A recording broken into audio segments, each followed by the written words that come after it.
Hello, beautiful people. How are all of you doing today? Please tell me I don't sound like a chipmunk today.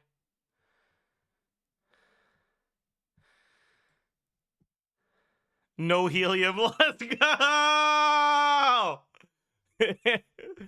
Let's go! Don't be sad about the lack of helium, Jeff, okay? It's not... Shut the... Stop. Please stop.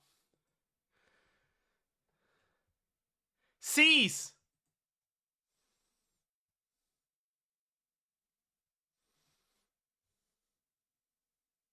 If you want to reminisce. Why would I want to reminisce?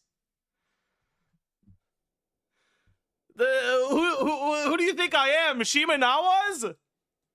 True!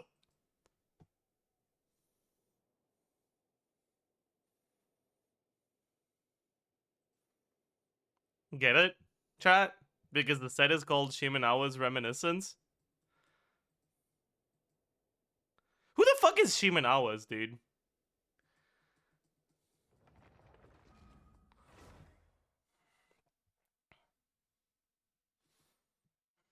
Hi, good morning. Bro didn't have to explain it. I mean, maybe not for you, but like, there's currently 383 chatters. Okay? Some of them are stupid, okay? Chat, say thank you. Wait. Say thank you if you're stupid and my explanation helped you.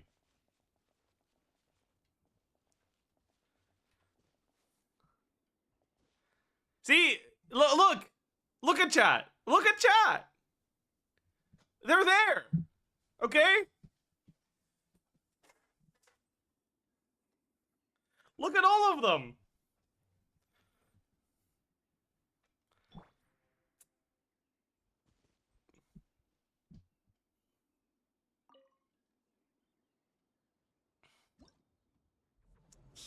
Anyways, chat, let's spend our resin. What would be the fastest boss to spend my resin on here? Recording Sijin video today? Probably, yeah. That's the plan. Does this guy enter his state in hard? He probably doesn't, right? So it's probably him.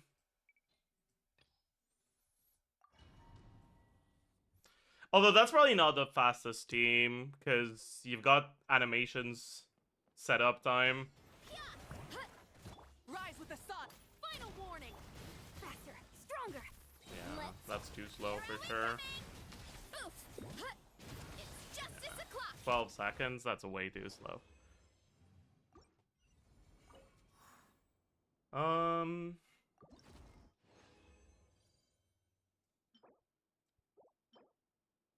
Maybe.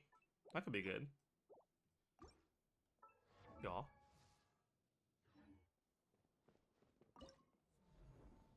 Venti video is kind of a low performer, is it?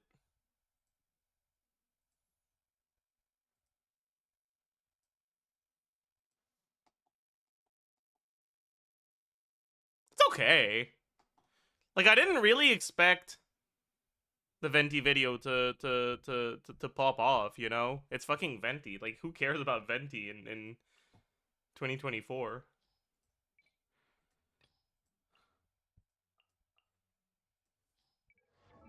We're not in 2024. I mean, who cares about Venti in 2024 as well, actually?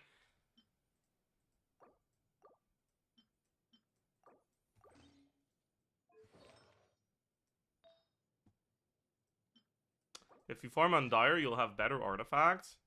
If you farm on these nuts, so true.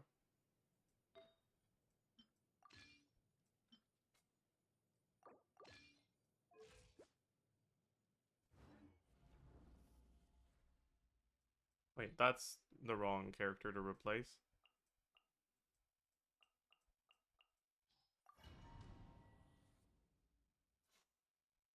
Oops.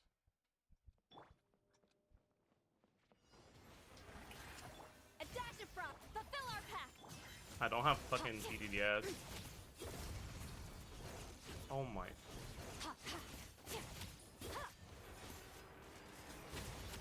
That's not good. I see, so it's HP threshold based, huh?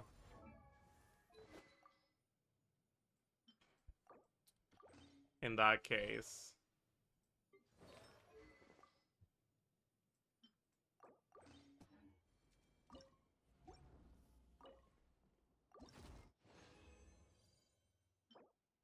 Meh. Meh. I don't have flins, so meh. Meh.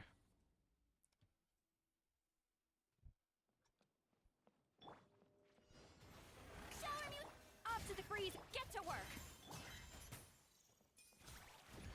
Merciless. Another star goes out.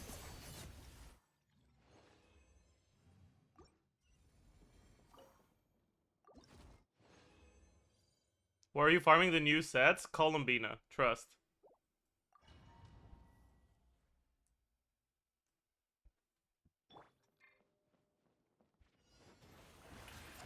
A dash of front. Show no mercy.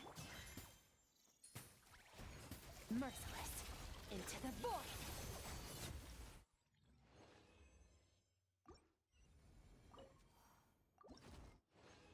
Trust.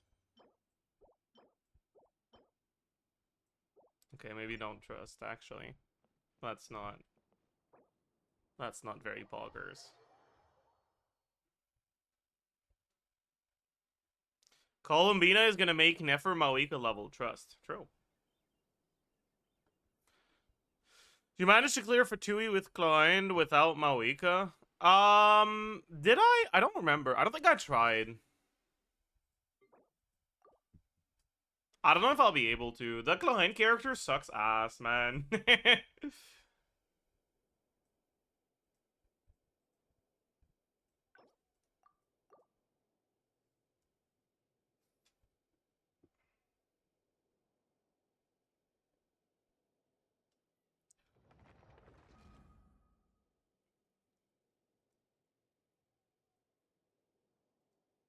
Yeah, and like the enemy isn't actually all that good for her. You get to like do N2E instead of N3E, but you're fucking cryoed, so it's not even faster.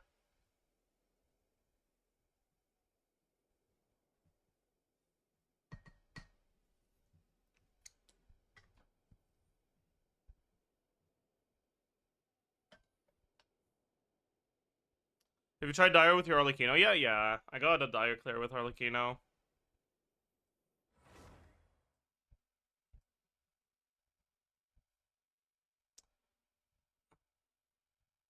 Okay. I will not come to Brazil. The chatters, stop fucking saying that Mawika is a 160k DPS, okay? No, she's not. Alright?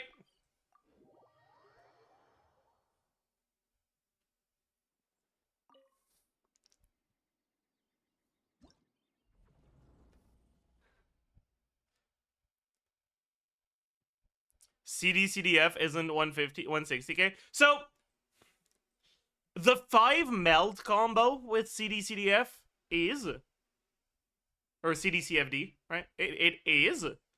But, in order to get 5 melt, you need the Citlali skull to explode at the right moment. And that explosion is basically RNG. Because it depends on travel time, and it depends on enemy size, and it depends on specific positioning.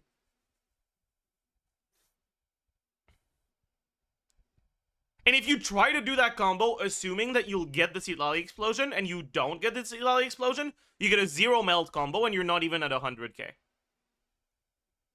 So, yeah. Yeah, it's kind of cooked.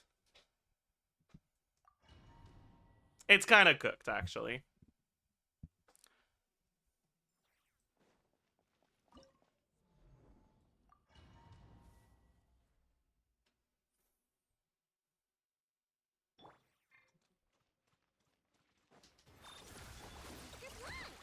Absorption test. Observe. Yeah, I don't actually need to have Ino going, do I? Observe. Oh, I do. Oh, that's a problem. Okay.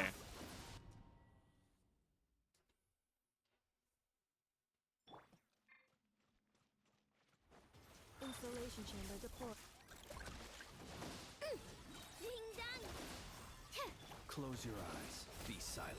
Night falls. Observe. Night. Observe. Night balls.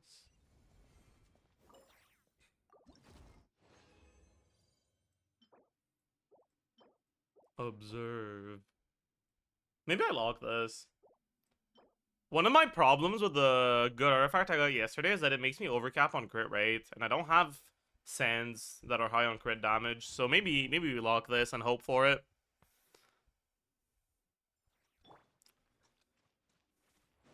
Defensive mode.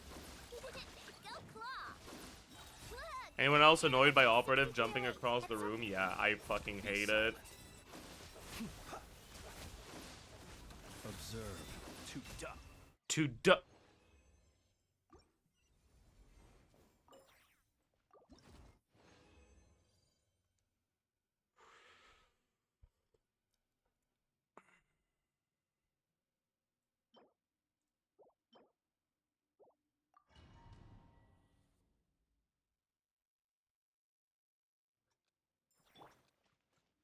Accelerating. Chew on this. Ding dong. Be silent. Close your eyes. Night falls. Night fall.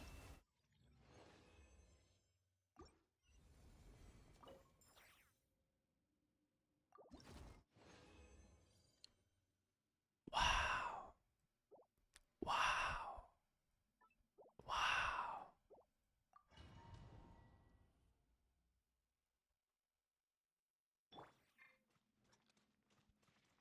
Installation chamber deployed. Go claw. Lash it. Stand clear. Observe. Go claw. Sorry. Night I falls. don't know why I did that. Close your eyes. Night.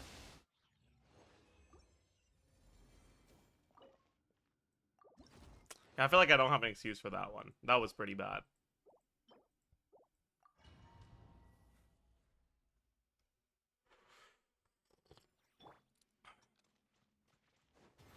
Defensive mode engaged. Chew on this. Oh, come on. Done. Absorption test. Observe. Night falls. Close your eyes. Night balls. Be silent. Do you fear? Do you fear?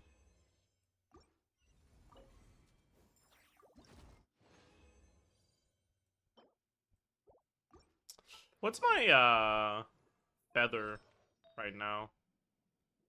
Okay, could be better. Let's level this.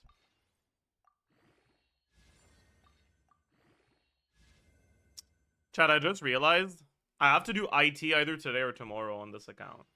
I don't want to do it today, so we'll do it tomorrow. That's good.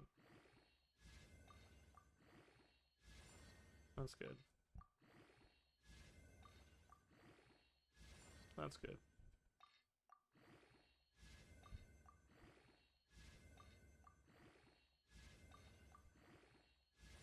That's good.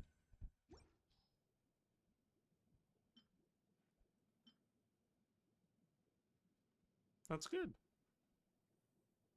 We'll take that.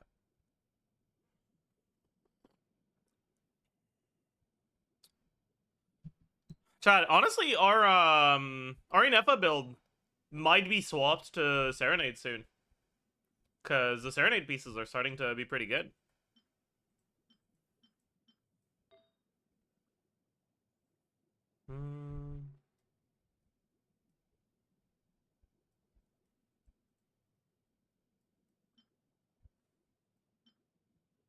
I guess my sands are still kind of pathetic.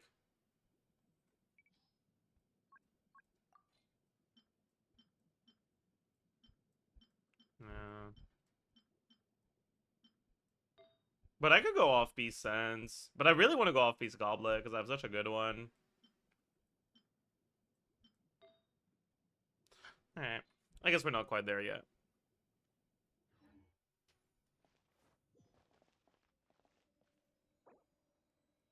Did you see G2 lost to TES? Did you see the sun rose today?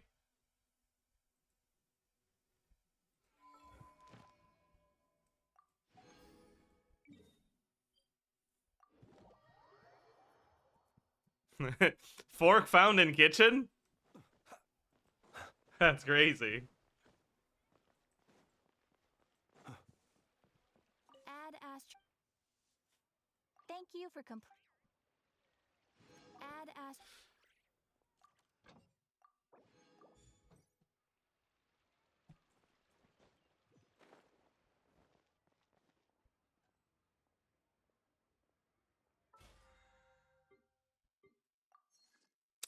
With the Hexen Circle buffs, how behind is Flynn's Fischl Zuko Sino in terms of DPS?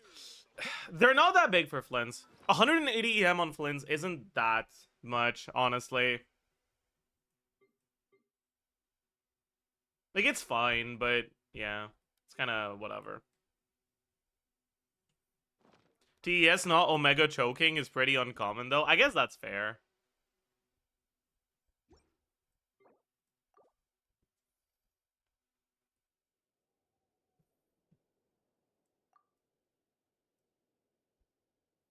But 45% attack is a lot, but he doesn't get it. You need to trigger Overload to get it. So Flynn's doesn't.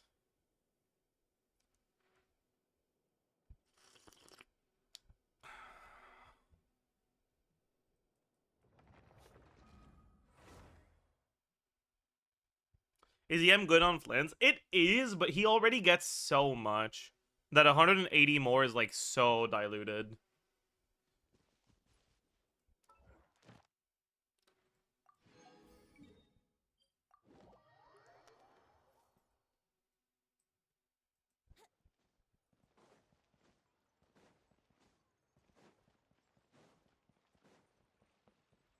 Add Astra.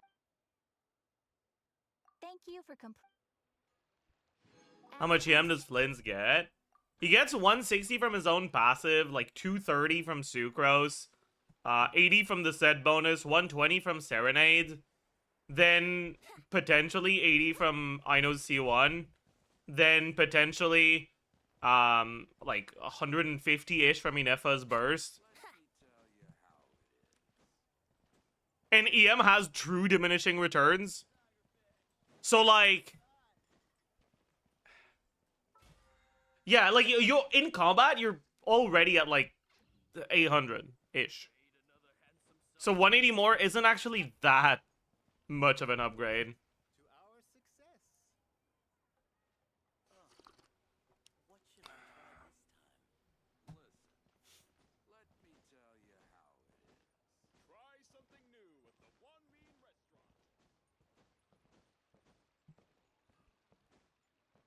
Yeah, well, yeah, I guess you don't have the Inefa one. That's true, but oh well. Oh well. So replacing Sucrose with Yehoda won't hurt. Well, what the fuck is Yehoda providing though? That's the problem. Like Yehoda kind of sucks ass, but it's fine. Let's maybe we do Yehoda calcs today actually.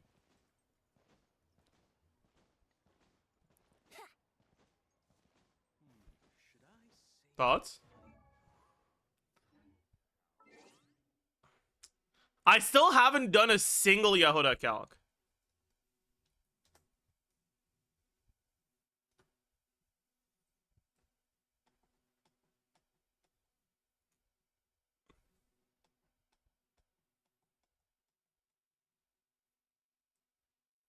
I remember at some point I was like, okay, you know what? I'll do Yehoda calcs today, and I open her up. Like I open her Proto Amber page. I saw healing bonus ascension, and I was like, you know what? Never mind. Never mind. but let's take a look at this. So like, the cat claws are so pathetic, man. Wait, what? Okay. I'm gonna assume this is a bug with the website, and she doesn't actually heal 39,164% of her HP.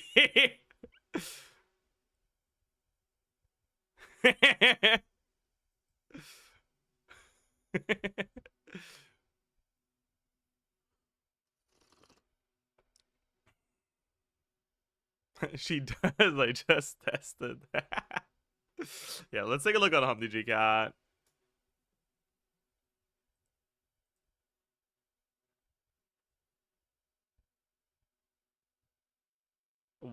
Oh, it is on Humpty Cat. What?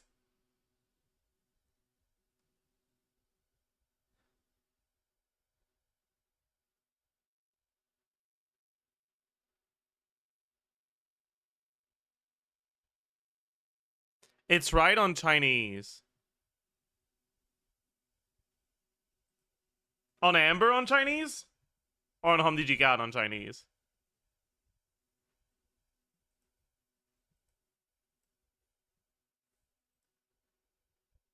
Oh, on Amber. Uh...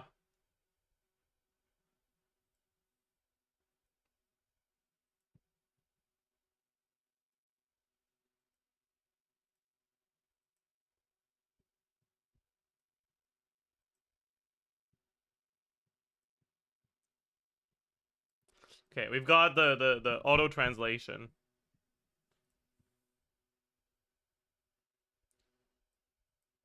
Oh, fuck me. We don't have the talent level increasing properly. So 2, 3, 4, 5, 6, 7, 8, 9.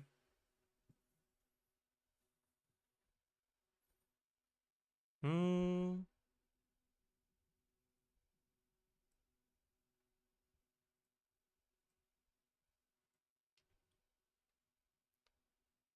10, 11, 12.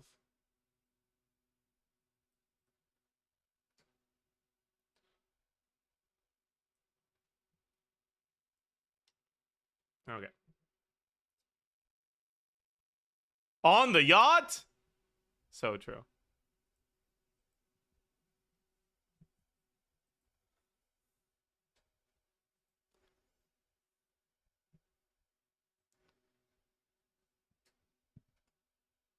So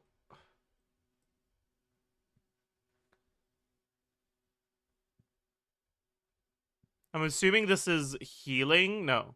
Yes. Okay, yeah. Is the damage right? The damage is right. So literally the only thing is the healing. So we can just calculate the healing based on this, and then we can use English for the rest.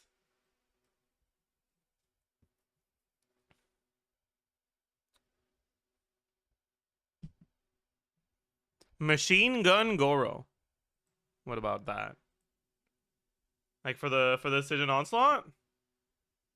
Oh yeah.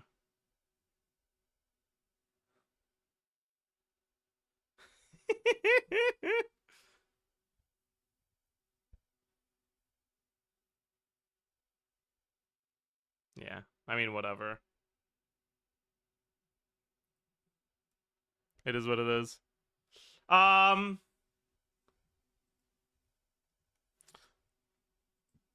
Okay, so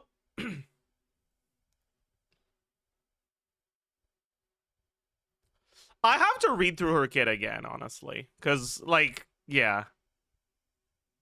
Lumpy said he sent you his Yehuda calcs. Okay, I'll look at that.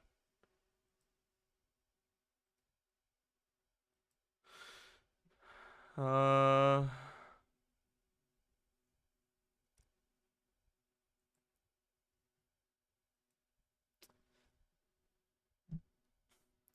Normalize liking characters. Well, no, actually, I'm a hater. I like hating things. Okay? You won't make me a liker. Sorry.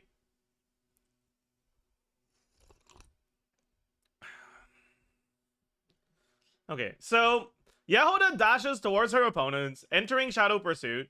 While in this state, she moves. If nearby opponents are affected by Feck, she fills her flask. When the duration ends or the skill is used again, she drains her flask and deals anemo damage to opponents. But if the flask is full, it drains automatically. She exits the stance, and she deals a bit more damage.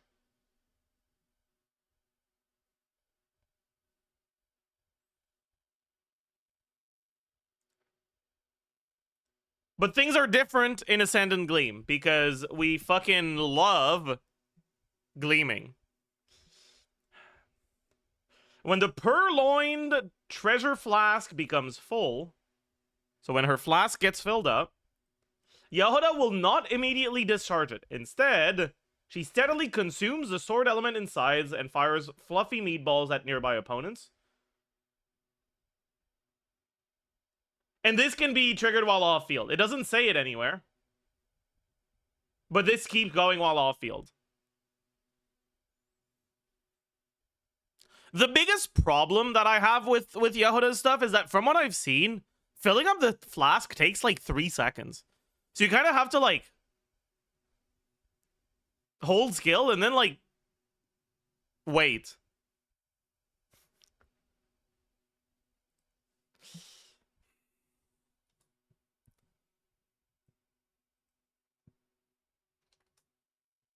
Let me go take a look at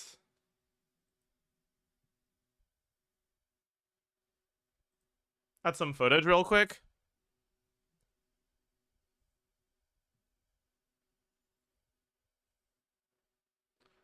Oh god. Also, and this one's gonna be a problem.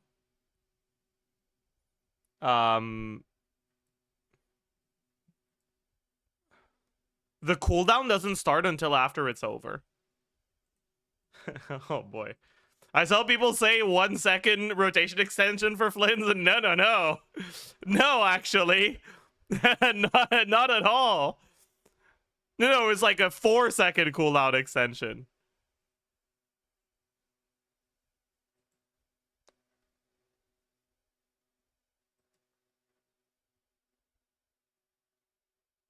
Yeah, like her full animation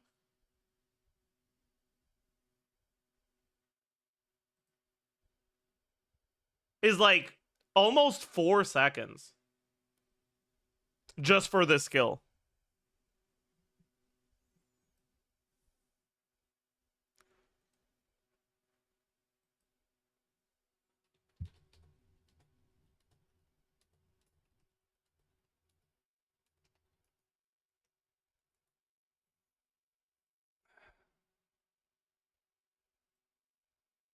That's cooked, man. If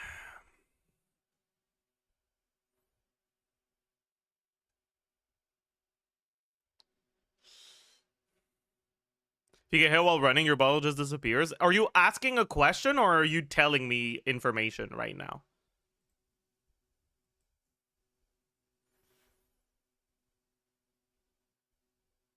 Asking? I don't know. Probably not.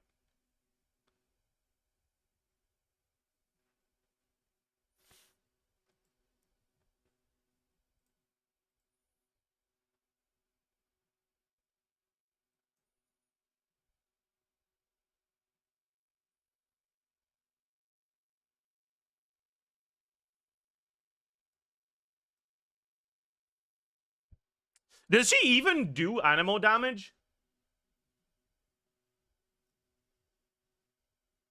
She doesn't do animal damage with her skill with Gleam. That's crazy. She only does it without Gleam, or if the flask doesn't fill up.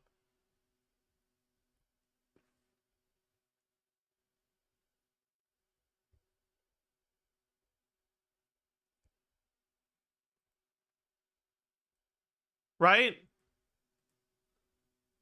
Oh no, that's not true. She also does it on this skill.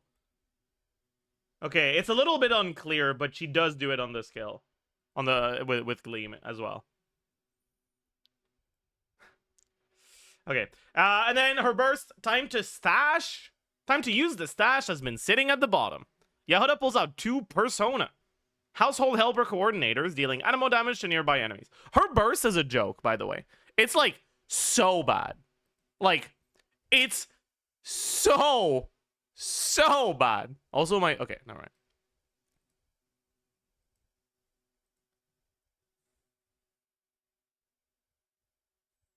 How often does it hit? Is it every second or every 2 seconds?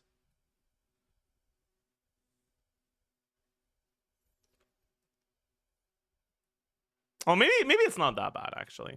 I don't know.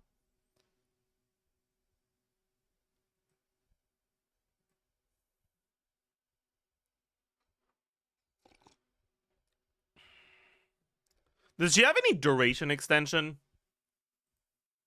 in here?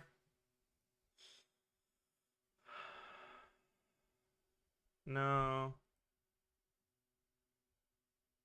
No. No. No. No, she does not. Yahoda animations. But Dim doesn't show the full animations properly. Right? Like, he does animation showcases, not for theory crafters, but for casual players that want to see what the character's animations look like. Like, the purpose of Dim's animation showcases is not so that theory crafters can use them.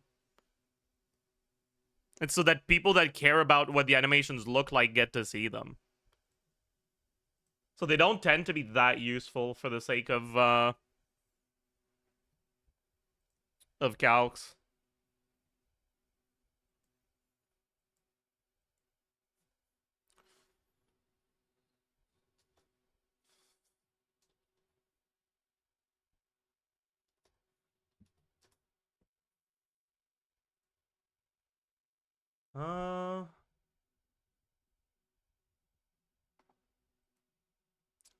Yeah. Let me look at advanced information. Or Humdijigat's notes. There's no Humdijigat notes about Yahoda. Humdijigat hates 4 stars, man. You get your haircut? No, it's just kind of wet because I came out of the shower just before stream.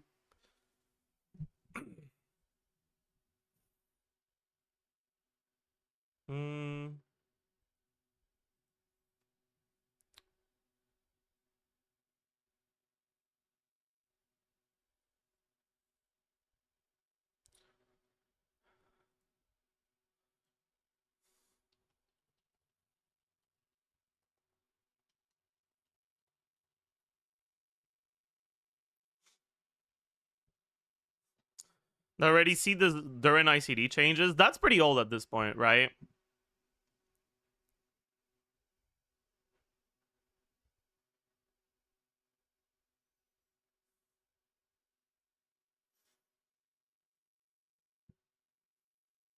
But if you're talking about the stuff we saw a few days ago, yeah. But it's not actually major changes. Cards.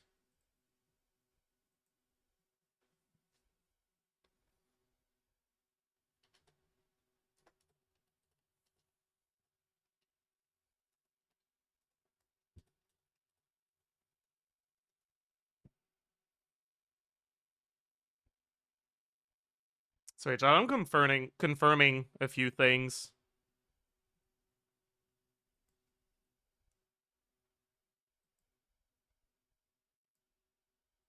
Uh...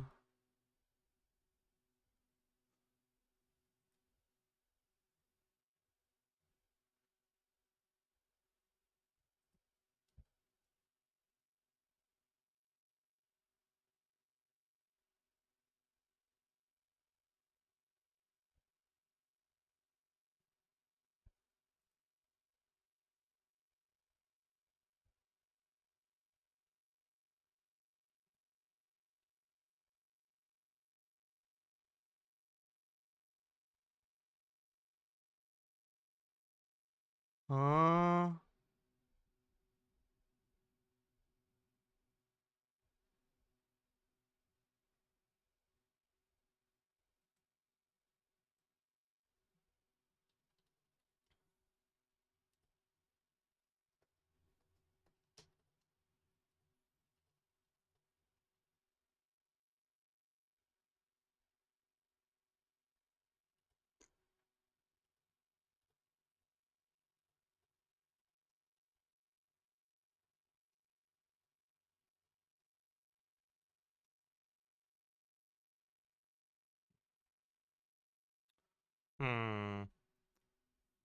Is Yahoda just a Molani indirect buff now? No. Something that Yahoda could allow you to do over Sucrose is use a pyro unit that doesn't apply off-field pyro. So, and using Yehoda as your off-field pyro, right? But there are no pyro units that provide something very meaningful that don't have off-field pyro for Molani, right? Molani's not an attack scaler, so she can't use Bennett.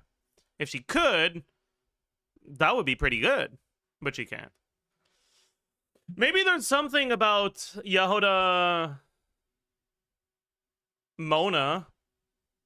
But no, there's a problem there too, which is she only has off-field application in Ascendant Gleam.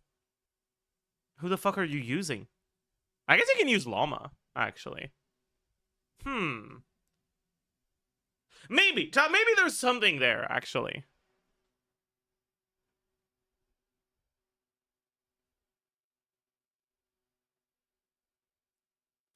Bennett, Llama, Yehoda, Mona carry at C6.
Oh yeah, you don't have a witch for Mona. You're right. You're right, chat. I forgot about the Mona witch. Yeah, okay, never mind.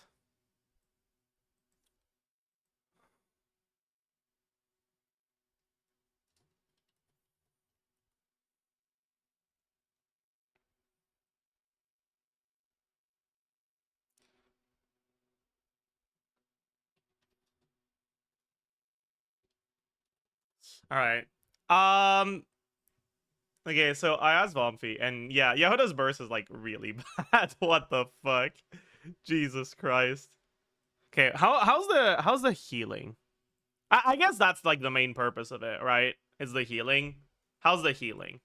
So it's based on her attack.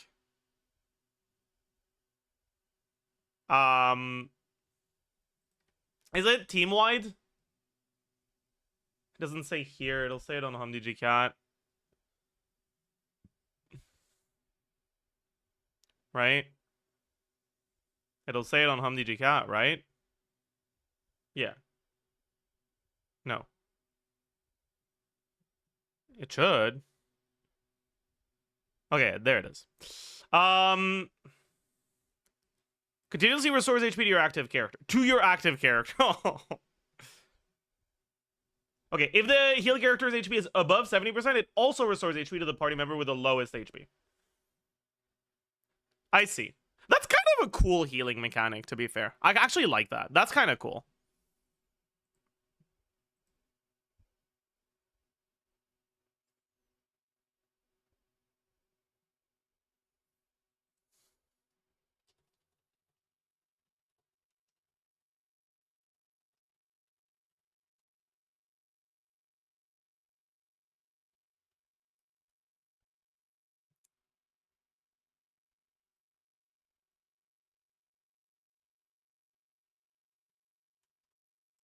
Okay. Is a Zajef curse? Yeah. I mean, this is actually definitely the coolest character here.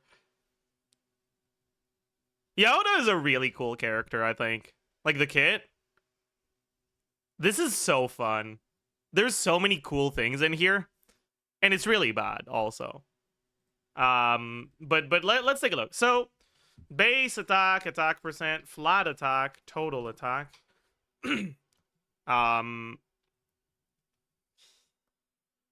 If you build her for damage, so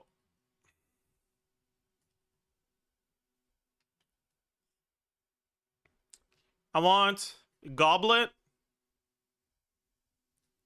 circlet, set, and weapon, right? So for now, we look at damage. So goblet would be damage percent, circlet would be crit, set would be, I don't know, golden troop or some shit. Weapon, I don't know if you want to go stringless. I guess if you pyro infuse her, you would want to go stringless.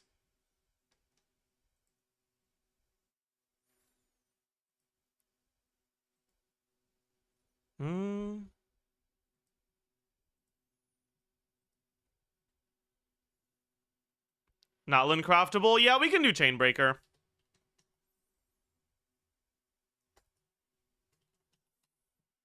Okay. And then we can also take a look at a healing focus build. So you'd have attack, goblet, healing bonus, circlet. I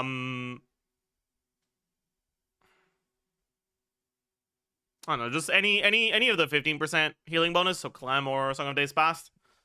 And then for weapon, you'd probably give her the 6.2 bow. Right? Base attack, 223. Chainbreaker is 565, I think, right?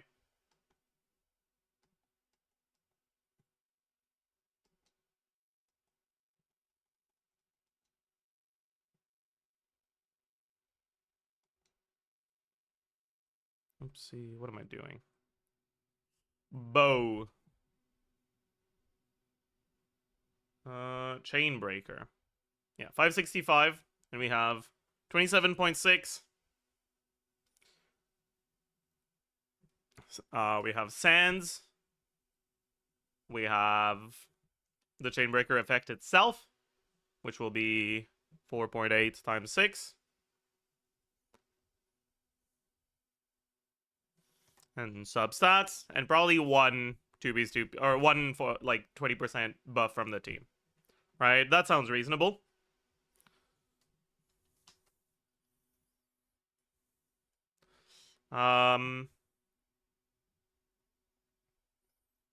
Healing bonus. She has healing bonus ascension, so 18.5.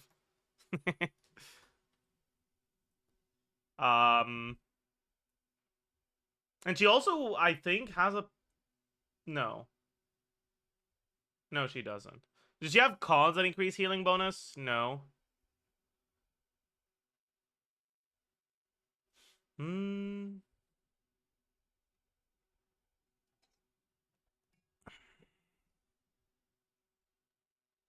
The C...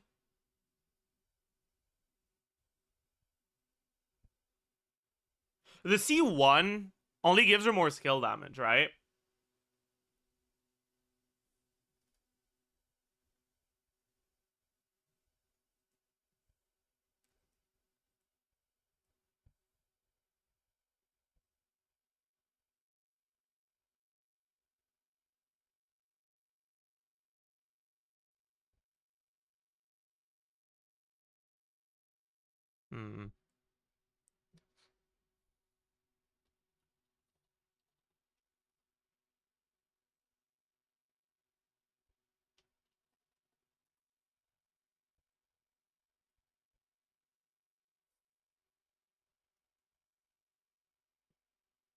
You are bald. Damn. I'm sorry.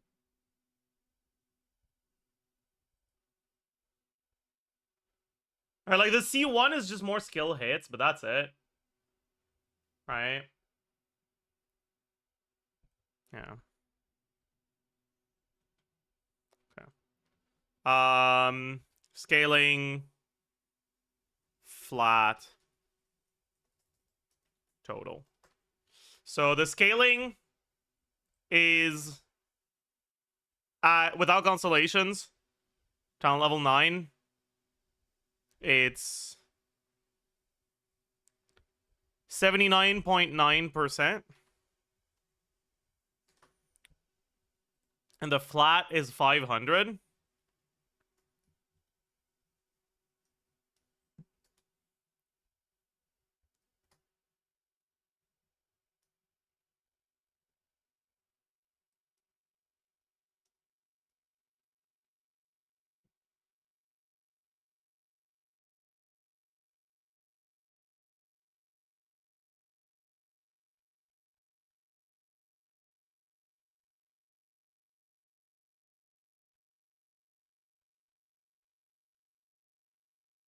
Oh yeah. Yeah, that's you're you're right. That's a good point. My bad. Okay. Okay. Thank God. Okay. That makes a lot more sense. I was like, what the fuck is this? That makes a lot more sense. And then amount. Or I guess I should call this proc and this total. It lasts for 12 seconds. So it's and it's every 2.5 seconds.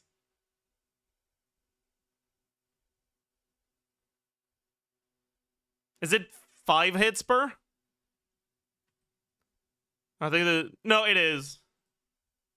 Oh no, it's not. You're right. Oh, that's cooked, man.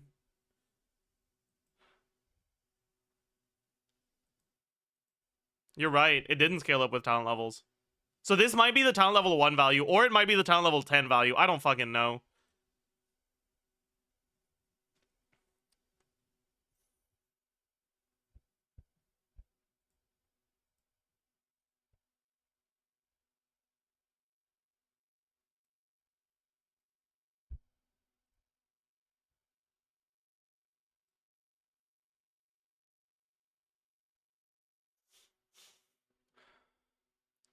$450. No, the skill damage went up. All right, as you can see, this is talent level 9. This is 12. The damage went up, but the healing didn't change. I think it's supposed to change. I don't think it's just the same healing no matter the level.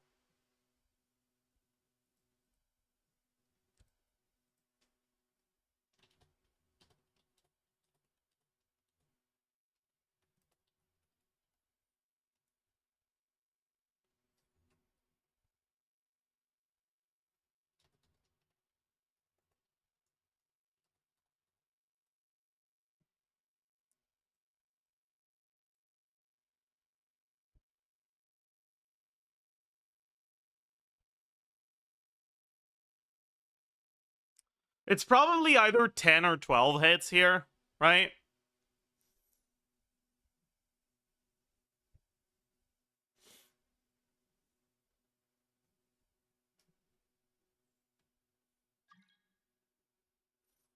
Hmm.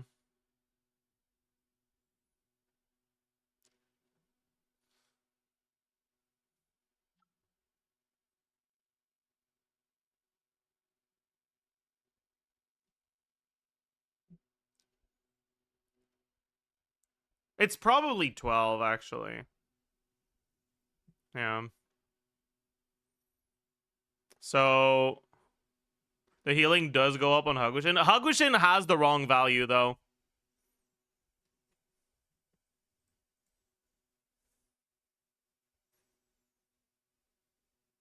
Oh, thank you, Ruby. Where'd you get that? It's just like okay.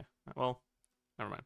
Thank you. So 135.78. 1018. How did you get CN? Ah, I see. Thank you.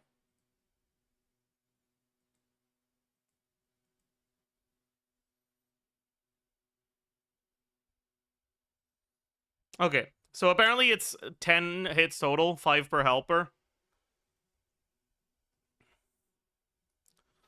So her total amount of single target healing is actually pretty high even on a damage build. Okay. That's cool. That means you don't really have to build her for healing.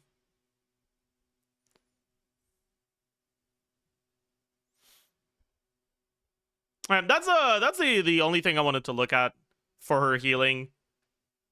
We don't need to look at this. If this healing is enough, then you're fucking vibing.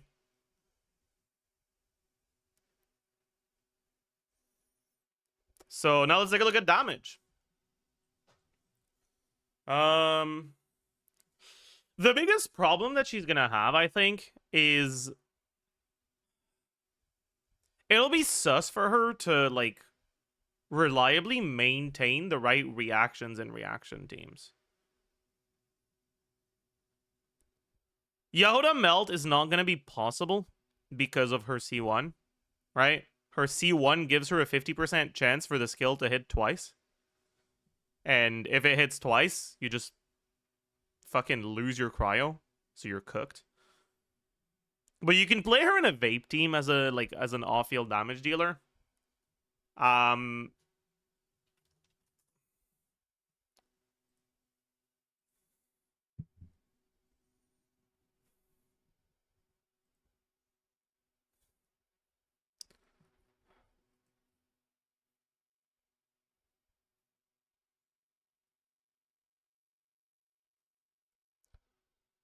Yehuda Aggravate, that's gonna be complete ass.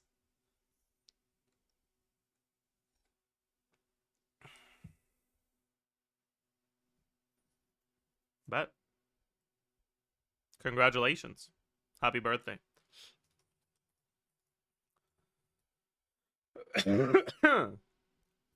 Okay. EM, not EN. EM multiplier vape. We'll look at a few other.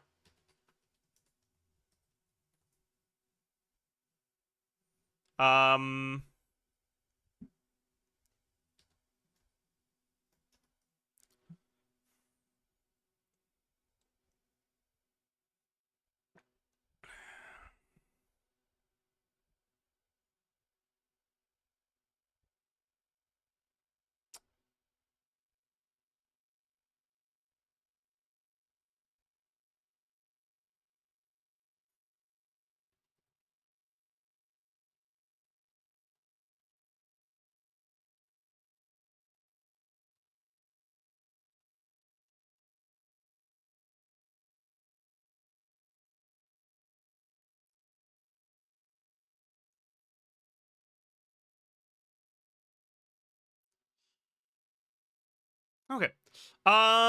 We have this, we have this, we have damage percent E, damage percent Q.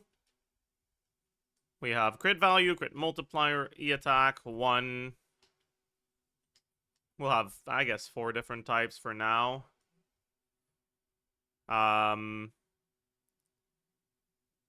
Proc. Aggravate, proc, transformative. I guess I'll put the transformative first. Oops.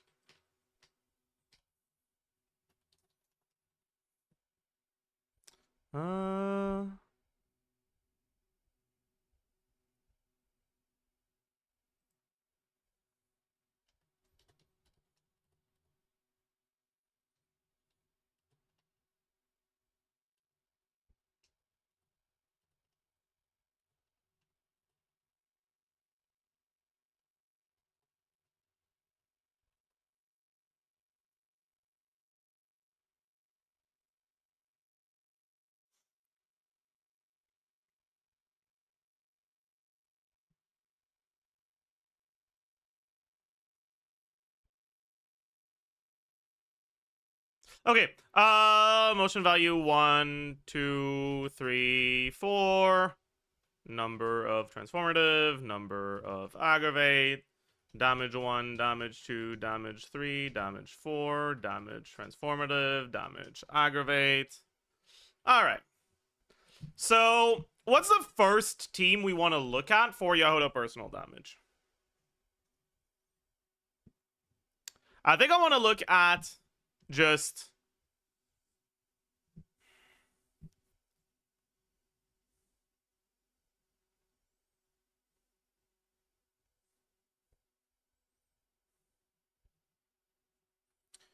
Durin.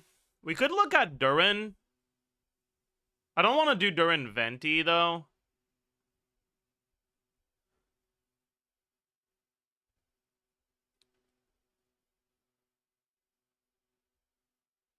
I don't know. The fact that she's gated to Ascendant Gleam really limits her.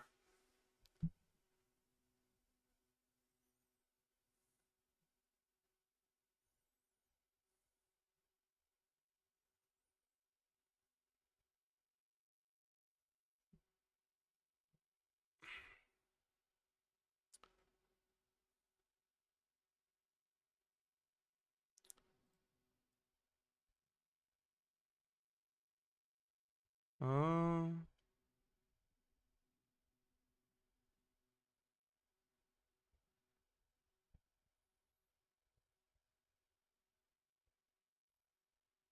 yeah, I'm not entirely sure. Because, like, with the Dendros, you won't be able to have her trigger any real reactions. Unless you have her Hydro infused. You could do that, right? Like, Hydro infused Yehoda.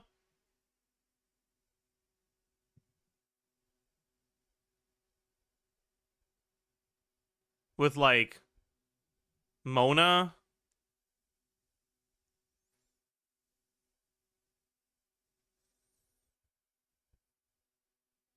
Llama.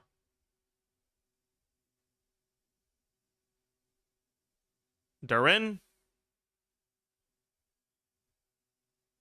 That sounds sus as hell.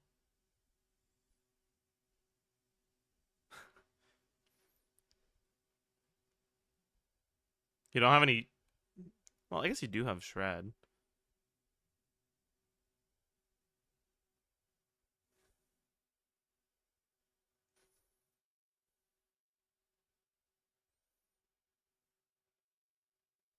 That team sounds way too dank. Yeah. I'm not... yeah. Yeah, I don't... yeah. It won't be the best, I don't think. Pyro infuse Yehoda with Molani. The problem is that there's no real point to doing that.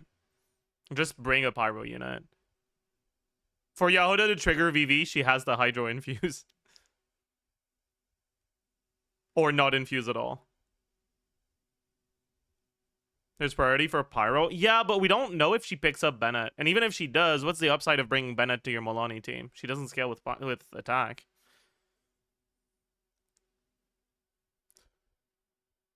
If you're going to be sacrificing 2 team slots for VV plus Pyro, why do Bennett Yehoda instead of, like, Sucrose Durin? Even just Sucrose Changeling. You're getting more.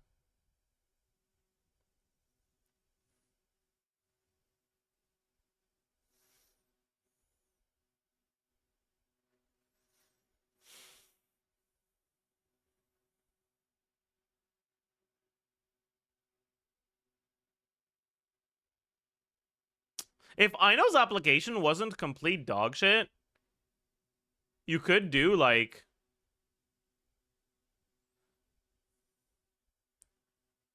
Actually, wait.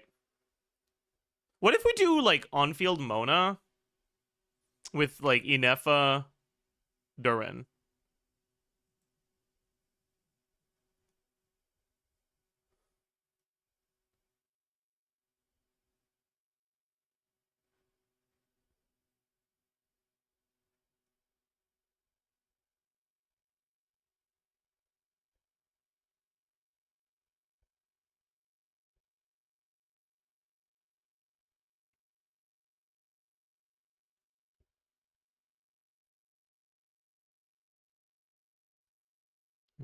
Give me a second, chat. I'm gonna look through the stuff that Vomfi sent me so far.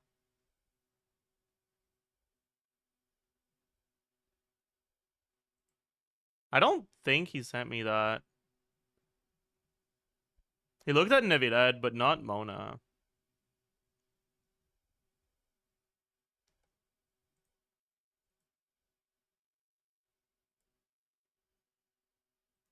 Like, that works, right? If you do Mona, Inefa,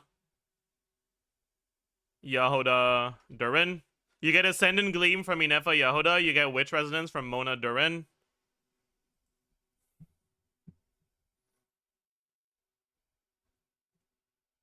Good. Alright, let's see how that goes.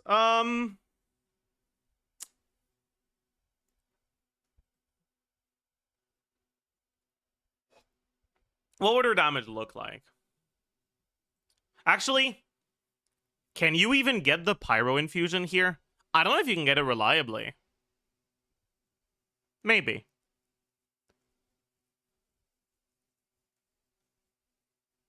There's probably setups for it, yeah. We can figure it out. Why not Llama for Burgeon? Llama instead of who? Instead of Durin? No, you can't do instead of Durin. Instead of Inefa? You mean? If you have Llama on the team, Yahoda and Durin aren't vaping anymore. That's the whole point of this team, is to have Yahoda and Durin do off-field damage. So, Yahoda, base attack, 223. What bow should we give her in this team? Right? Like, we definitely go Golden Troop, Pyro Goblet. Do we give her the event bow? I feel like her burst is dog shit, though. So I don't think you do give her the event bow. Because, like, if you don't have burst, you just don't use it.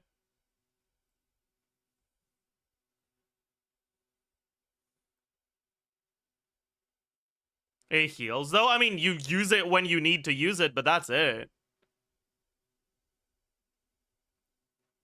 We can use Stringless, I guess.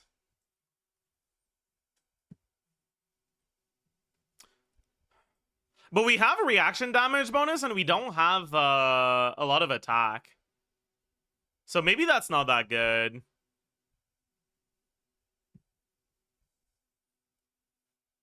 Does she even scale with EM? In this team, she would be reacting, yeah.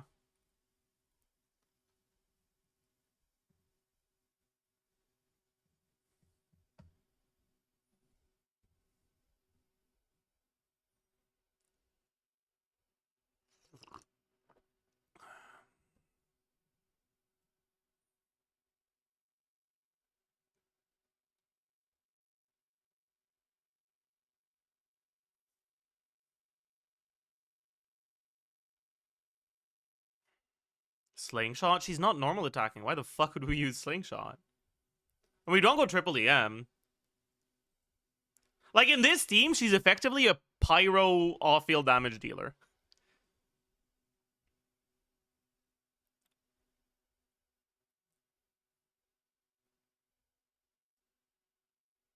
Let's just do Chainbreaker, honestly. I feel like Chainbreaker is just going to be pretty solid.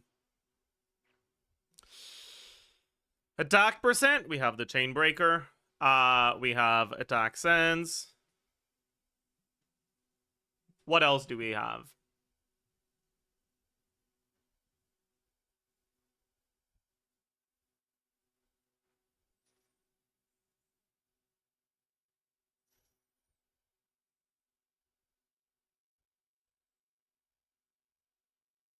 Not EM sense? Not with Mona, no.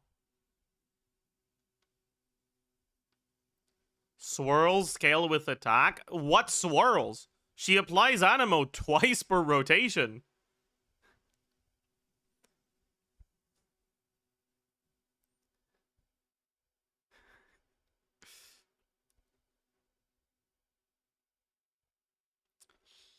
Anyways, Mona is going to be either on TOM or Noblesse, most likely.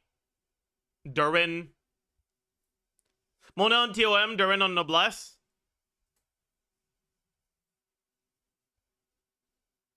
Inefa on Serenades. Yahoda on Golden Troop. I guess. God, that's so funny. Yahoda is the only character in this team that has a set that doesn't suck ass. So she's the only one that doesn't go on a support set, I'm pretty sure. That's really funny.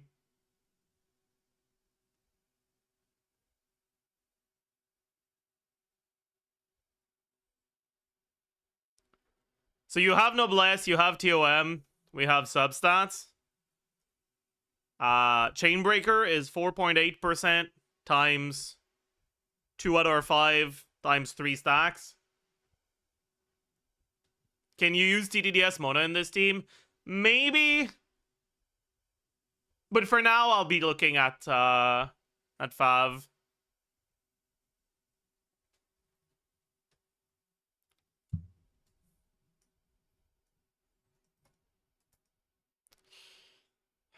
Okay. EM. How much you get from Chainbreaker? 48. Substats. Mona C2. We'll do Mona C2 for now. And then we'll look at the other ones. So we have Chainbreaker, substats, Mona C2. Do we have anything else? We have 120 from the Serenade.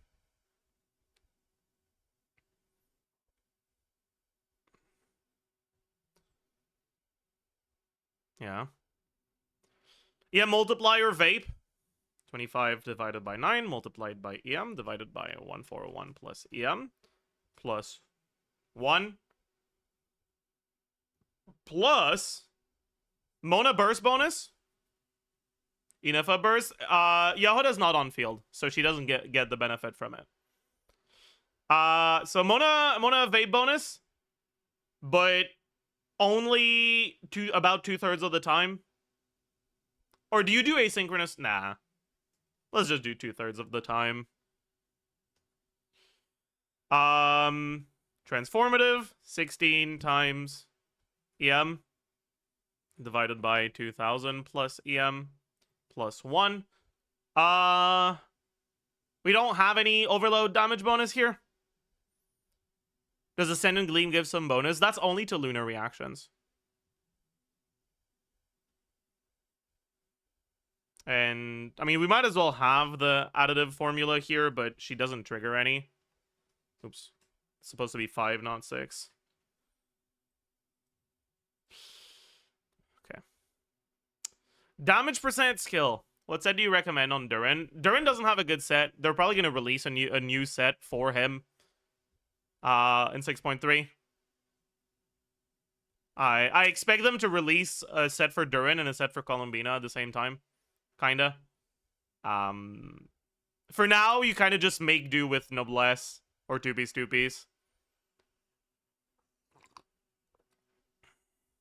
Is Crimson not good on him? Meh. He only gets 1 stack of Crimson on the carry mode, and on the support mode, he doesn't tend to be as focused on reactions. So the 4-piece effect doesn't matter as much. Okay. Damage percent. So we have Golden Troop. We have Pyro Goblet.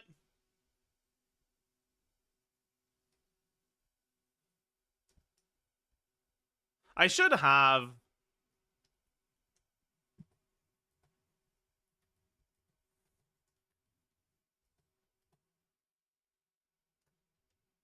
Actually, let's do E2 here, and then let's do Q1 here. Okay, so this is going to be Pyro damage. We have Golden Troop. We have Pyro Goblet. We have Mona, about 2/3 uptime. What else do we have?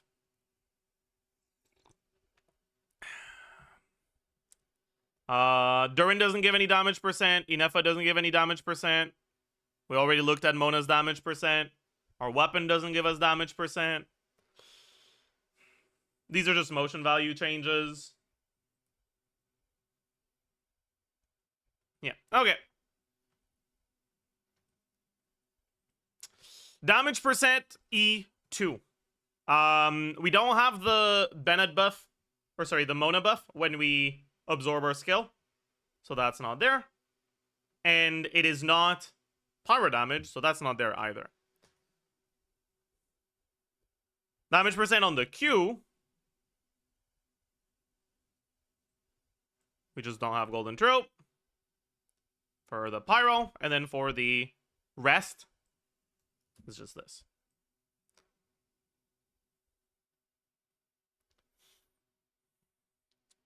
How long does Yoda take to charge her skill? It seems like it's about 3 seconds, plus the swap in beginning of the animation and end lag. It's about 4 seconds of field time to get her skill absorbed. Crit value, 60, 62.2. 20 times 6.6. Do we have anything else here? I don't think so, right? Yeah, she's got pretty low crit value in this team. Isn't 4 like a lot? Yeah, it's a lot. It's like her biggest problem. Total attack times 1 plus damage percent.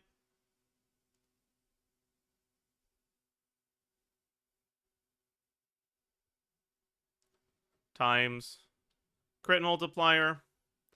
We actually have a problem here. So let's do E vape, E pyro, E animo. But we also have fucking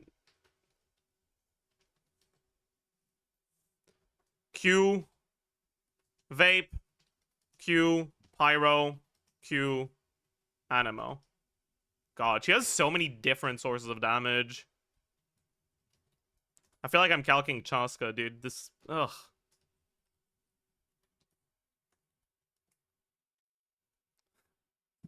Whatever. Yo. Hey, with the 14 months. Okay. So with vape, we get the vape multiplier as well. With pyro, we just don't get the vape multiplier. With animo, we have this damage percent. With Q vape, is going to be the damage percent on Q. With Q pyro, is going to be this. And with Q animo, it's going to be this. There we go. Proc transformative. The only transformative reaction she would trigger, technically she triggers swirl twice, but I don't give a fuck. It's mainly overloads. 3979 times EM multiplier. She doesn't trigger any aggravate. Okay, so in a 20-second rotation, we also have this shit, right? So how many hits of all of these things do we have? This doesn't tend to react. If anything, it'll react with, well, actually, that's not true. I feel like he's going to react a good amount of the time. It has ICD, though.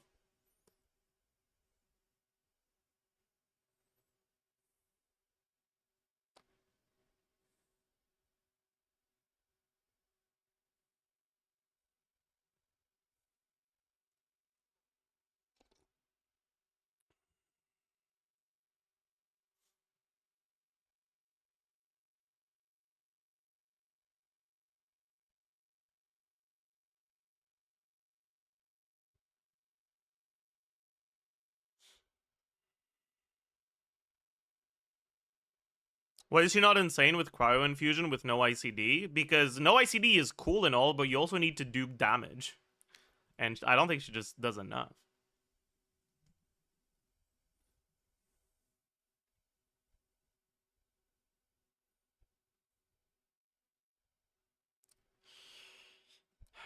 Anyways, motion value. So, one hit. Let's look at talent level 12, honestly. Fuck it. The kitty cat cocktail? No, this... Is it cocktail?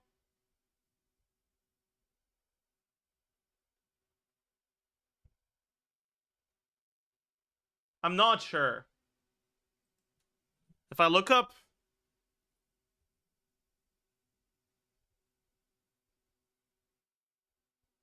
Yeah, no. It doesn't... It's a little unclear. I'm pretty sure That last one is supposed to be... Right, that this one is supposed to be the fluffy meow ball.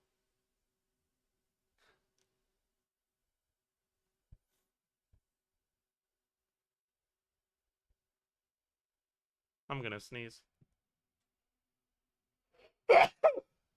Hmm.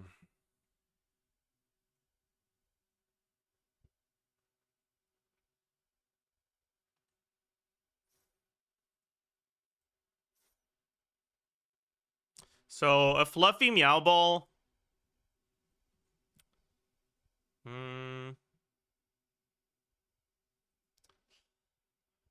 would be 256% motion value. And in a 20-second rotation, we would get 10 by default. Can all of them vape? Honestly, kinda, yeah. Maybe one of them won't vape. Then we have the C1. Right? 50% chance for it to bounce, and it's 2-hit ICD. So it's basically... 5 more. 3 of which will vape. Let's say 2 of which will vape, assuming that you lose 1 vape because of, like, during off-field or some shit. So, something like this, for a total of 15 hits. Doesn't her effect have a cooldown of 3.5 seconds? No, that's the cooldown for the energy generation. The hit rate is once every 2 seconds.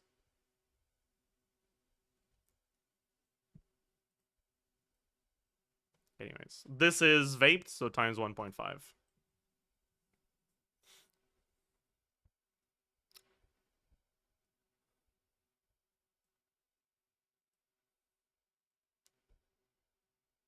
Yeah. Then we have the burst. We don't really build that much energy. So I don't think we burst every rotation.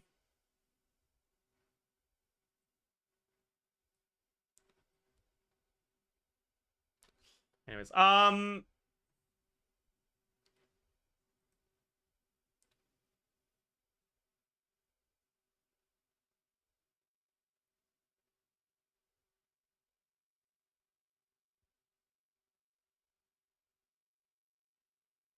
I think it's supposed to be the 364.8. Here. Fav on Mona. Yeah, I'm looking at Fav on Mona. I guess you would get like 5 instances of the 2 energy. So that's 10 energy refund. And then you also have this, which gives you another 8 energy. So she's actually a 52 cost. And you have Fav on-field Mona. Yeah, maybe you do burst every rotation, actually. That's probably reasonable in this one. Anyways, motion value vaped. God, they're so pathetic. They are so pathetic. Oh my god.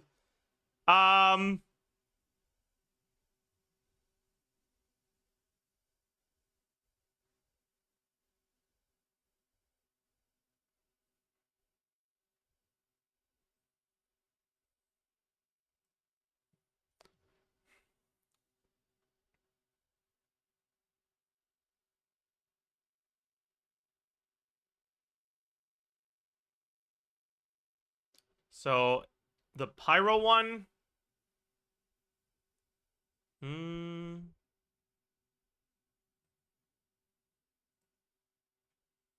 The Pyro one is... Okay, yeah. So it's... 34.5. Actually... Oh, yeah, that's fine, actually. 34.5. And we get 4 reactions.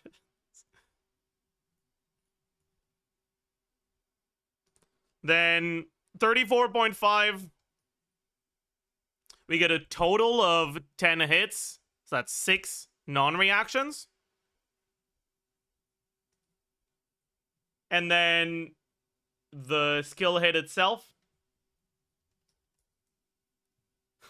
That's really funny. Number of transformative reactions. So in total, you get 12 electro applications from Inefa. Yahoda App is a little bit faster than Durin. So let's say you get 7 on Yahoda. You get 1 on Inefa. And you get 4 on Durin. For the overloads.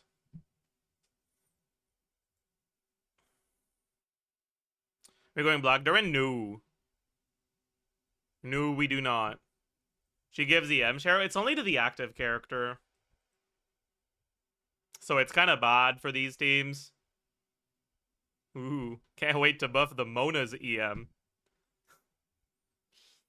Effective attack times motion value times defense multiplier times yeah. Okay. Then the Animo damage is 0.9.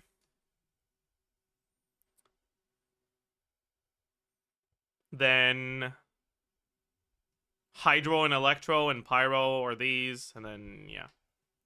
Okay. It seems like absorbing Pyro is not really... Oh, actually. Times 130%. Times 130%. You're getting a total of like 40k damage. So it's probably better to just not absorb Pyro at all and use the burst as a way to get slightly better Hydro and Electro app. That's probably... Yeah, that's definitely better. Times...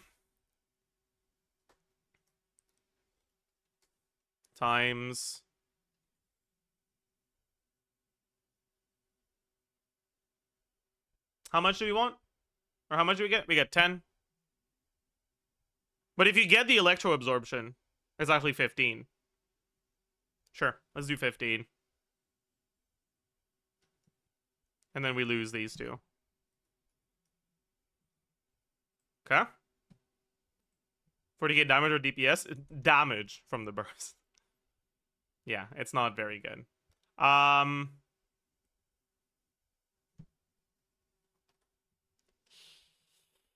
Damage transformative.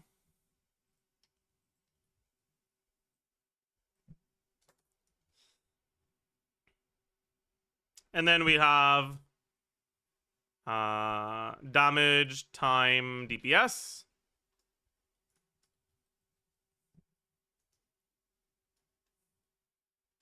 So in this team, Yahoda would be doing 32k off-field DPS. That's pretty reasonable. That's not with the C6, though. I forgot to include the C6. C6 is... C6 is 50 CV.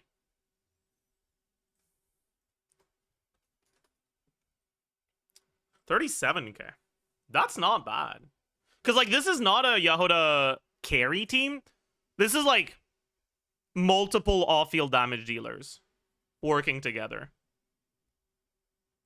Like, that's the idea behind this team, right? For a healing character, it's good. True. The problem is, I don't know if these setups are actually going to work.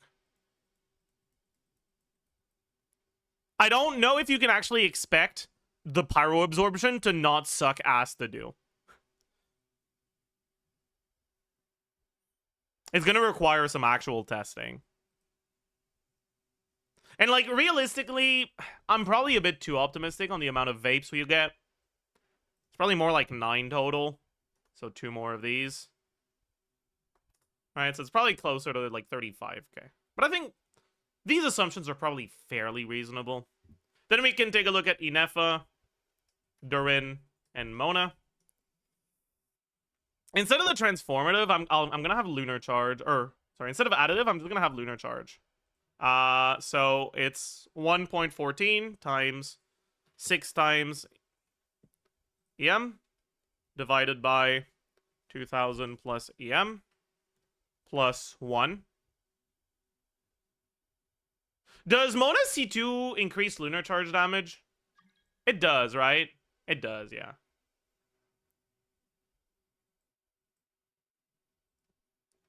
Plus 24% times 2/3.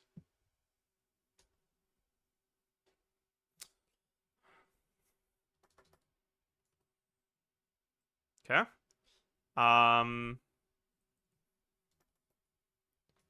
And the damage is 2604 times EM multiplier lunar charge times crit multiplier.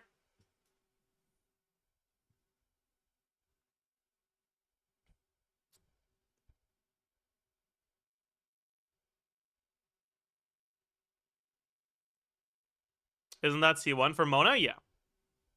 I'm looking at Mona C2 for this.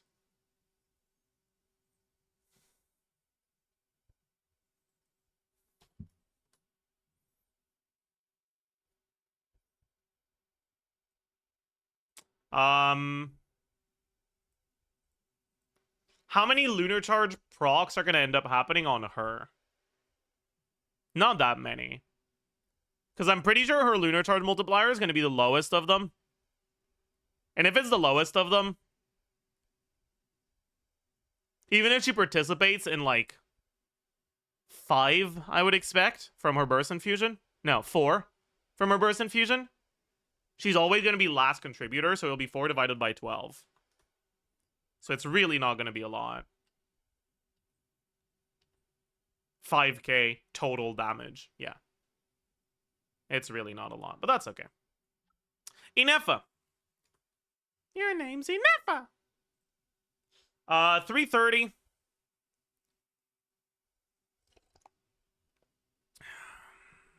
What weapon should we give Inefa in this team? We definitely don't need energy because we're using Fav Mona and we're doing 20-second rotations. So do we go deathmatch, I guess? I suppose, yeah. That's fine. Attack percent, 46.6 times 2 from the main stats. Deathmatch, TOM, Noblesse, substats. Is that it? I believe so.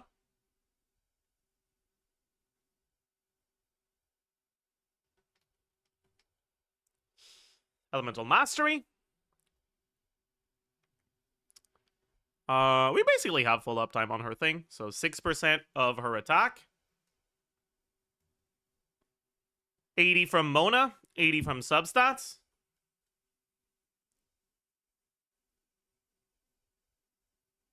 She's not on-fielded, so Yehuda's buff doesn't apply to her. 120 from Serenade. Let me write down the sets as well. So this is Golden Troop, Chain Breaker. This is Serenade, Deathmatch. Okay, so we have Inefa's buff, Mona's buff, substats, Serenade. Is there anything else? I don't think so, right?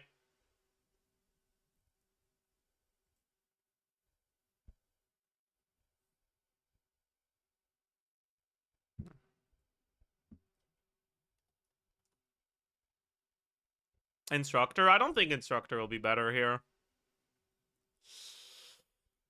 Yeah, Multiplier Vape doesn't actually matter because she's not vaping. Yeah, Multiplier Transformative does matter because she will trigger 1 overload. Yeah, Multiplier Lunar Charge also matters. Yep, this is right. Okay, damage percent. We have Mona's Omen, about 2/3 uptime.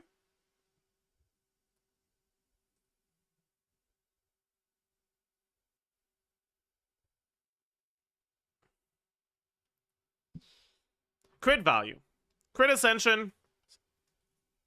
Actually, do we use her burst during Omen uptime or after it's over? Like before? We probably use it before, honestly. So let's have...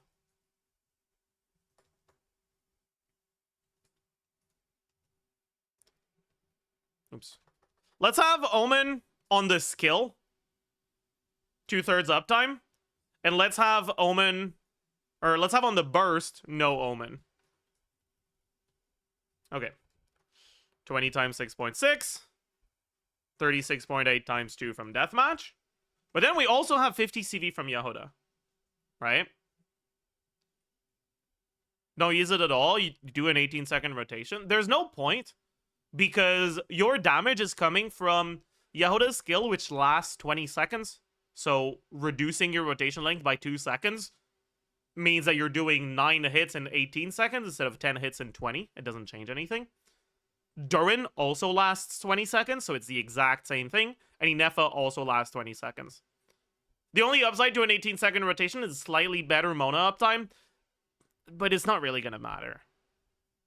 The rotations in teams like these are going to be fairly flexible.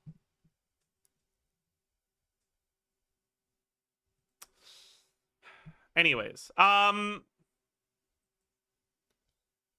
thing I'm a little worried about is potential crit overcap, but I don't think it'll be a problem, right? If we look at Yehuda... Yeah, because thankfully Yehuda doesn't give a lot of crit rate. It's just 5 crit rate, 40 crit damage. Anyways, crit multiplier.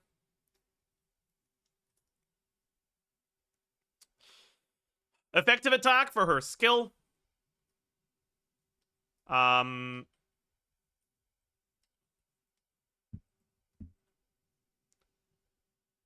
Yeah.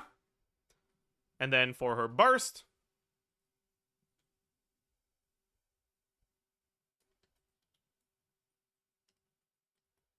Yeah. And then we'll also have lunar charge reaction damage, which is going to be, instead of the damage percent, we have EM multiplier lunar charge here.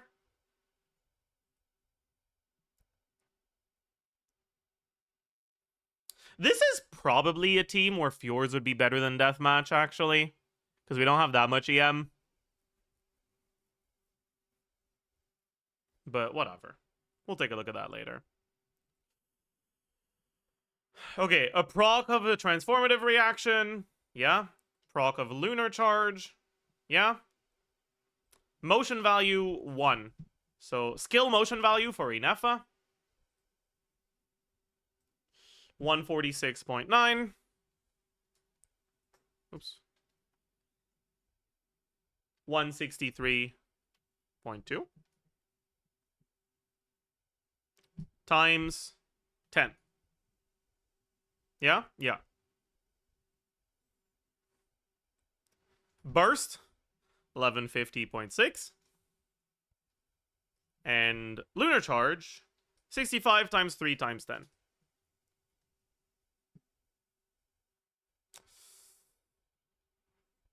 Number of lunar charge. We have a 20-second rotation. But because we have application that wipes our aura every once in a while, I don't know if you'll get 10 lunar charge reaction damage instances. It might just be 9.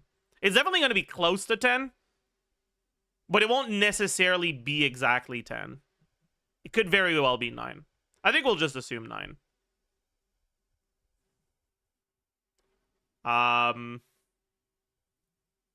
And I think...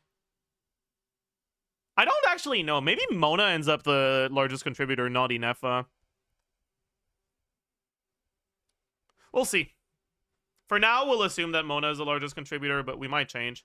Sacrificer R5 would likely be better. I mean, sure, but I don't care. We're not looking at fucking... Gacha exclusive 4-star weapons are, to me, in the same realm as signature weapons. It's not something I want to assume as my default ever. Yeah. Yeah, and then... Yeah. Okay. Then these as well. Wait.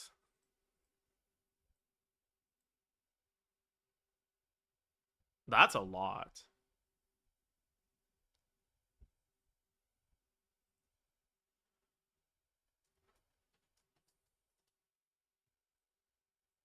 Is it the same as assuming battle pass weapons? I don't think so. Because, like, there is no reason to go for a weapon banner other than wanting, like, there's almost no reason to go for a weapon banner other than wanting to get vertical investment on a character. Whereas there's a lot of people that just get the battle pass for the resources, not for the battle pass weapons.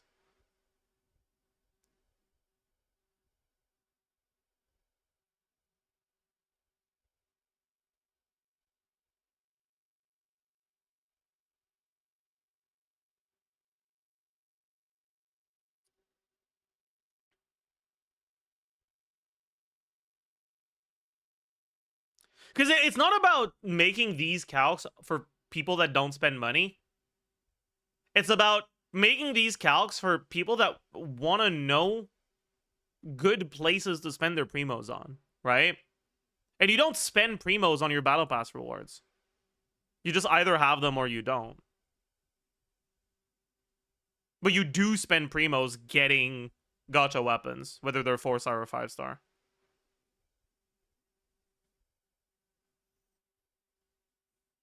We can also take a look at non-battle pass weapons, though. Like, I don't mind.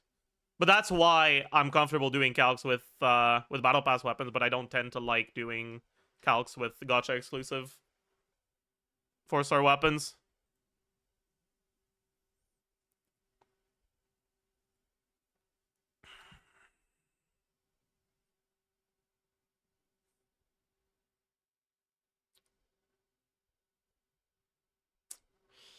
Anyways, Durin in this team, I mean, he probably just goes Wolf Fang, right?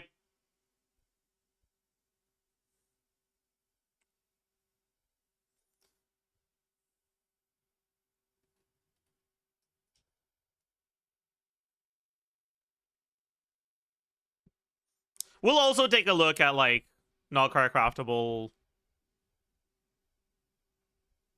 It wouldn't be finale, because it's kind of annoying to proc the finale. So, like, not craftable and Lion's Roar, I guess. Yeah. It's kind of cooked, though, but whatever. Durin, okay, so Durin base attack 347, Wolf Fang 510. Attack percent. Durin goes attack damage crit. So we have a Sans. We don't have the deathmatch that Inefa had. We do have Noblesse, TOM, substats. And that's it. On Wolf Fang. Is Harbinger bad? It's not that good. What makes Harbinger a good weapon, like, in general, is that it provides a lot of crit, but it doesn't provide a lot of attack, right? The base attack is really low. It's a 3-star weapon, and it's not a high base attack 3-star weapon, right? So, in order for Harbinger to be good, you need one of two things. You need one, either a character that doesn't scale with attack, or two, a character that gets a lot of flat attack buffs. Attack percent doesn't help, right? Because the lower base attack of a weapon will affect how much attack you gain from attack percent. So attack percent buffs provide the same relative value no matter what your base attack is. But flat attack buffs provide more relative value to weapons with lower base attack. So if you have a lot of flat attack, aka if you have Bennett on the team, a weapon that has lower base attack and offers you something other than attack will tend to overperform. And because Bennett is broken, that's why Harbinger is a good weapon for a lot of characters.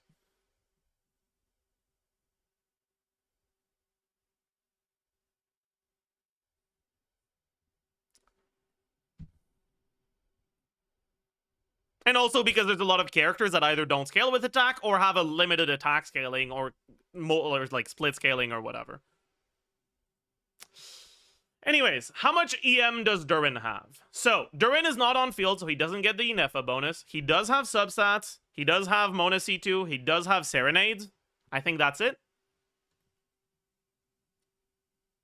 Yep. EM multiplier for Vape on Durin. Yeah, we have the Mona stuff. Straightforward. Yep. EM multiplier for transformative reactions. Yep.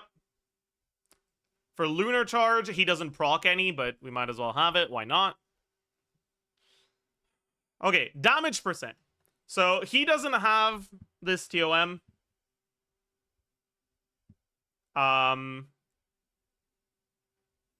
This is going to be his main source of damage, so the Q. Or not the TOM, the Golden True. He has Pyro Goblet. He has about 2/3 Mona uptime. What else does he have? He has...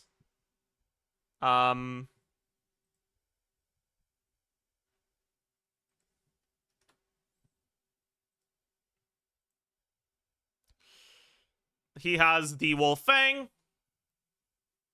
He has Noblesse.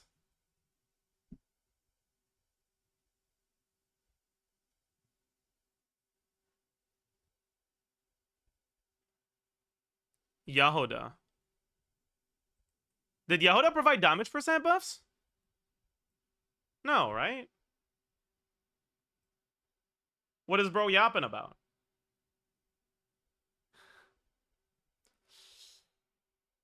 Yeah, so that's it for damage percent on the burst. Then on the non-burst, we use the skill as part of the setup before Mona burst. So it doesn't benefit from this. It does benefit from this. It doesn't benefit from this. Okay. Crit value.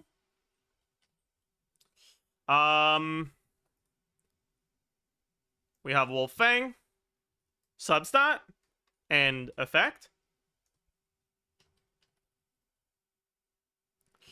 Effective attack, Vape.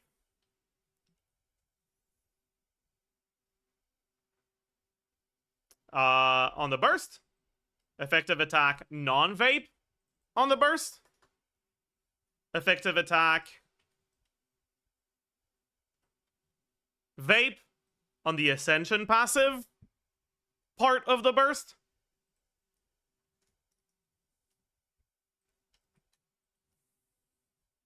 Non-Vape on the same thing. And then skill, which will also not vape.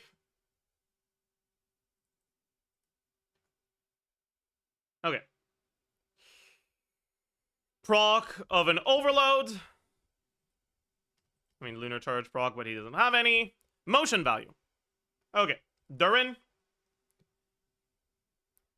Chat, I'm gonna be honest, by the way. This team might be good. Like, I'm kind of expecting good things out of this at this point. But like, I don't know how realistic the reactions are with just Mona as your Hydro. But like, Lunar Charge helps over Electro Charge, right? So maybe it's like actually good.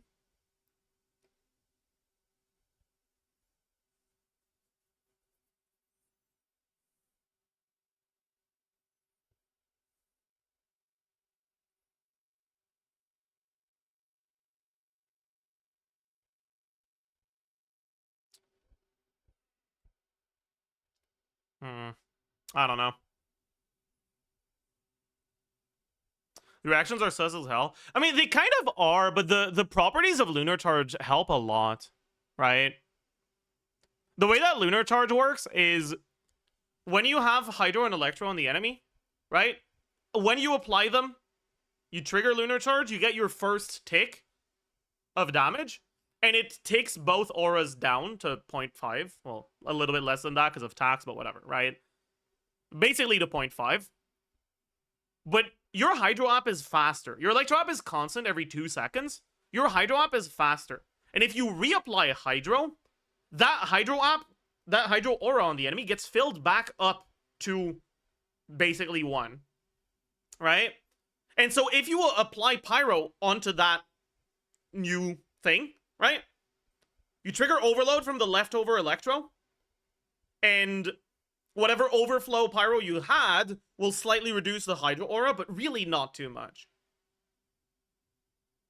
And then you can get another Vape, and then potentially even a third Vape before you lose your Hydro, depending on specific timings. And Mona, especially once they change that C2, right? Mona N4D is actually pretty decent Hydro application. Because her N4 comes out so quickly if you cancel it well. Right? It's something that a lot of people don't know. But Mona's 4th normal attack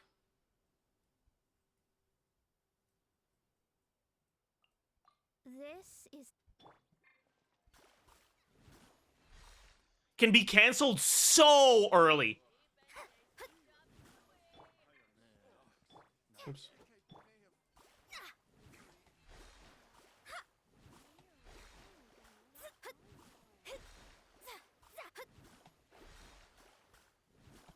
Right? Like, you can see it's coming out. Like, you can cancel it frame 1 of the animation.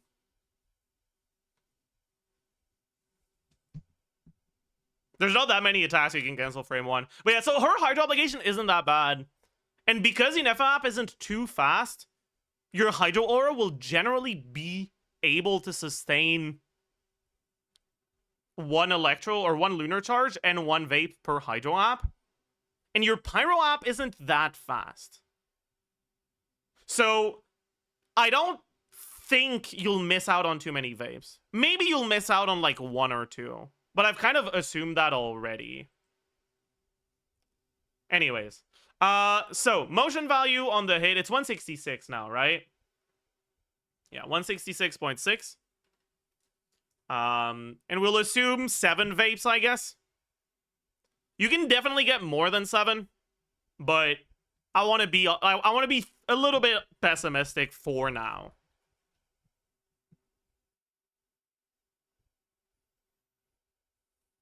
Maybe you can't get more than 7 because you gotta fucking wait for Yehoda infusion, which is so fucking tragic. But oh well.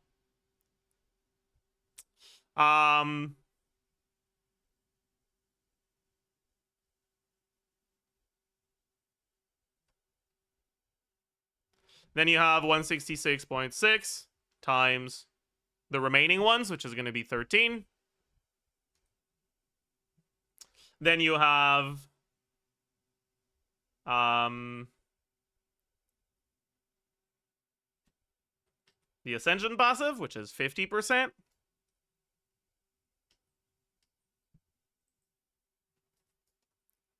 And then you have the skill.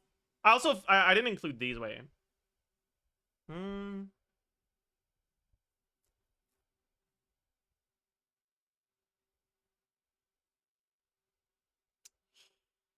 It's 148. We'll assume this doesn't react. 148.4, 111.5, 127.4.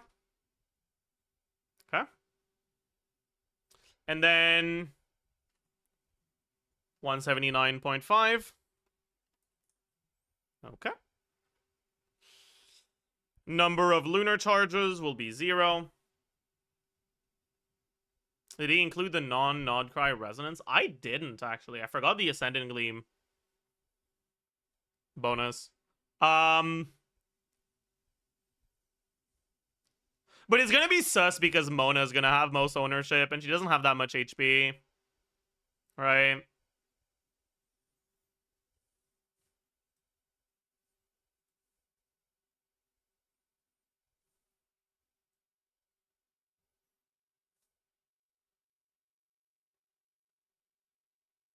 Actually, does it proc on elemental damage?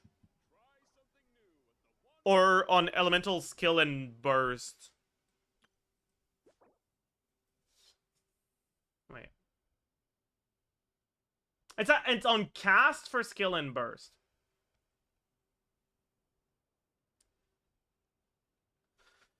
But you don't want to cast Durin stuff after Mona. You want to cast Durin stuff before Mona.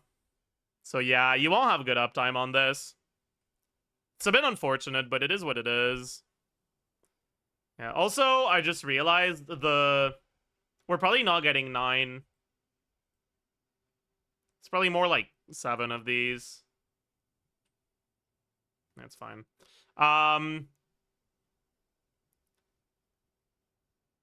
Because you need to have Pyro on the enemy for Yehoda to fill up her flask anyways. So that means you can't be triggering Electro Charge or Lunar Charge during that time.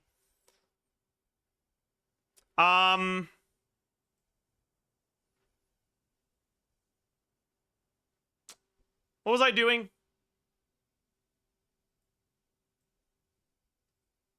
Oh yeah, I was looking at this. But yeah, Mona is gonna be...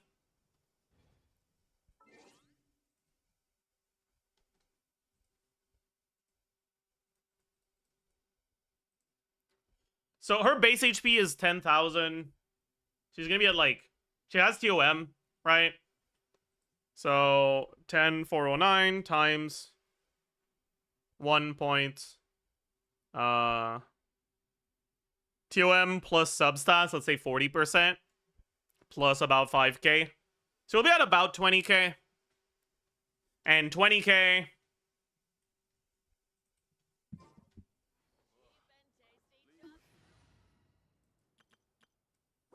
20k HP is 12% here. So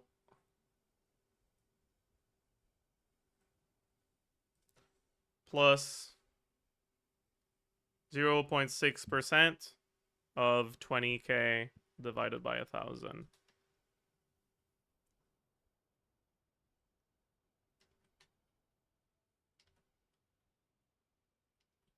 Yeah.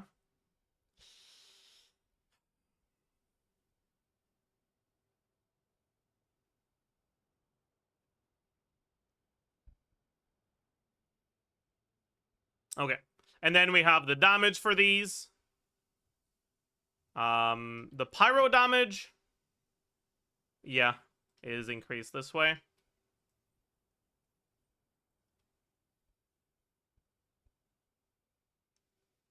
And then the overload damage. Oops. Yeah.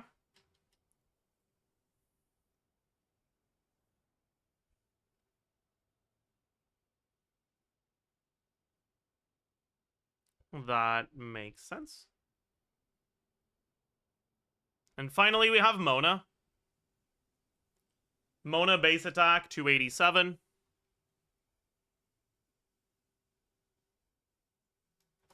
Fav. Attack percent. We go attack sense. Do we go attack sense or do we go EM sense? I feel like that's the real question, man.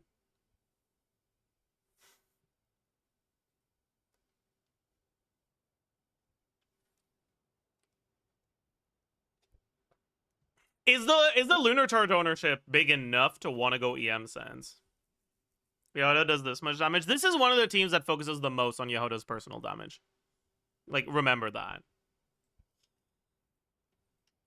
For now, we'll look at attack sense. Just attack damage crit. Okay. Elemental Mastery. We have substats. Her C2. Resonance. Or, so not Resonance. Serenade. What else do we have? We have 100 from Yehoda. We have 6% of Inefa's EM. Inefa's attack, sorry.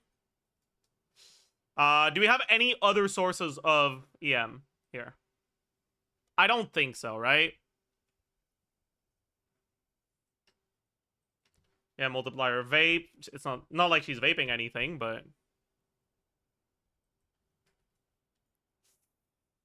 Yeah, multiplier overload. Not like she's overloading, but it is what it is. And then, yeah, multiplier lunar charge.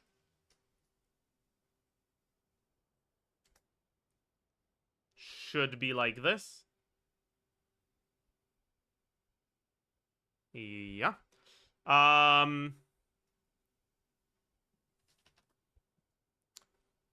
Okay.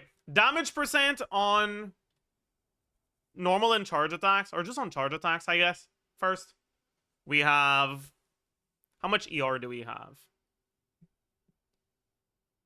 Fav is 45. Her Ascension is 32. Let's just round it to 35. We have 80. So about 200 ER. Did you have the C2 EM? Yeah, I did. But 200% times 20%. So 40% from her passive. 46.6 from Goblet.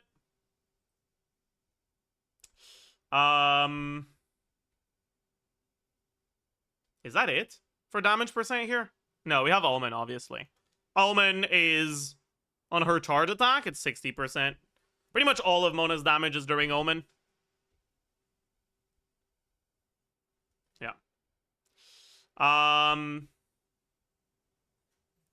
Then on Burst and Skill, it's also here. Yeah.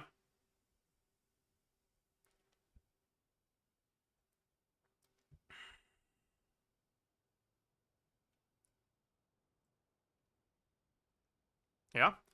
Crit value. We don't have the 50 from Nodcry. So our crit value looks a little pathetic.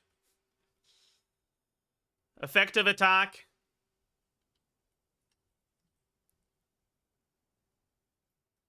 Yeah. Proc lunar charge. Yeah, it's not that good. Alright.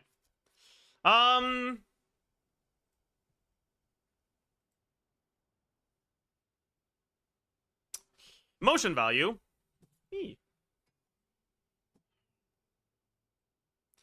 I don't know, like 4 and 4s for now. 4, no. We'll get probably 3 charge attack procs, so 255 times 3.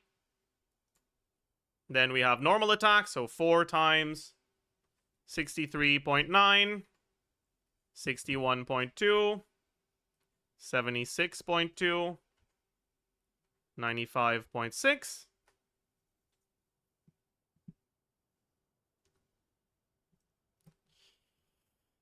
Skill, 54.4 times 4, 226.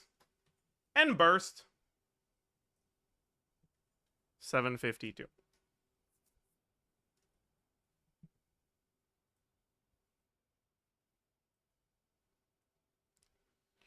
And then that is it. Number of lunar charge.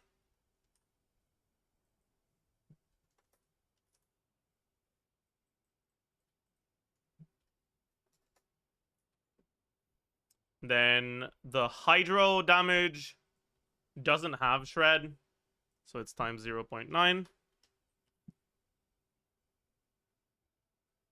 But the lunar charge damage does have shred. Yeah.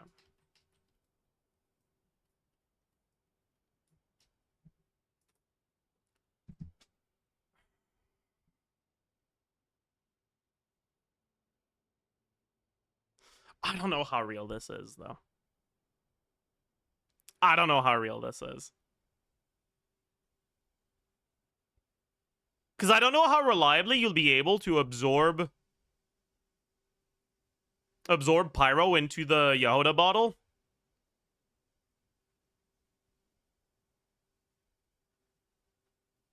Through Inefa fucking with Durin Pyro app. But you should have Yehoda's last bottle still applying Pyro, so it might not be too bad.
You giving Effa the 50 CV? I did, yeah. Like, this is Yehuda C6, 100%. Without the cons, it's kind of cooked.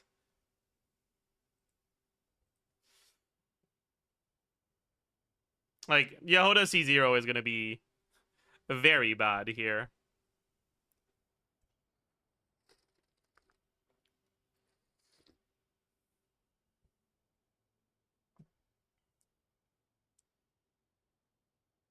Hmm.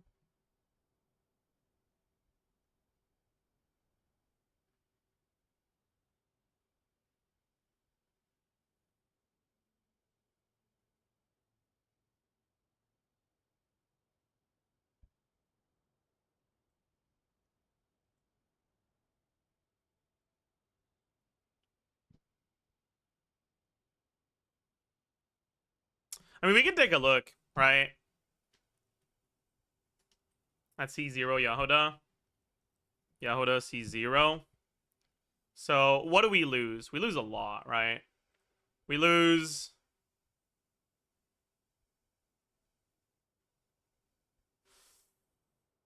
the crit value.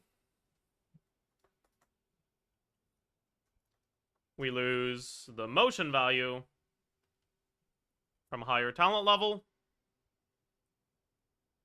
So it's now 217.6. I'm not even going to bother changing the burst motion value because it's not doing any damage anyways. I should. I will. 352.2. 29.4.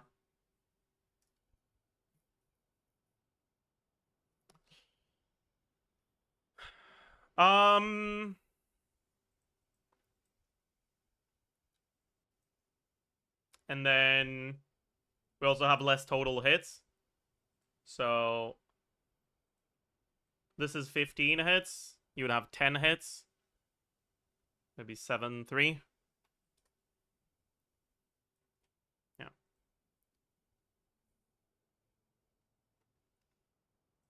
Yeah, so the Yehuda cons are like 20k DPS. A little bit more than that here.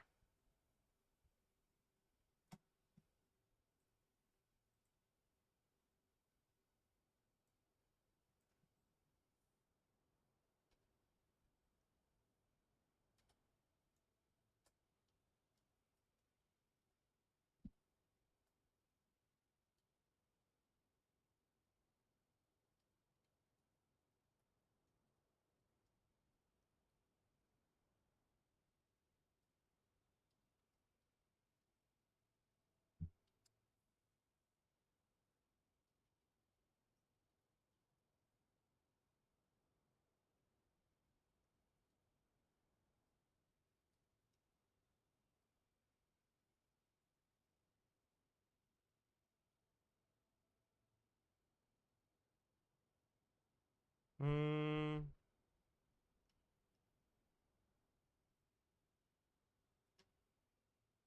Let me just do this real quick. Send it to someone.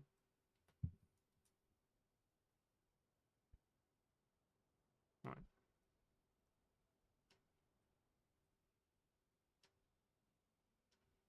Hmm.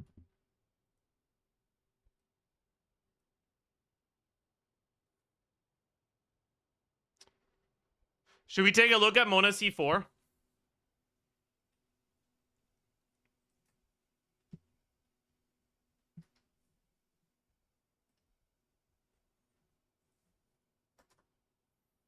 So, Durin gets 2/3 uptime on the buff. So 30% CV. Mona gets full uptime on the buff. So 45% CV. Yehuda gets 2/3 uptime on the smaller buff. So 20% CV. Inefa, same thing. 120k. I guess it's not that big of a deal, huh? Like, it is nice, but it's like 8k DPS. 8 to 9k.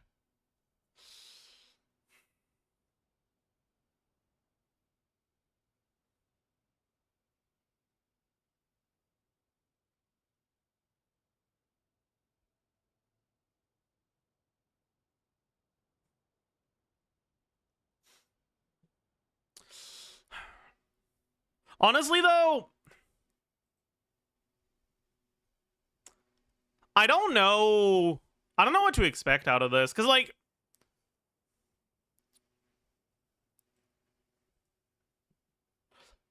I feel like Yehuda is so replaceable, right? Like, I feel like you'd rather just run another Pyro if you could. But we just don't have a good Pyro here right now, right? Like, Malika has no fighting spirit. Sherling is way too fast for the application.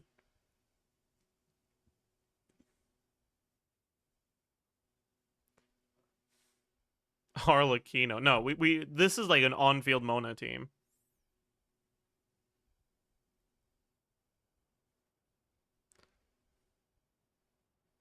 You want to send in Gleam? It's nice, but it's not necessary. Daya. So true. You know, we could look at Daya. If you guys want.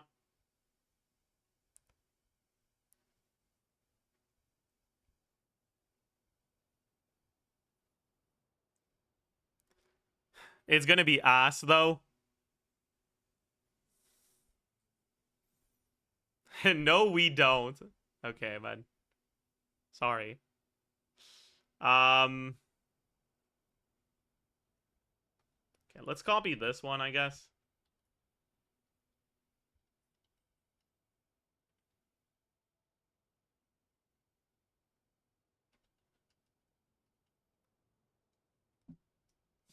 So, what weapon would we give Daya? And what set? Like, she would be the one to go on TOM, I guess. Let's do Daya C2. Or maybe, yeah, you just give her Instructor. That's true.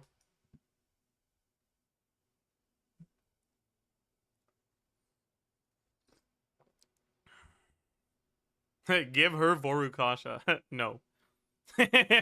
No. What about weapon? We can't proc Forest Regalia because we don't have Dendro. So this is just a fucking flame forged inside angle, I guess.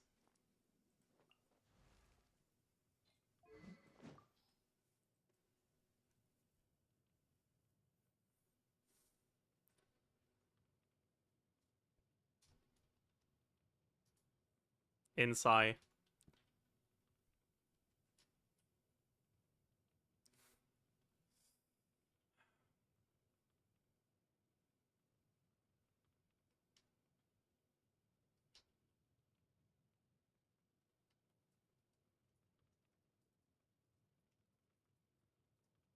Okay, so we also lose the Ascendant Gleam bonus, which means yeah, Multiplier Lunar Charge loses this.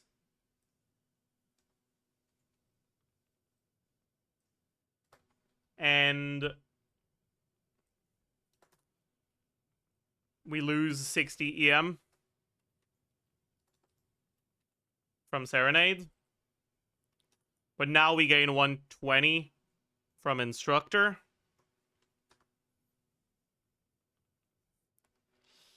And then we have Daya's stuff.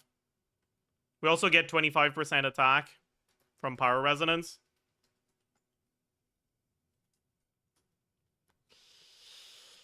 Okay.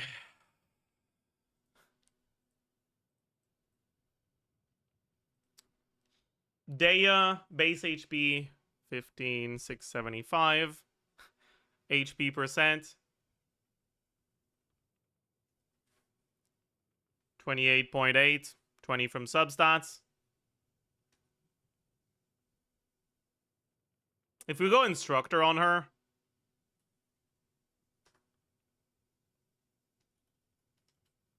yeah. Base attack, 265 plus 510. Attack percent.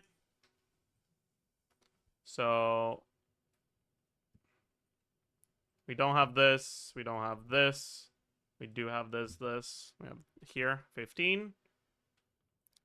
Flat attack around 300. EM. So,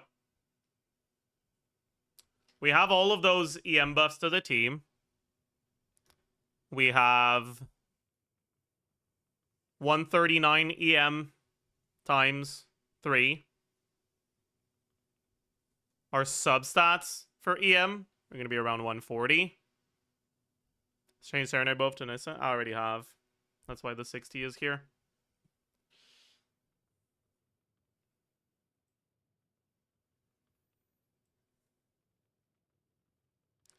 Then we have 285 EM from the weapon. And 80 from the 2-piece instructor. 140 on instructor. If you go... if you go triple EM main stats here, and you have something with just like 40 EM on Flower of Feather, basically just literally level something that has EM until it rolls EM once. You get that with 100 EM on either Flower or Feather. And I think most people have one of those. Around 100. We can assume 120 if you want. Like, that's fine. I don't mind. Anyways, yeah, multiplier, vape. Yeah. Transformative, yeah.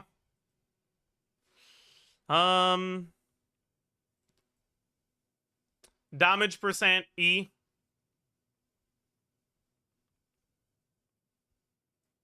Hey, we just have that, yeah.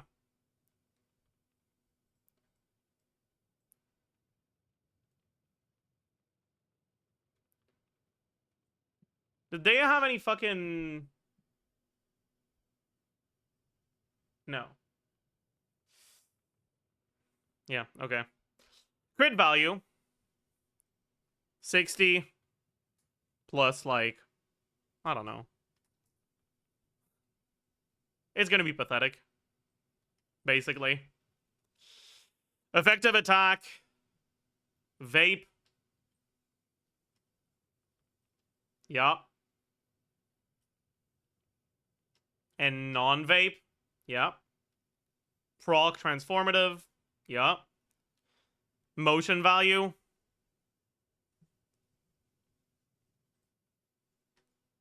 I guess we need effective HP as well for these things.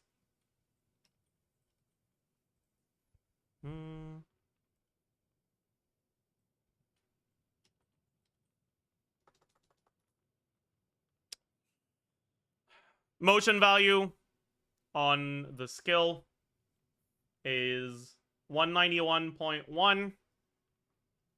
Or sorry, 191.9, 225.8 plus 102.3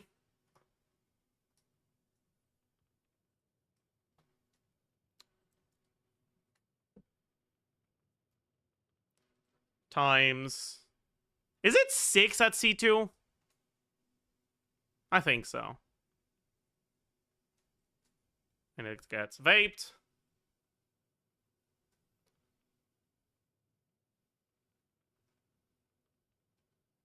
Yeah, that's actually good. The C1 is just HP scaling, right? Yeah.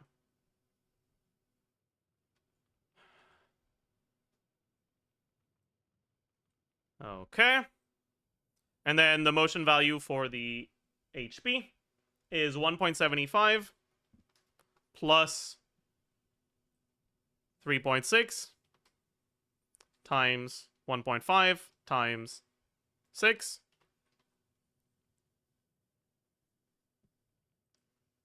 No, times 8. Okay.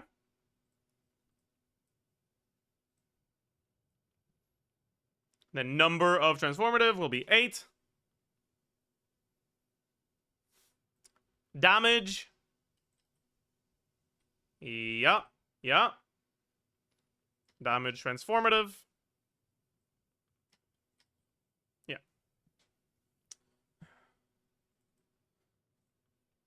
Wait, is that as good as C0 Yahoda? Oh my god. Okay, yeah. Huh.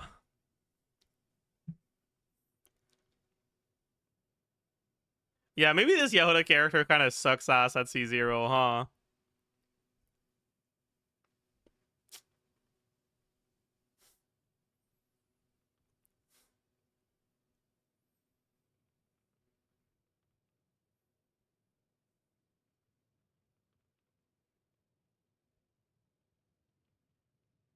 $50 CD at C6 is pulling its weight. It's honestly, there is that, but it's also a lot into the C1. The C1 is really good. Right? Like,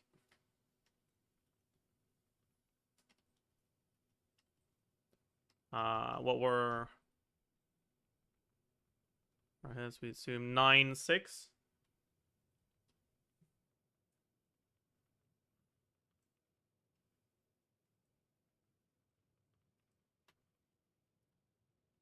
Like the C1 is like 5k. Then the C3 is 3 the one with skill levels? Is gonna be like another 5k. And then the C6 is gonna be the remaining 10k.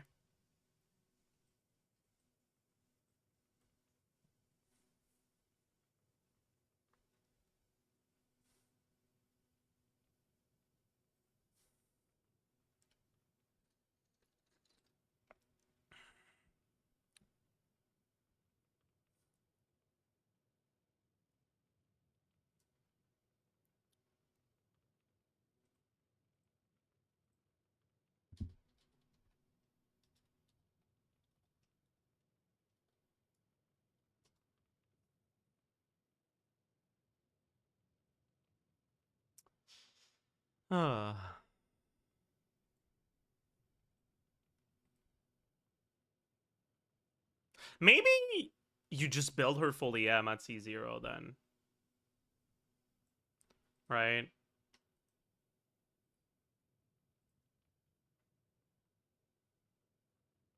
Because, like,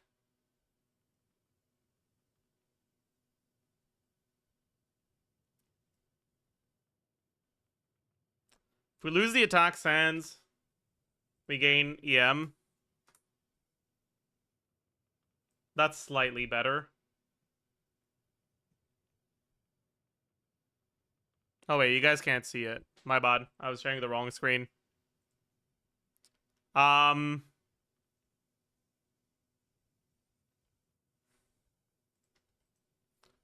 if we go EM Goblet,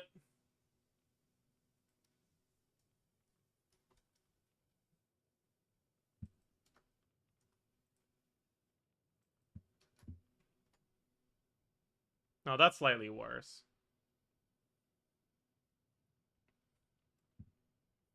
I see. All right. Well, okay, I suppose.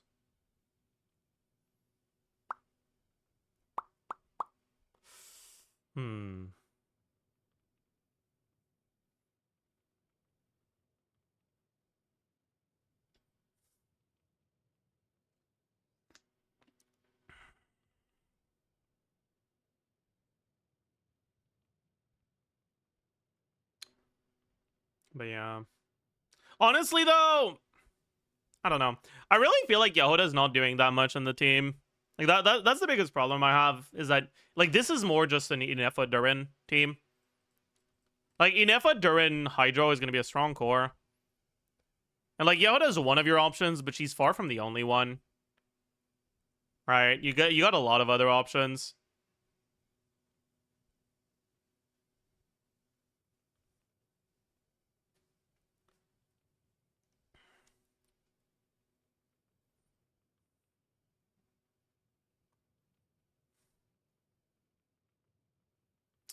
You need Gleam? You don't need Gleam. Like, that's the thing. Gleam is good for Yahoda, but it's not nearly as good for Inefa. It's nice, but it's not a, like, insane deal.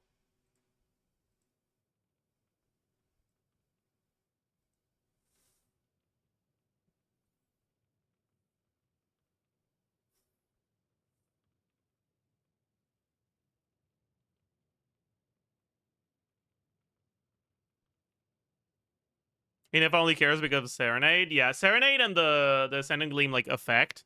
Like, the direct Lunar Charge damage. Now Nefer. The problem with Nefer is you don't apply Hydro with Yahoda.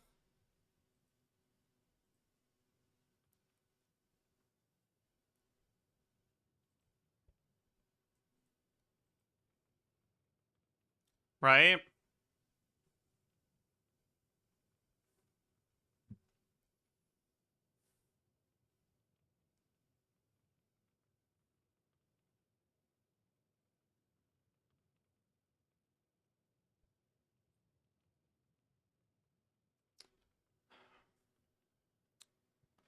Hmm.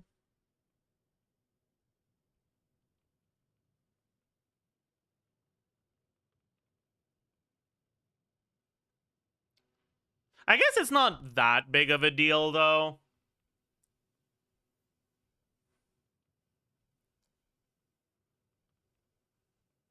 Right? Like, you just...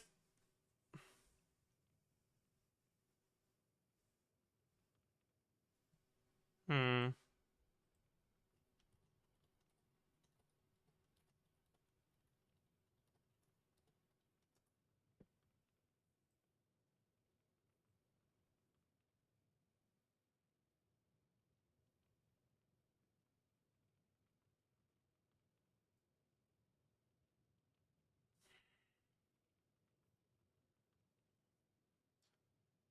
Like, you don't get this, like, at all. Oh, no, sorry. You don't get this at all, right? Because you're not going to be absorbing Hydro, because you're not going to have Hydro on the enemy. But I guess you still...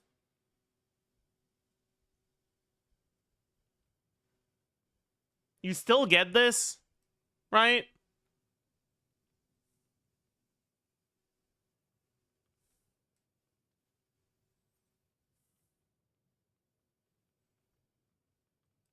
Because you just fill it up with Animo? No, you don't. Oh, I see. You don't fill it up with Animo. You don't fill it up at all. Oh, yeah, that's bad. Oh, yeah, that's a problem. That's a big problem, actually. Oh, yeah, no, that's not good.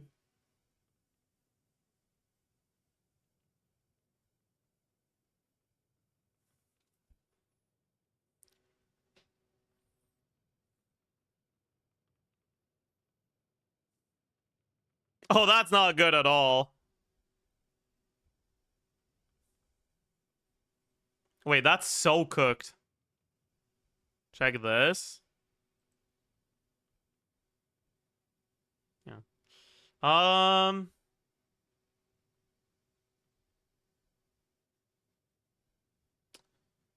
Farina E-Q, Yahoda hold EQ. Okay. I'm gonna be honest. This looks very fake.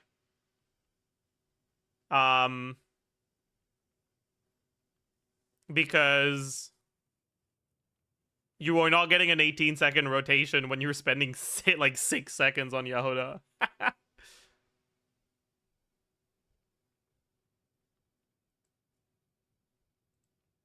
Oh.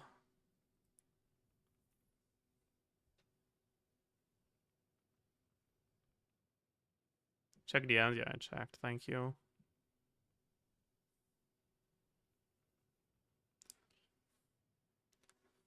Yeah, and then for second rotation, right?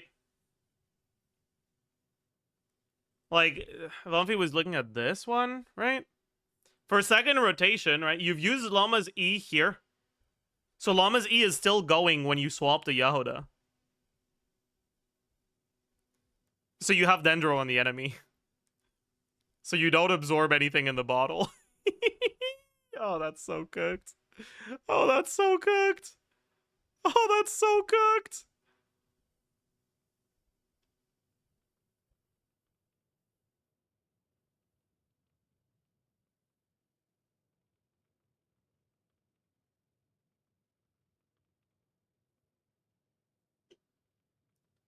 That's so fucking bad.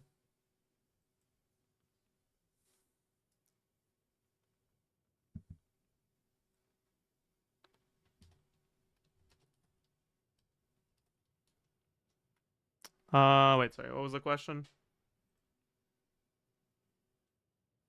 Is Benakari's new best team during Overload? Maybe.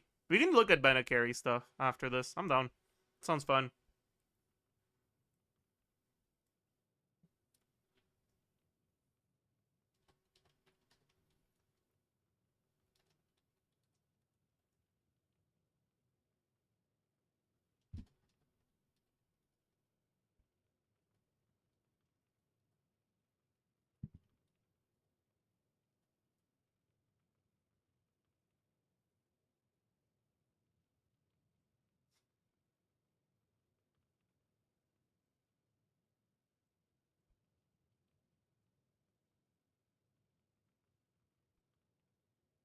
The fact that she can't fill up her flask with Animo is so bad for her, actually.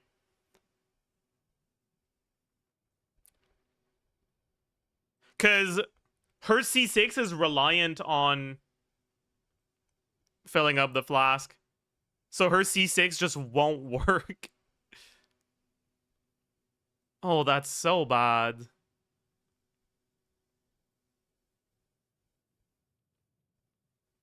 That's so bad. Yeah. Okay. I'll be right back, chat.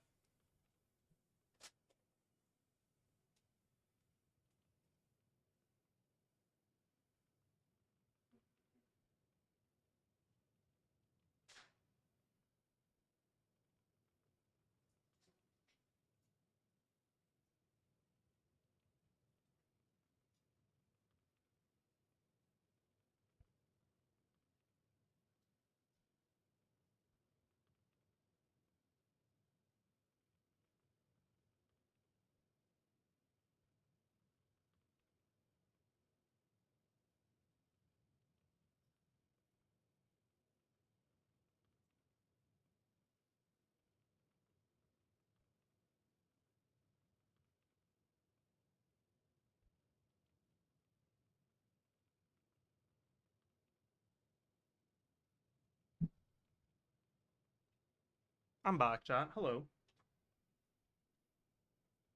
Hmm.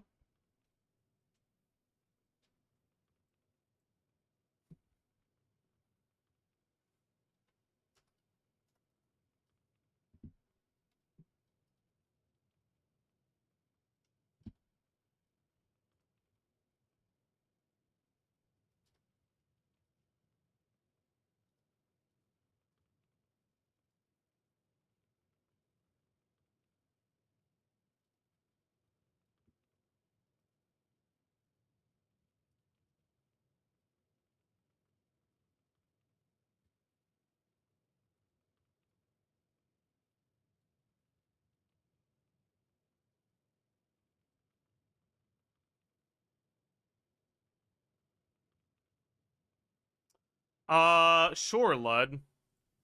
I don't think I need to have access to my account right now, so I can just go on the other one.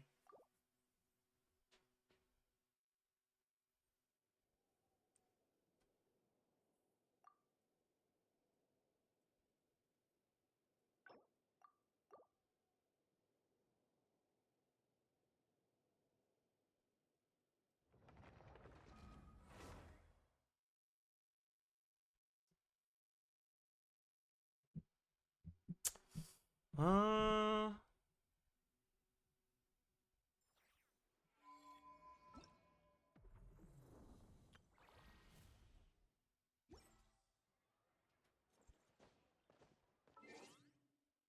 yeah. Okay. I'm gonna be honest, I feel like this is the only good Yehuda team.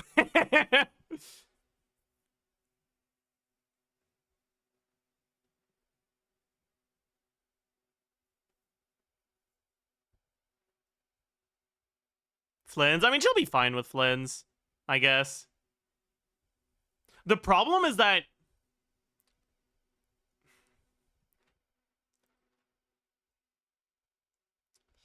in order to get this,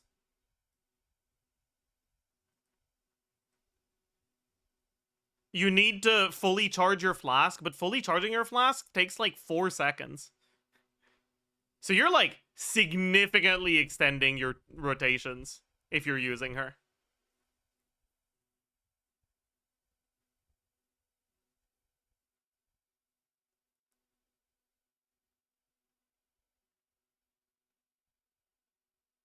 I don't think she's better than Zucros. Even at C6. I'm pretty sure using the C6 is a DPS loss.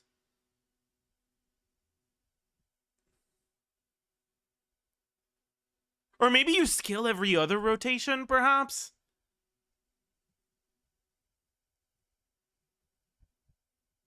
I guess. That's something you could do? Maybe? That sounds sus as fuck.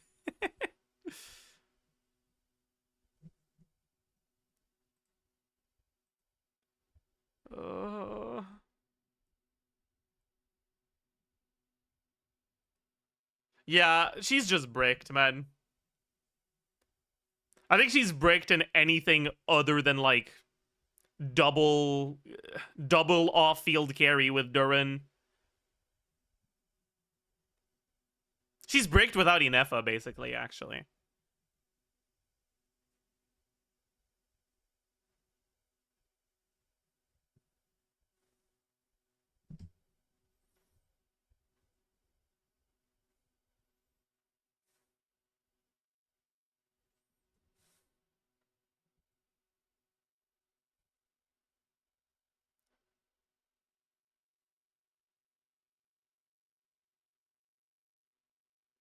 No, I haven't done the video on Sijin also already.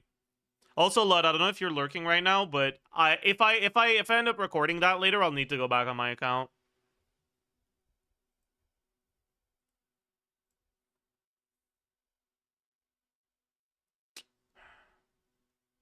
Sure, just let me know. All right, bet.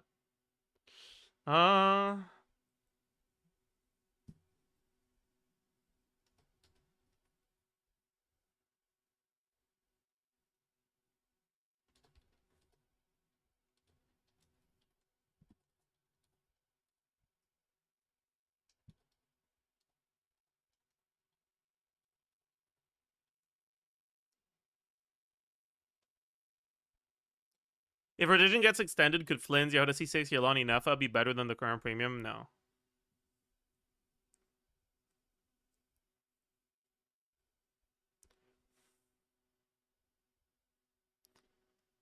Yehuda C6 doesn't just extend your rotation, it requires you to spend 4 seconds doing nothing.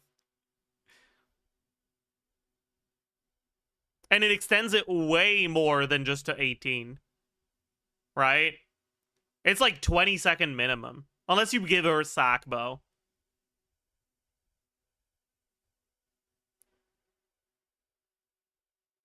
I guess with sack bow, you could do 18, maybe. I think it's sus, though, because Yolon animations are pretty long, too. Because her cooldown starts at the end of her running, not at the start. So her actual cooldown is like 20 seconds, not 17. Yeah. Yeah, it's really cooked. If you laugh, yeah. Okay. What about just using her in teams with Ino for people that don't have Ascendant Gleam? Like, they don't have Nullcry 5 stars? What's the best you can do with that? Let's try to figure it out.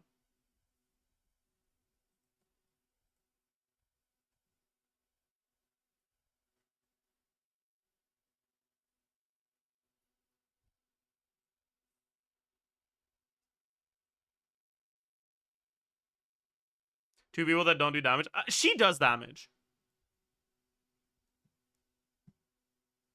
Like, she can very much do damage.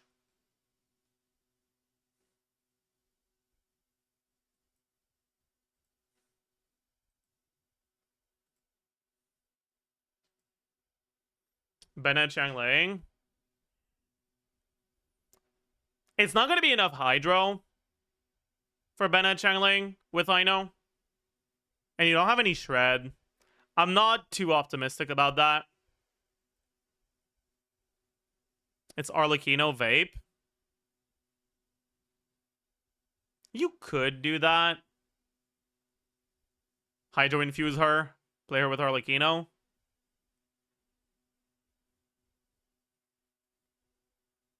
But I feel like that's sus too.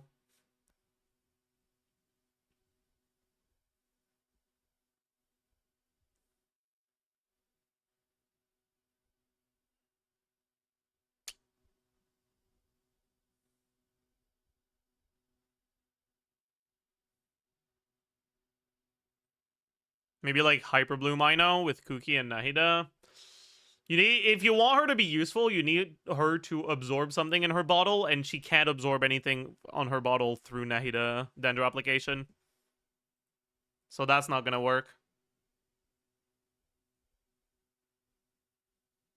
It's gonna be pretty bad, actually.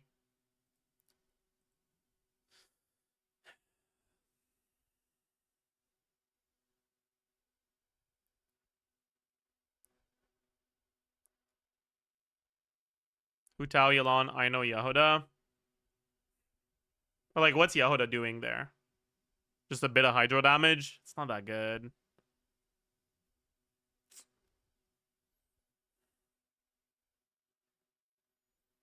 Something with Molani. I mean, the whole point is to come up with teams that would be, like, pretty good. That are using Ino and Yahoda. So, like, if you have Wild Hunt enemies, and you kind of need Ascendant Gleam, what's the best thing you can do with Yahoda Ino as a core? Right, that's what we want to know right now.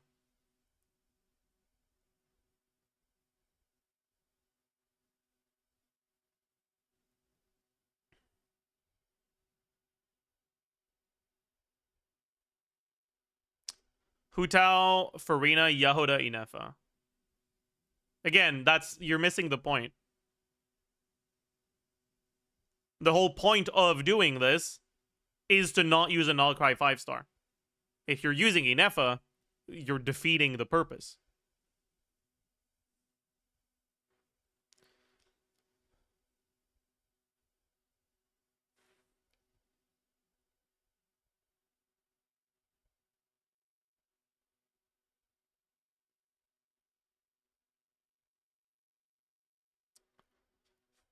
Hutao, Farina, Ino, Yahoda.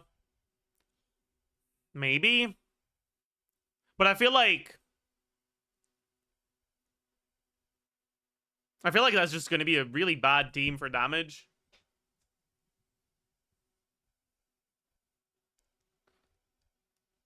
Right?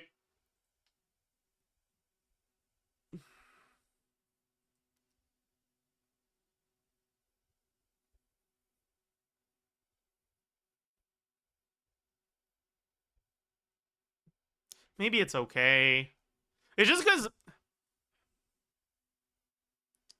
I know it was so bad, man. That's the fucking problem.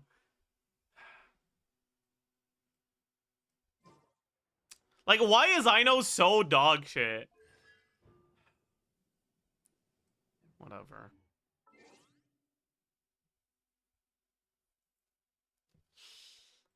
I guess...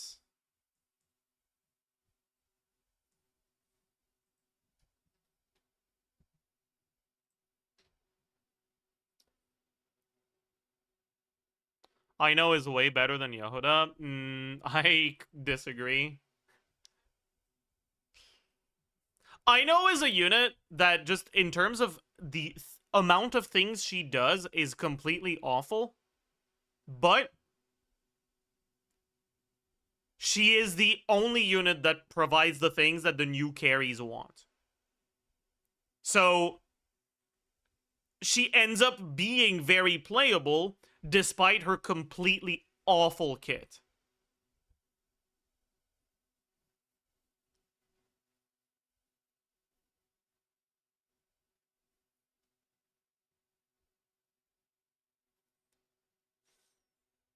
I think that's the point. Yeah, it definitely is, right?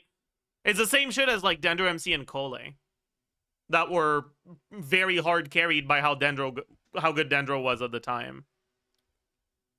And that basically stopped being used altogether when Nahida came out. Same with early Kachina. I don't know. Maybe. Not to the same extent, in my opinion. Hydra plus 80 EM plus 35 Lunar Charge isn't bad. But, like, that's the thing. It is bad. Yeah.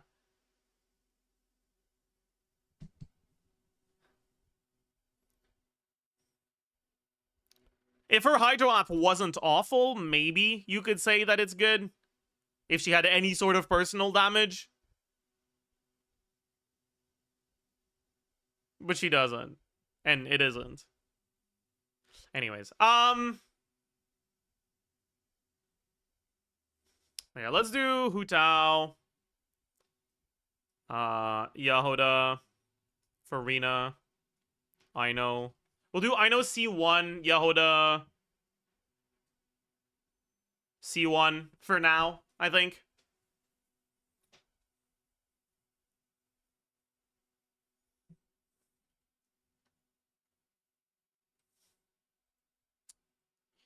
Isn't Shilon and Mawika better? Instead of, what? Farina Hu Tao? Maybe. Probably. Mawika being better is not really like a new thing, though. I do want to look at things other than Mawika. 15.552. HP percent, we'd have substats, we'd have Hydro Resonance. That's it. Actually, we get EM from Yahoda. We get EM from Aino. Maybe it's an HP Sans angle, actually.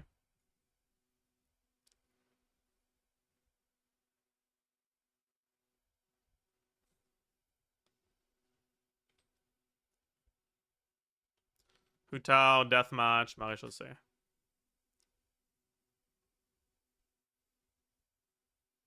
Hugo Sky? No. Sky isn't about having Nodcry characters, it's about triggering lunar reactions, and we don't do any of that.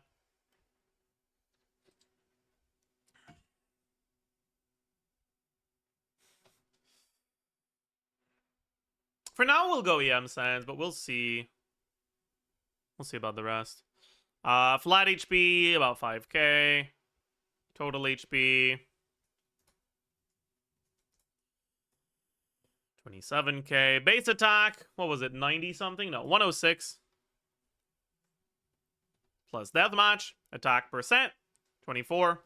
And substats. What are the set bonuses we go here? So Yahoda. Do we go 5 on Yahoda? Ideally, you don't want to.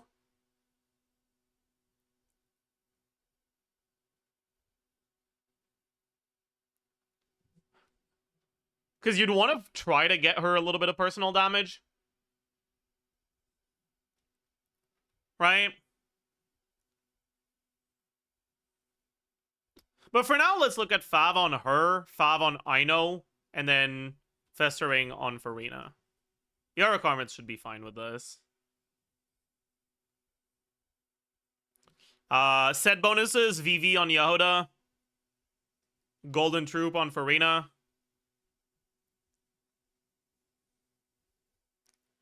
I checked that with enough. Yeah, Vampi, I'm trying to look at teams that are not using any of the Nogcry 5 stars, but that have Ascendant Gleam. So teams with Yahoda, I know.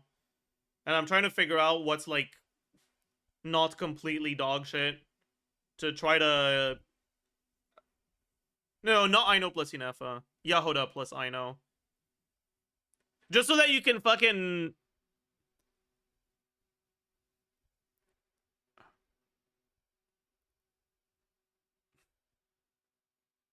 Like, just to see what sort of stuff you can do if you're against Wild Hunt enemies. If you don't have the DPS to brute force, or if you're like really strong carries or busy somewhere else. Yehuda would probably be better on Instructor. There's no fucking way. Yehuda personal damage in this team will probably be like 10-15% of team DPS. You don't want to sacrifice that. And Farina personal damage is also going to be pretty significant here.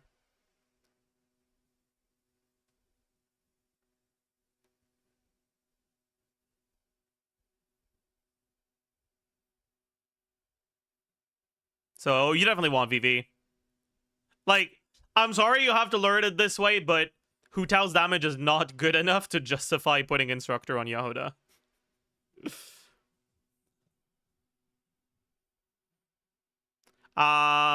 We go Serenade on Ino, I think. So we don't have any attack buffs. Yeah. Okay. We have 350, and then we have 6.26% of her HP.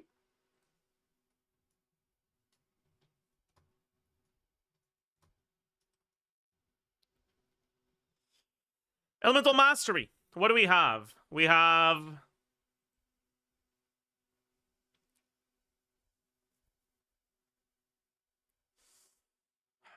EM Sands, I know C1, Yehuda,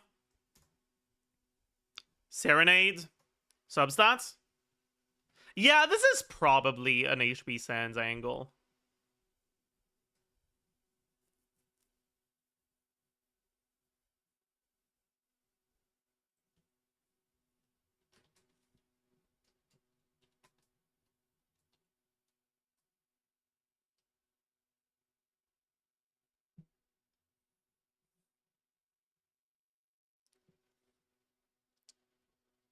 White Deathmatch and not Dragon's Bane.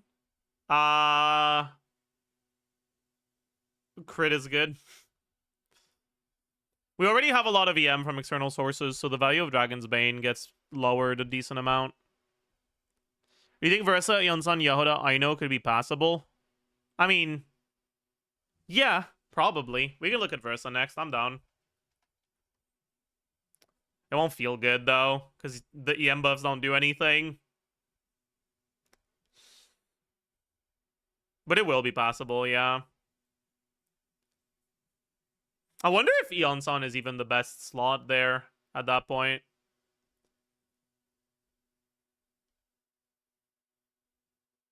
I wonder if Farina could be better. Probably not. Probably not.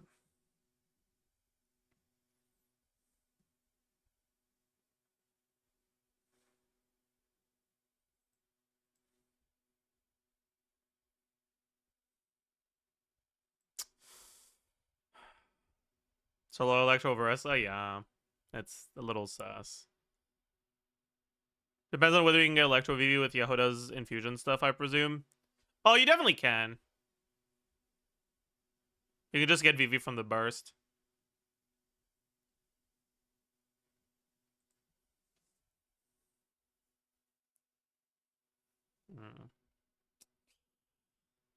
Okay, damage percent, E. Okay, it's not going to be E here. It's going to be damage percent on the charge attack. So, what do we have? We have Maréchaussée. We have, honestly, fucking 280 stacks of fanfare average, maybe. Because Yehuda heals a lot. We have Goblet. We have... Is that it? I think that's it. Oops, I forgot a percent somewhere.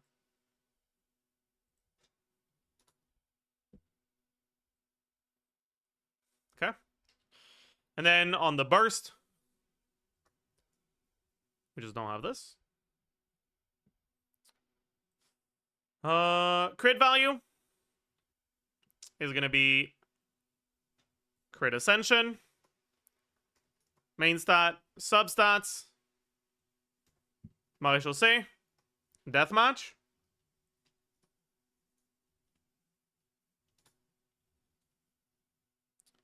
Or power passive for being at 50% or less HP is up at some point? No, because Yehuda's healing kind of pops off.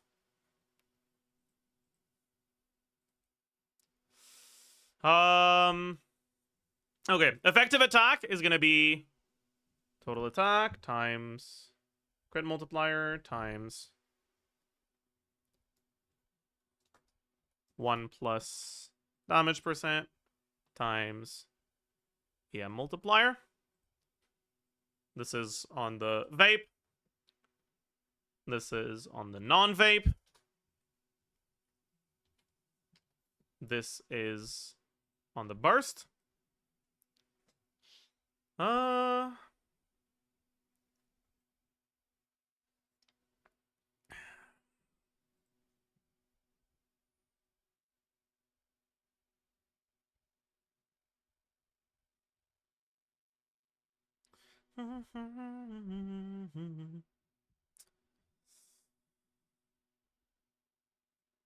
Motion value. 8 and 2C, I guess, is what we should look at for now.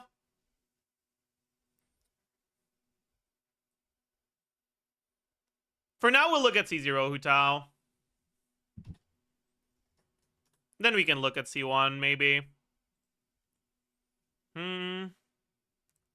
So, motion value. If we do 8 and 2C, we have 4 of each. So 4 times 78.9, 81.2,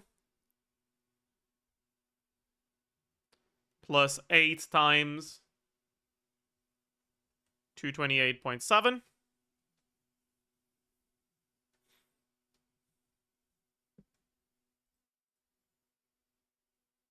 And all of this is vaped. And then unvaped, we just have this. And then burst. And I guess blood blossom.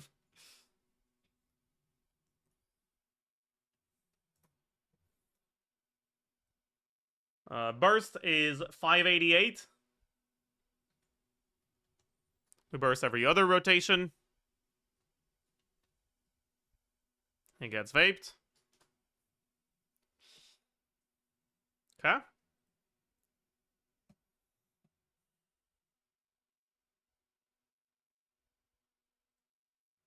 And then the damage is going to be effective attack times motion value times defense multiplier times res multiplier.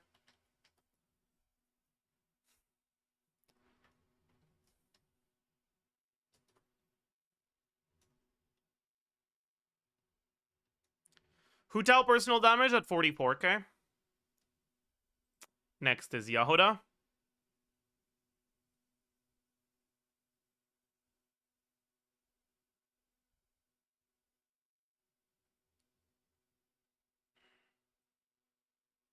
This was Yehuda C1, right?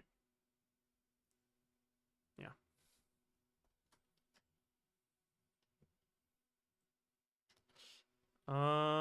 Okay, so we go 5 here. So base attack is lower. We don't have the chain breaker attack percent.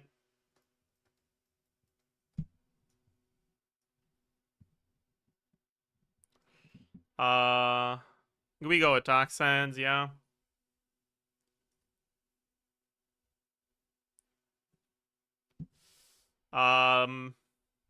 Any other sources of attack? No. We don't have TOM. We don't have Noblesse. That's a little cooked, huh?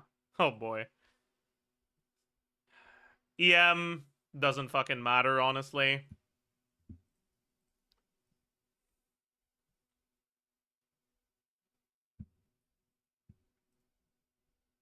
Damage percent.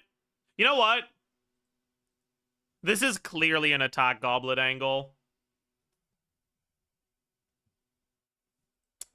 Damage percent. Actually, no, I was wrong. Maybe it is. I don't fucking know. Whatever. fanfare. That's basically it.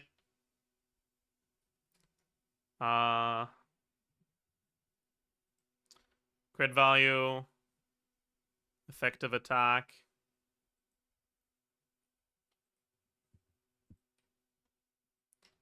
On the... Actually, it doesn't fucking matter. Pretty much everything is together here.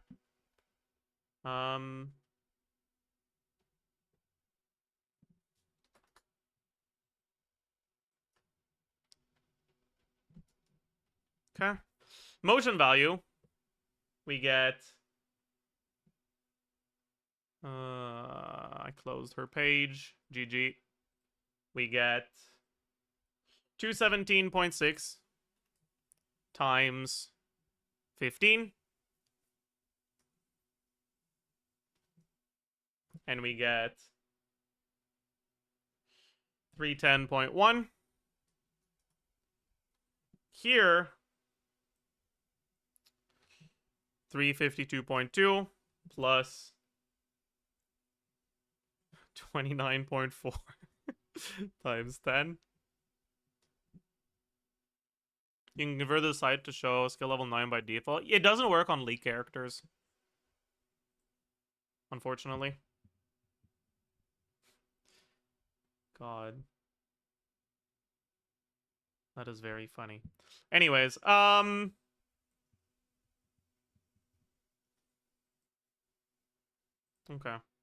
I guess it's a bit lower than I expected, huh?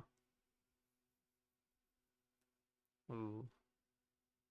It does work? Maybe it forgot my settings then. Oh.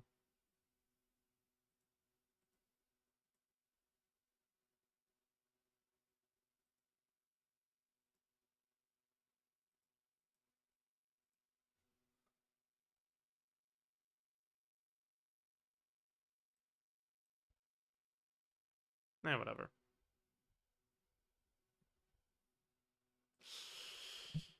Farina personal damage in this team will be pretty okay. Also,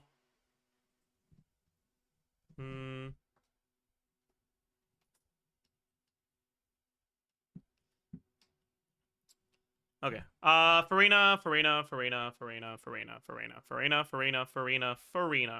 Where are you? 15307.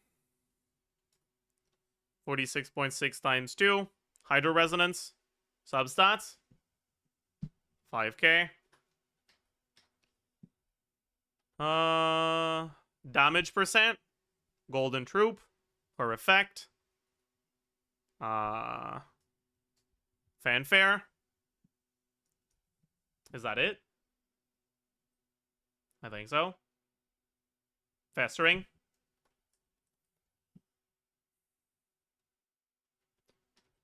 On the burst. Actually, we just got fucking 0 on the burst. That's crazy. Crit value. We have crit ascension, so 98.4 here. We have festering, so 24 CV here. Effective, yeah.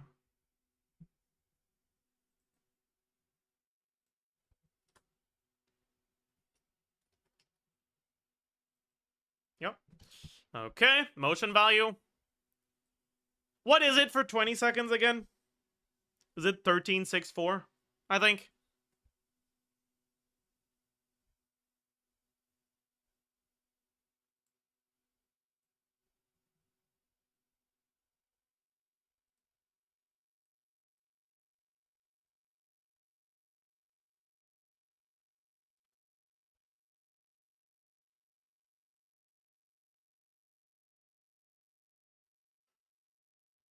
No, it's more than that. Is it 1564?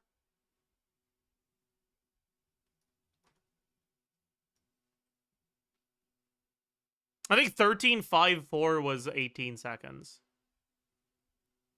Maybe not.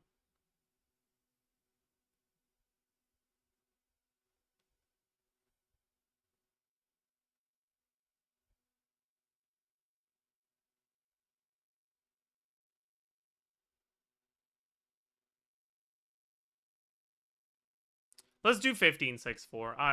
Let's do 1364. I just can't be bothered, man. 1.4 times. Yeah, maybe I need to save a sheet with Farina hit counts, honestly. I feel like it would save me a lot of time in the long term. Also, okay, yeah, that's a problem. Let me...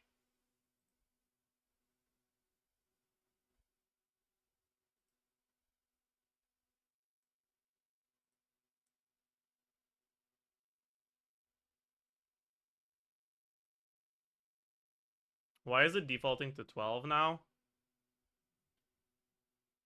Oh, no. Okay, please save this. Okay, there we go. 13.4. Okay, no. 13.4 plus 1.4 times 5.49 times 13. 10.13 times 6. 14.09 times 4. This is 19.4. Yeah. Yeah. So we're at about 70k. I'm not even gonna bother calculating, I know, man. 1 damage.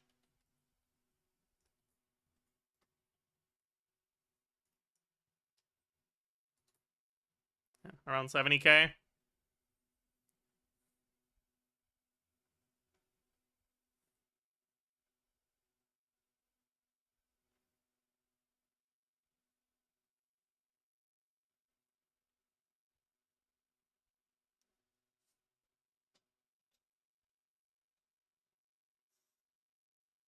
HP Sands. Oh, yeah.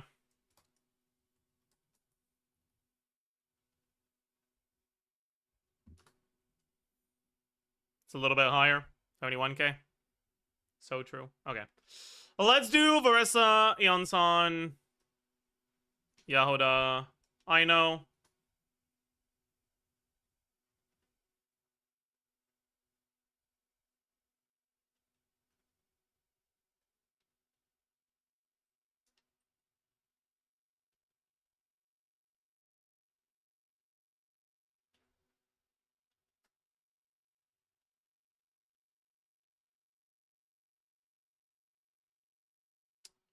Um...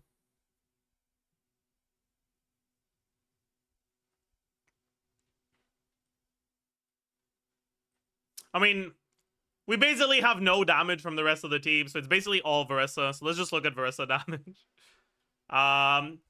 You probably do not try to absorb the flask with Yahoda here. You probably just press, like, just tap E. And that's it. Like, EQ swap out. You do want her on VV. I guess you E swap out and then refresh VV with Q swap out.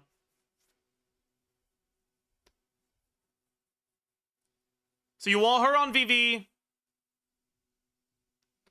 I know on Noblesse.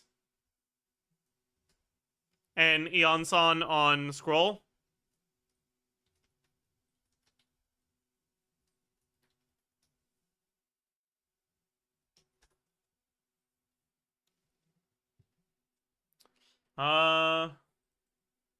Let's look at C2 Eonson first. Let me remove the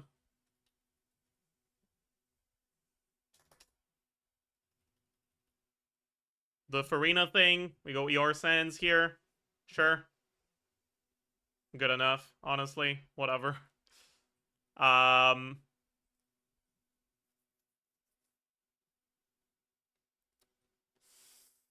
So, Varissa.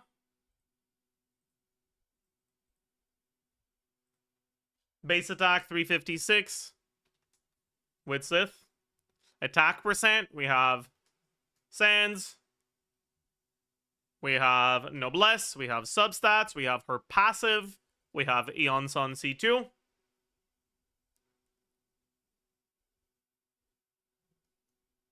We have Widsith. That's it.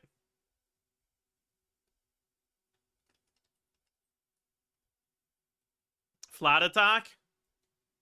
We have Aeon Sun. I'm gonna sneeze. Hmm.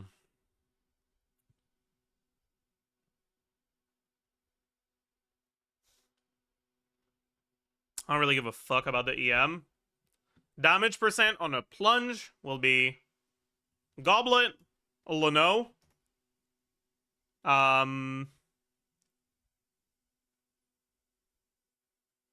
Scroll, Widsith. That's it. On a non-plunge, we don't have Leno, but we have the rest. Crit value, 98.4, and Widsith, 55.1. Effective attack.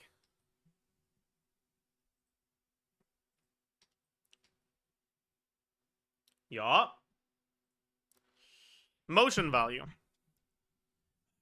So, this team's animations shouldn't be too long, right?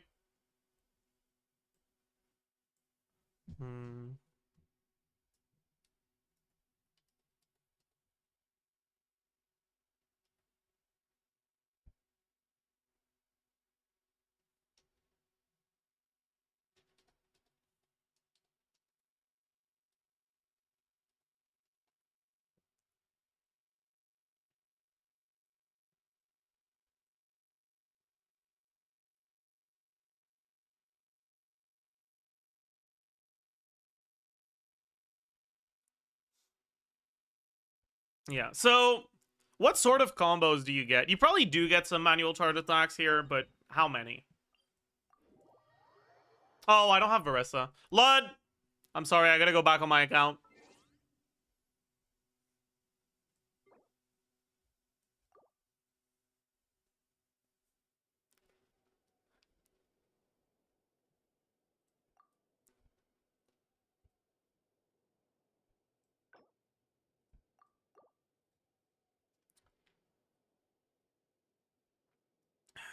But yeah, Limbo, I don't know if you have time to use the extra E before Yonsan buff runs out. You probably don't.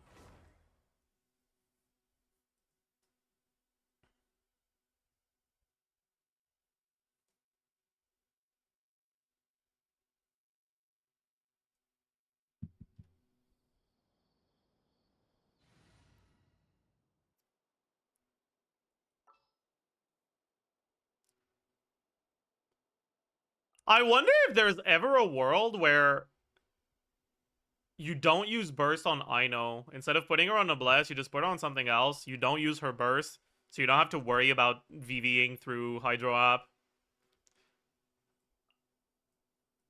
Because it's not like she's doing anything, you know?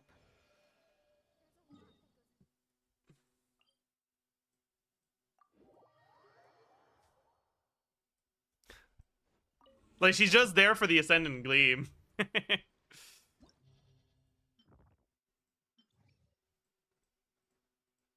Hello? Oh my god, okay.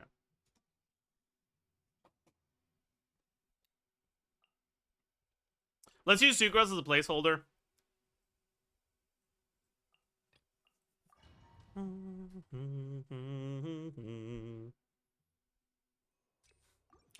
Alright, we probably do, like...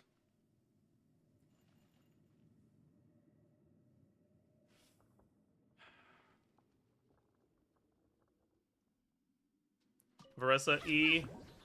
Sucrose. No. You have to swap to Aino before Aeon-san. Varissa E. Sucrose. Aino. Aeon-san. Varissa 2 plunges. Yahoda again.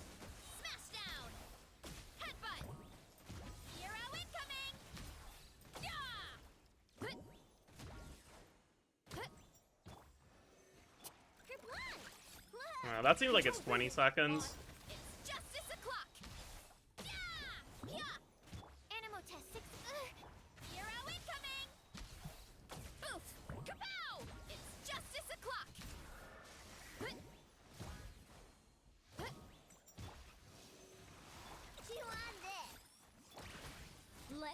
It's probably less than 20 seconds when you don't have all the mini bursts, though.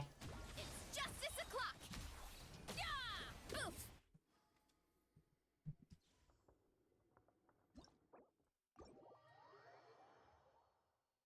Two skill Yehuda. One of them would be skill, the other one would be burst.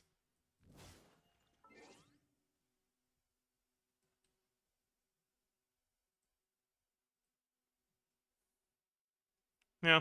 Let's go for a 20-second rotation.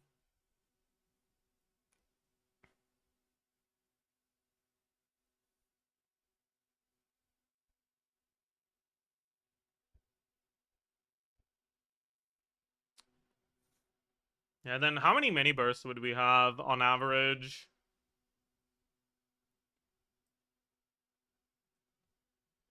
You have 3. Is it 3 or 4 particles per skill? I forgot. It's 3, right? So 6. Honestly, you can battery Eonson to Verissa in this team. Plus 4. Plus 3 out of 4 Electro Resonance procs. 1. Then you can battery the skill too from Yehuda. And the Fav proc. Honestly, both Fav procs if you have 2. What's Yehuda particle generation? Is it 4? I think it's 4, right? And then Ino is 3. How do you battery Eons onto Verissa? You QE instead of EQ.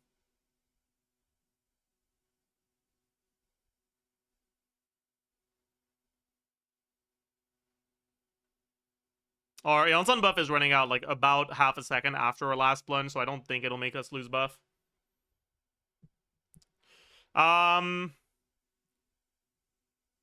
Then for clear particles, we'd have 2. And then one of the Fav procs batteried into her. 2 of them, because Eonson. And then another Fav proc on Yehuda not batteried into her. And the Ino Fav proc also not batteried into her. Chat, this is a lot of energy.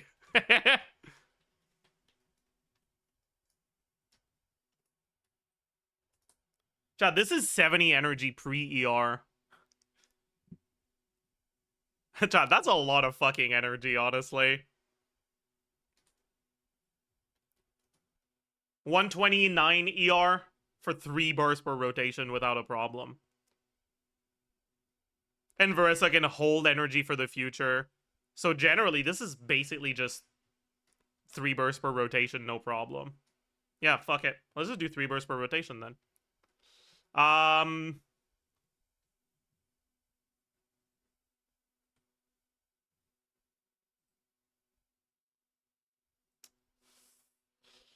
So,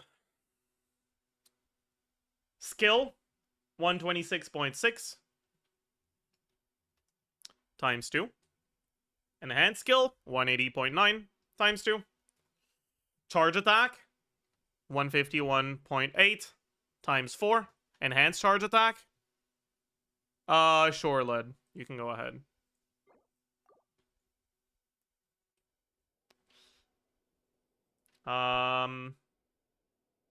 Enhanced charge attack 157.5 times 3.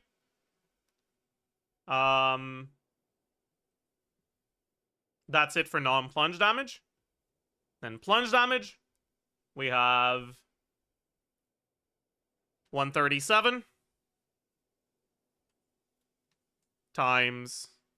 How many plunges total are we getting? 7?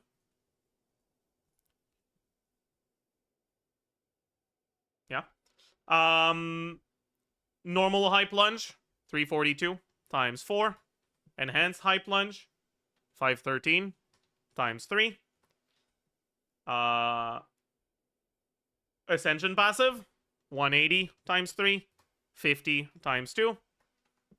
Burst, 684.5 times 3. Is that it?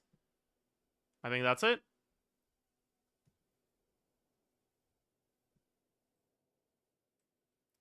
And it'll be full VV uptime.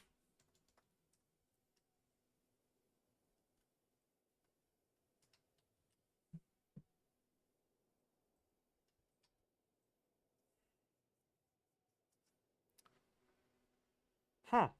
That's not that good.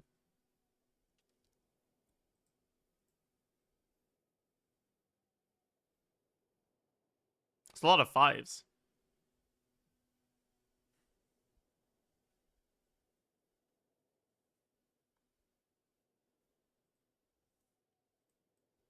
I forget anything? I don't think so. Hu Tao is better than Varessa. True.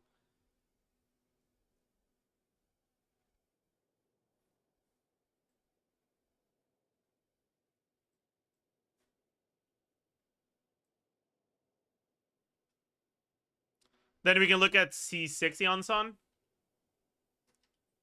I guess I also have a bit of electrocharge damage and Eonsan's personal damage, but I can't be bothered calcing that. Like, it is what it is.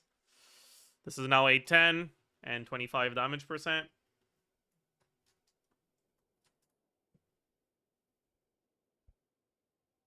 Yeah. It's not that great.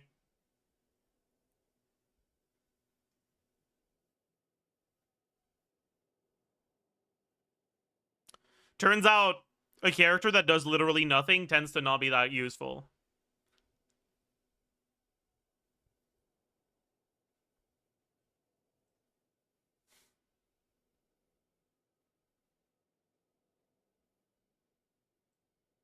Crazy.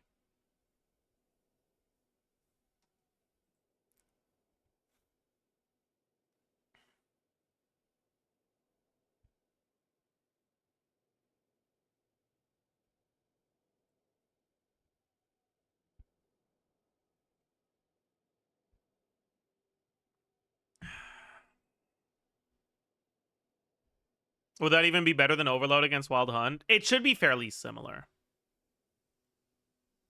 It'd be better against the big Wild Hunt enemies, worse against Sigurd. Anyways. How long until you're done, Lud, by the way?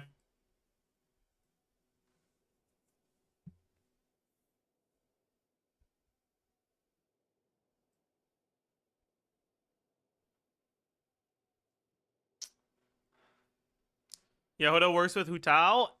Kind of. It's not great. About 6 hours away, but I can do it after a stream. All right. I think I want to record the Decision Onslaught video now.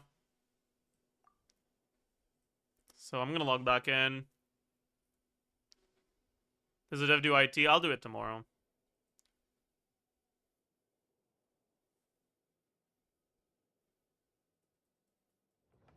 Even with full team DPS, I doubt the C2 Eonson team is going past 60k. Oh, it is. Like, just the electro charges will be enough to bring it to 60k.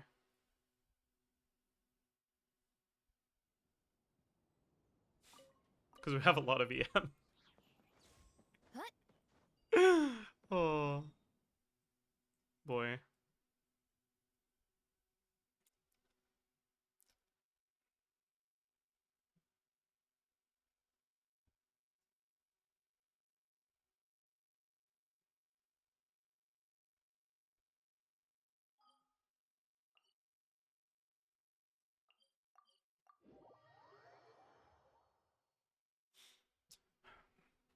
Okay, so what are the strats that I want to talk about here? For the Hera, right, you can do just Lunar, right, very straightforward. You can do Hyper Bloom by forcing a Hydro Infusion. You can do forcing no infusion with physical hits. You can do fast infusions for cryo, for your pyro carries, either by using Dendro units and burning or using Animo MC. I think I want to list them, though, so I make sure I don't forget any of them. So, just Lunar. Physical. Hydro for Hyperbloom.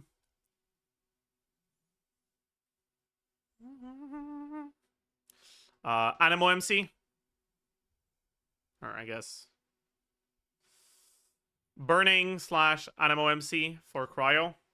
Or for Melt.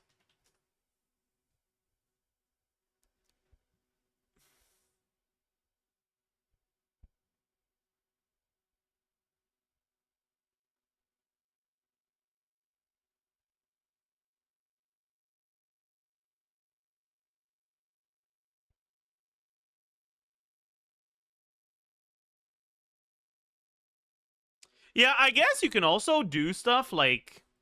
that's a good point. I haven't actually tried this. I kind of want to give it a shot. Bring a team that wants a Pyro Infusion and using Maoika to get the Pyro Infusion without having to hold back any of your damage during the setup. Right? Something like this.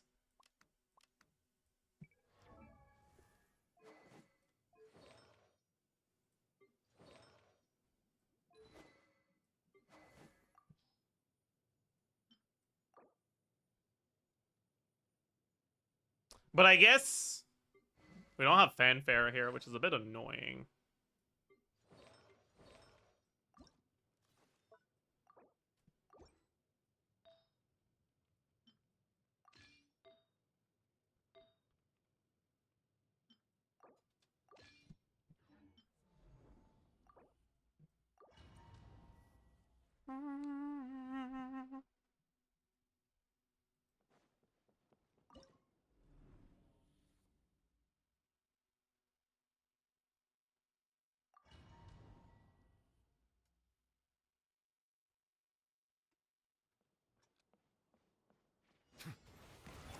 Yoo-hoo! Light it up. A little amuse-bouche. Incinerate. Oh, I forgot I'm not supposed to use dashes during that. Do we still get the Pyro? We don't. Yeah. It's hard to get the Pyro Infusion. Without Maoika Burst. Burn it down. Up to the freezer. Strike a pose.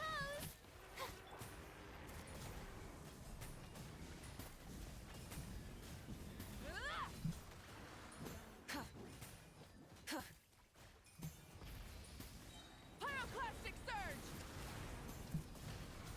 Yeah. Incinerate. I guess we just have to not use Farina, but that slows down our setup a lot. It's possible with some cancels. You can't do cancels outside of burst because you just lose all your fucking stamina immediately. Why is my Nevilet on Fav?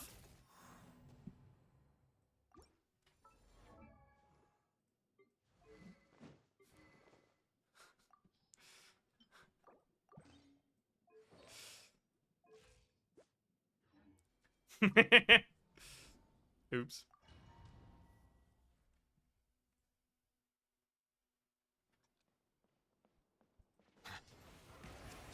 Up to the I probably freezer. can do this though. Oh, Rev the I'm an engines. idiot.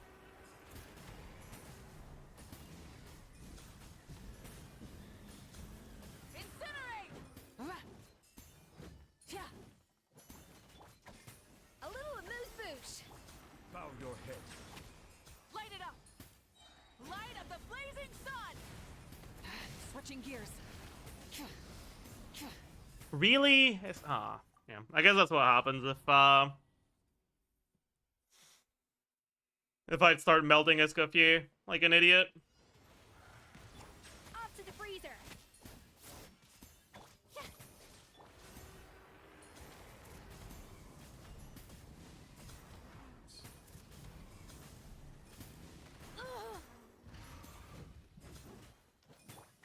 A dash of frost. Pyroclastic surge. Try and There we go. let Settle down. The pinnacle of excellence.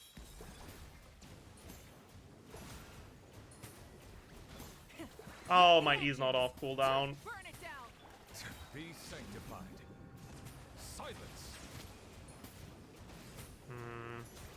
I don't think this is gonna be fast enough, honestly. Well, whatever. Time to shine.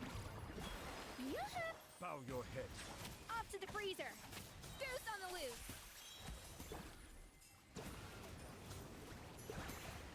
The tides beckon. Settle down.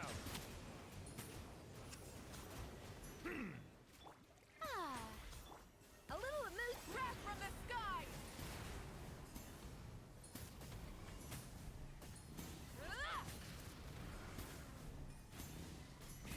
Rev the engines.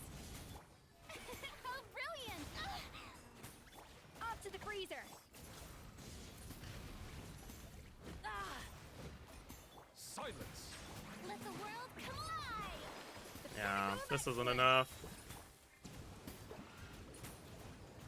Let the mighty be humbled.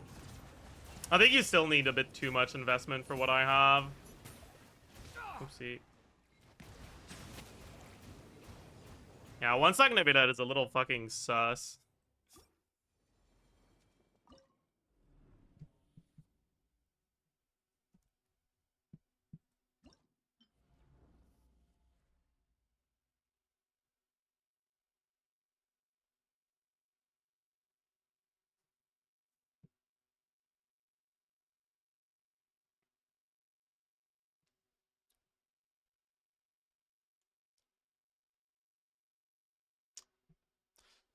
It works, but it's just, I don't know. I feel like it's kind of sus.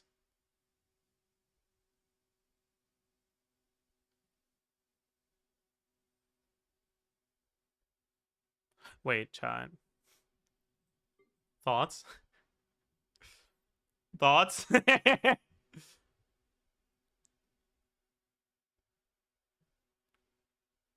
This is not a good idea. Molani. We can try Molani. Last time we tried it did not go well, though.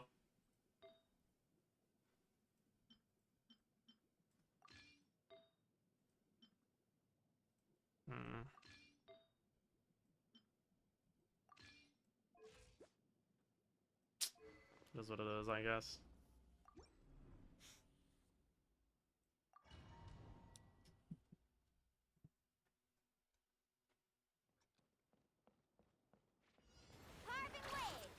A little moose. Rise with the sun.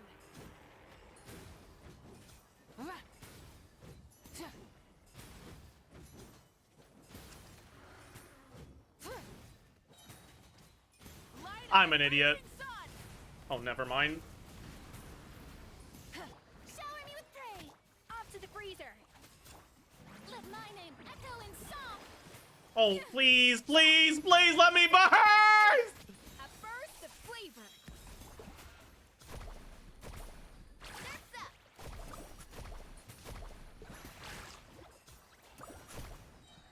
Well, that's cooked, I guess. Show no fear. A dash of frosting. Strike a pose. Let the world come up. Breath from the sky. The pinnacle of excellence. Yeah, my energy's too cooked.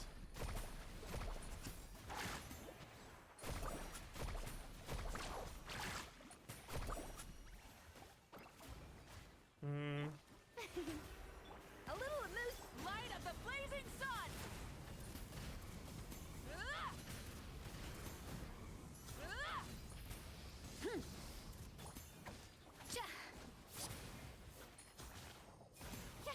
Please proc the fav. I'm like begging you right now. She doesn't have fav. A dash of frosting. Let my name echo in song. That's why I wasn't proccing the fav. A burst of flavor. Yeah, that actually explains a thing or two. Woohoo! Let's shred, Sharky. Okay, we can probably get this.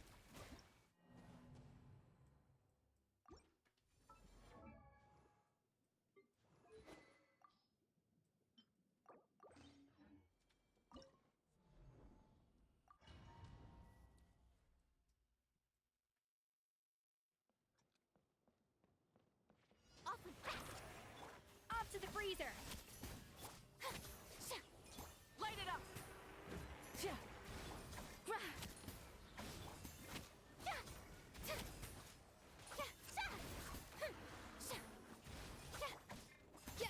A little amuse wrath from the skies.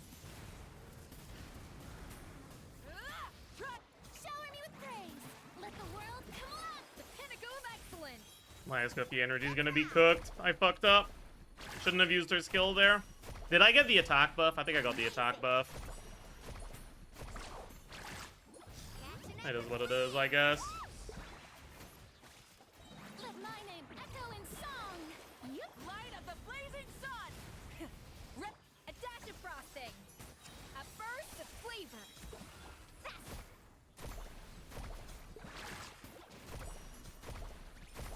Woohoo! Let the world come alive. Pyroclastic surge. Why did I do that? That was not smart. Let's ride. Yeah.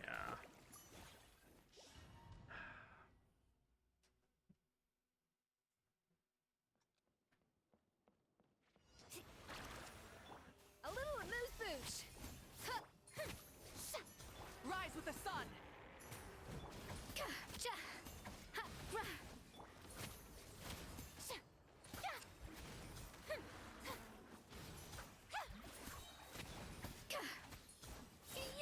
From the skies. Strike a pose. Let my name echo in the pinnacle of excellence. Surf's up. I don't know what buff I got, but it wasn't attack buff. So I'm pogging. Check this out. Best of luck. Let the world come alive. A dash of frosting. A burst of flavor. Burn it down. Carving wave. Don't know what the camera's doing, but it is what it is, I guess.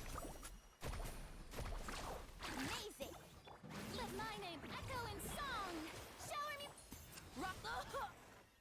A little amuse. Woohoo! Let's shred, Sharky. Okay.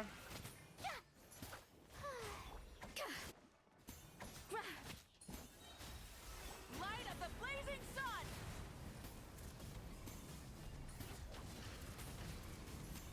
Incinerate! Full throttle! Yeah!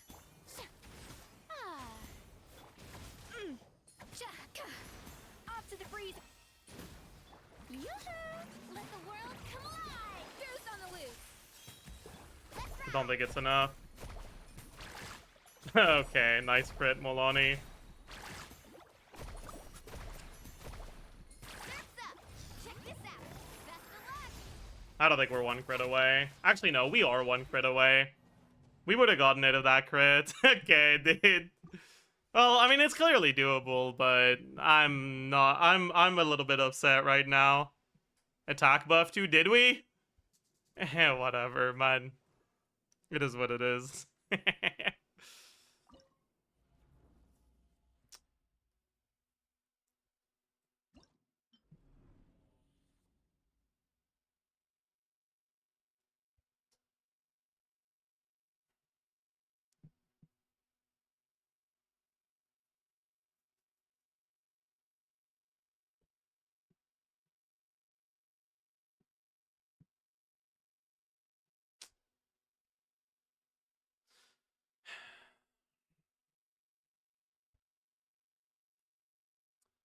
But I just feel like these are so much harder than just fucking slapping Arlecchino on the team or doing Maoika like overload or melt. You know?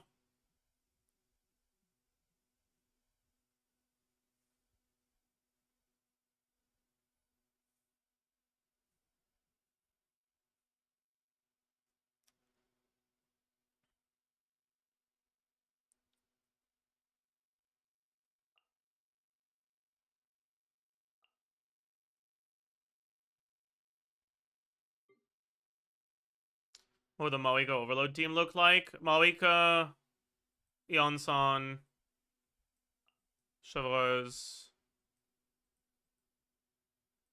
Fischl.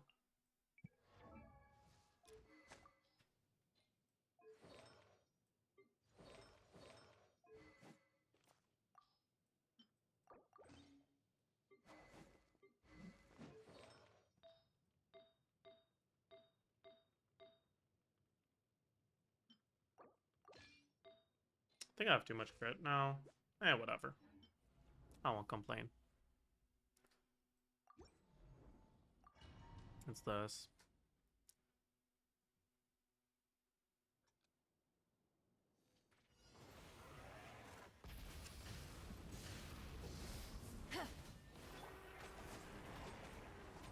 Okay.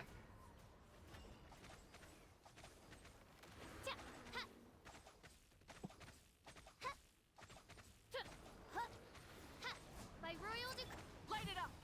Drop your weapons. Quick as a flash. Start the No rest for the wicked. wrath from the skies. Oh. Incinerate. I did my cancel a little too early there. Burn it down. Stop right there. Controlled breathing. Oopsie. Let's Midnight phantasm. pyroclastic surge.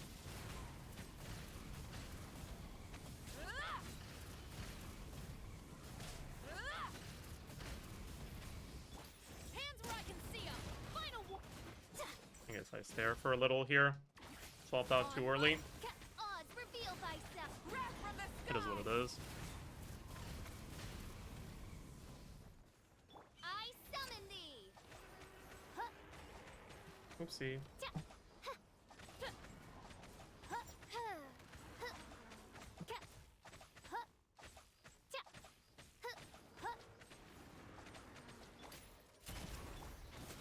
Start the by royal light of the blazing sun.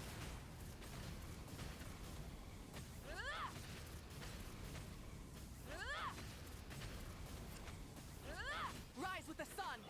You asked for it. Drop your weapon. On my wings of dark. Wrath from the skies.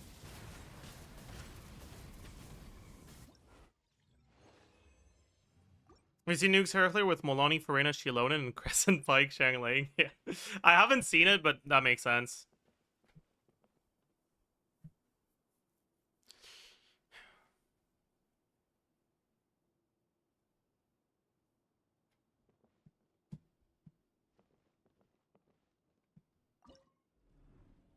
But yeah, it's honestly easier with Arlecchino, though. Because this isn't a great Moika team. And I'm probably not geared properly right now, but whatever. Why wasn't he immune to electro damage? Because we out-damage our electro with the physical.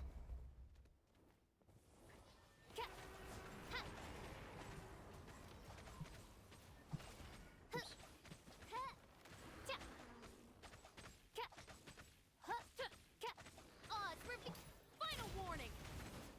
Quick as a flash. Let's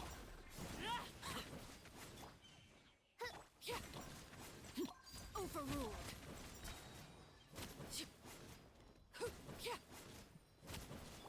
Hands where I can see 'em. Drop your weapons. As you wish, main Fräulein. On my transfixed.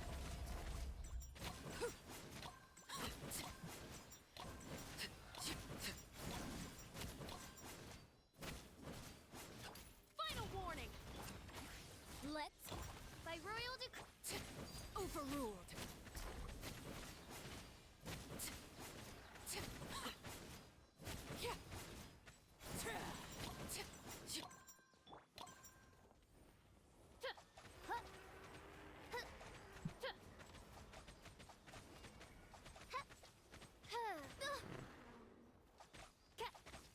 Transfixed. Drop your weapon. Start the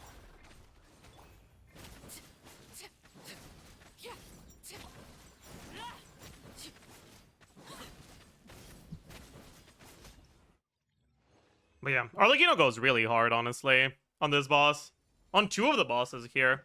This is a really good sit-in onslaught for her. You see the team I mentioned when I initially brought up Fischl C1 Spymaster? I didn't. What was the team you mentioned?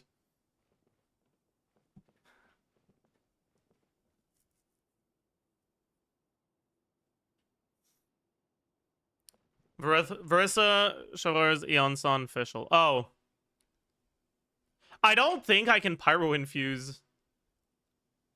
I don't think I can get my Chavars to do enough damage to out DPS physical Fischl, honestly.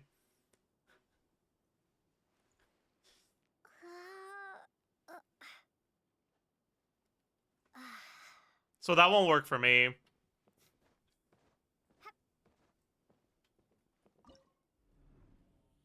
Unfortunately. Crescent Pike Chavars, same problem. I don't think I can get my Chavars to out DPS anyone who's spamming physical attacks. Unless I just don't build stats on them. Which won't be good. Like at that point, why are they on the team?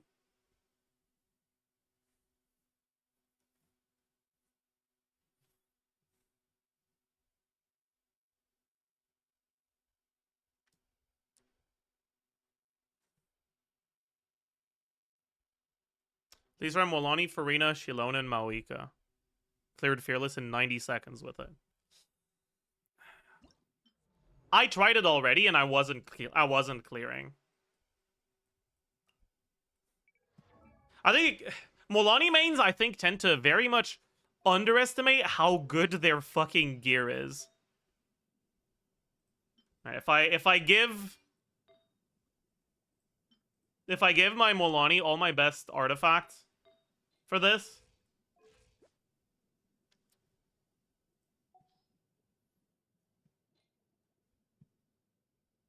how many subs do you have on Molani? 4, 5, 6, 7, 5, 8, 15.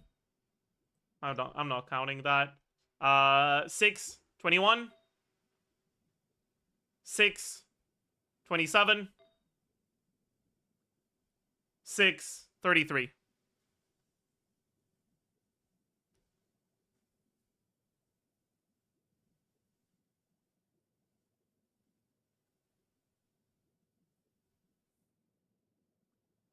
Not bad. Yeah, like this is an alright Molani build, but it's nothing amazing. My Cinder City on this account as a whole is not that great.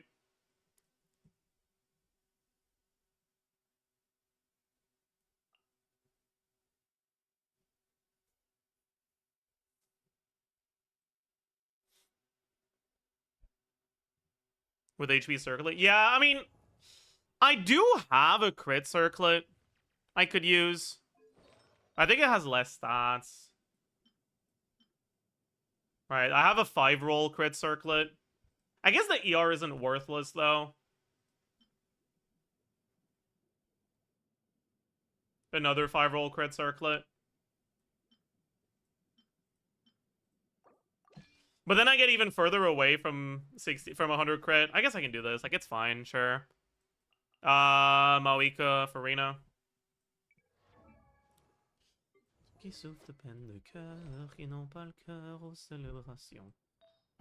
go Instructor here.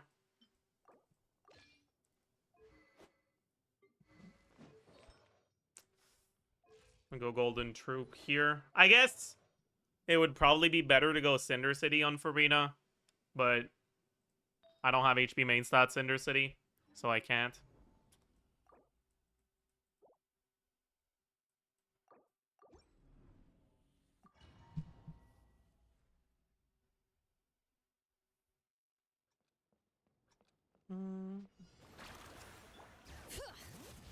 Light it up. Shower me with praise. Pyroclastic surge. What am I doing, man? Incinerate. What the fuck am I doing? Bring it. Did I outdamage my Hydro with Farina here? Hopefully. I did. Okay, Let bad. my name echo in song. Let engraved names echo. Carving waves. Was that the attack buff? Amazing. I couldn't tell.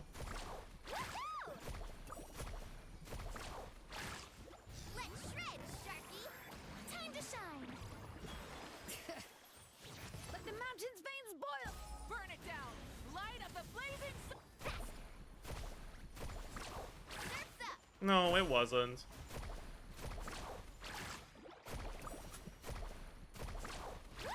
Nice. Let my name echo in song. Classic Molani. Hear the echoes of the valley. Rise with the sun. Let's ride. Yeah. Pyroclastic surge.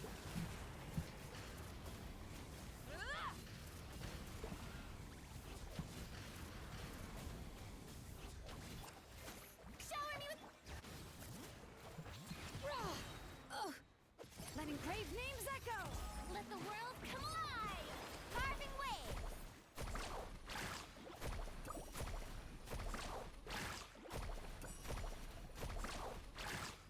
Catch an epic wave. Like, you can see how fucking far away we are here. What's that? Oh yeah, that's not Molani. Why did you... I guess you were replying to someone else.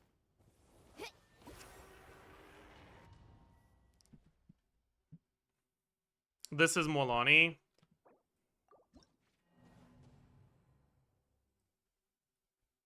Are you using Xiangling instead of Mawika? It'll be a bit faster. But, like, I don't think I can do it with Xiangling. I cannot outdamage my physical with Guoba.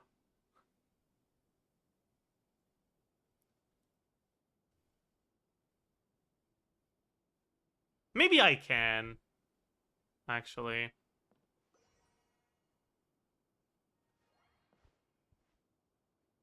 Like, man, 550k? They're doing double the damage that I do.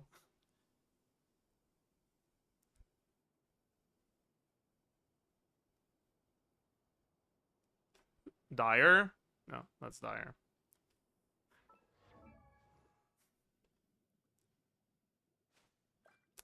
Yeah. Maybe we can try Crescent Pike. Like, maybe it will work. I don't know.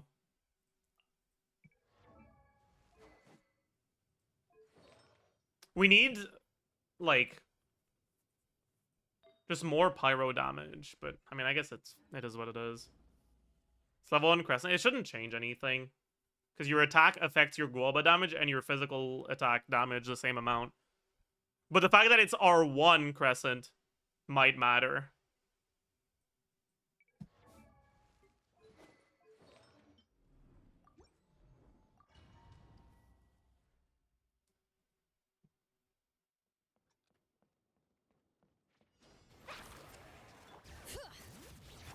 Nice and spicy.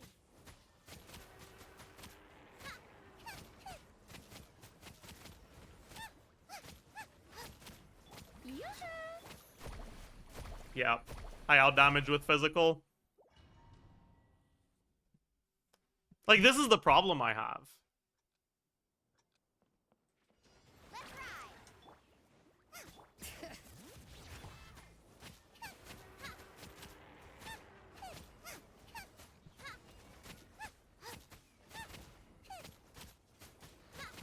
Shower me with praise.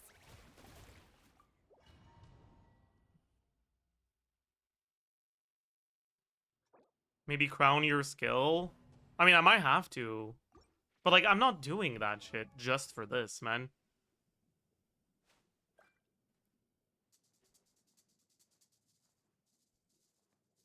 They probably have, like, golden... No. They have emblem? Bro, how?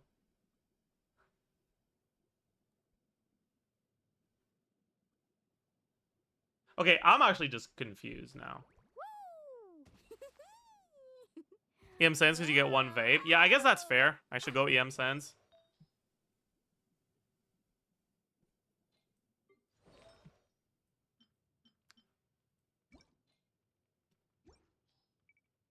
And I should go Pyro Damage 2-piece.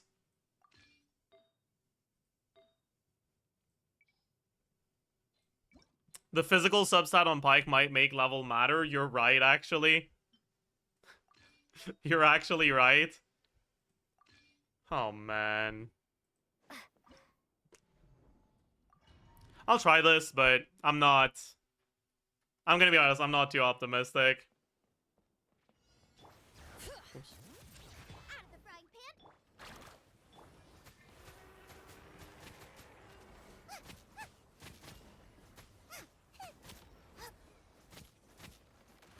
see.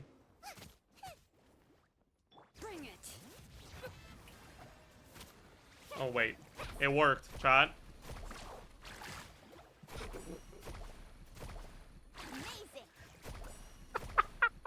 Amazing. Oh god. Time to shine. Hear the echoes of the valley. Amazing. Yeah, we're doing less than half the damage they're doing. Check this out. Best of luck. Let the world come alive. I didn't Shilonen burst. Okay, nice. Bring it. Letting brave names echo. Time to shine. Strike a... Let's ride. Please. Yeah. Like, we're not even close, right? Like, you gotta realize, right?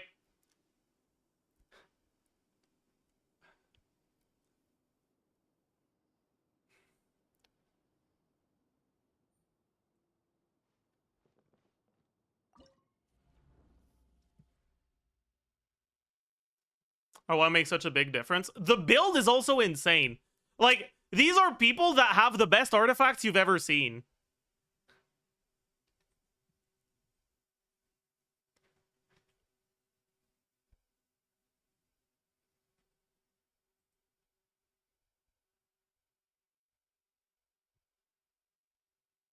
Yeah, like, these are all top 0.1% builds. My Molani is like top, what, 5% maybe?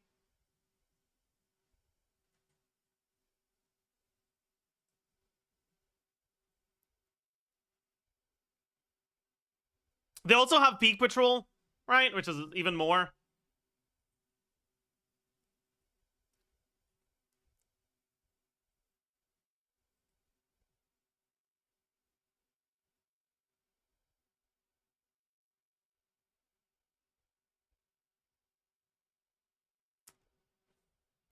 Like, they do more than double the damage I do. They're just barely clearing Dire.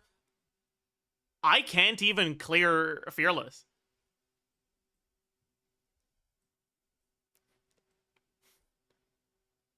Because it's more than double the damage difference.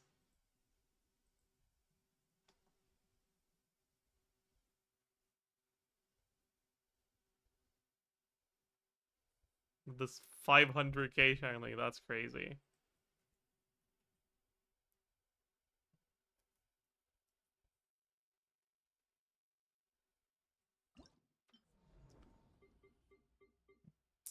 You show Maoika Melt Clear? Sure.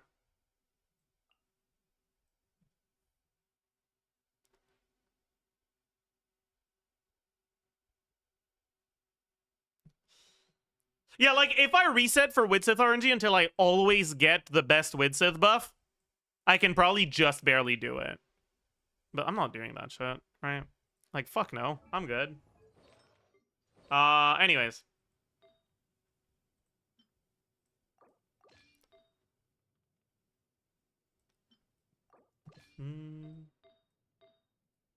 Oh, I definitely don't want an HP or an HP circlet on Maoika, huh?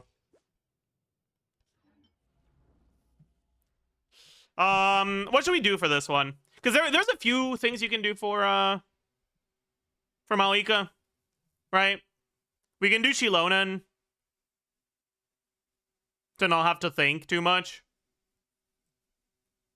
Could do Eon-san. Let's do Eon-san. Animo MC.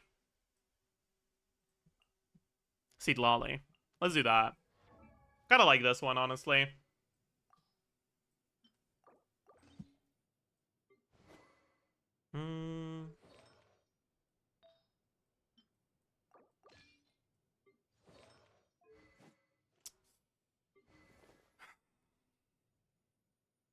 I guess we do not need Sack here. No, we do. Otherwise, the ER requirements are higher than what I have available.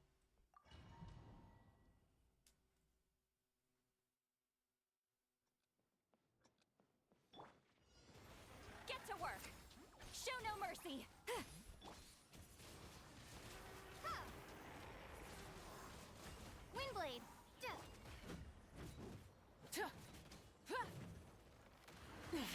Right. Not bad. Controlled breathing. Let's Light it up. Wrath from the skies. What am I doing? What the fuck am I doing? Rise with the sun. fulfill our pact. Faster, stronger. Start the. Ha! Pyroclastic surge.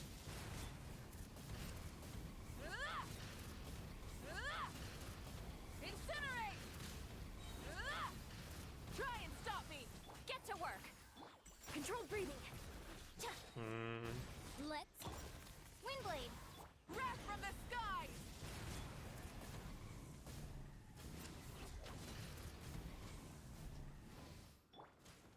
See, Laline, East Papa, get him! Fulfill our pact. Ha! Ha! Be gone! Form first. On my mark. Light of the blazing sun. What am I doing, man? Incinerate. Whatever. Burn it down. Get to work. Step aside. Yeah, start. Windblade. Wrath from the skies. Also, why am I using Eon-san? Incinerate. Incinerate. Incinerate. Oh, he dodged. Whatever. I'm using Eon-san because I forgot that Seat Lali has Night Soul, but it's fine. Will N1 CD be better here? Yeah, but N1 CD timing changes when you're affected with cryo. So against this enemy, I keep fucking missing it, so I just gave up.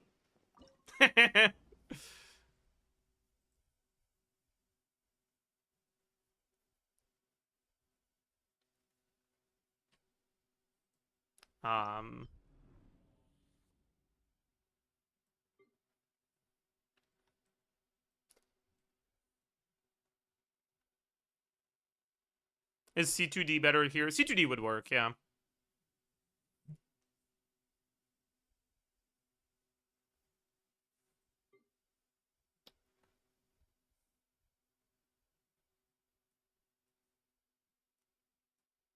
Can Ayaka instead of Seat Lali be doable here? Yeah, if you do Ayaka, you don't have to bring Animo MC, though. You get to go Shilonen or something. I don't have her, so I can't show it here, but... Yo.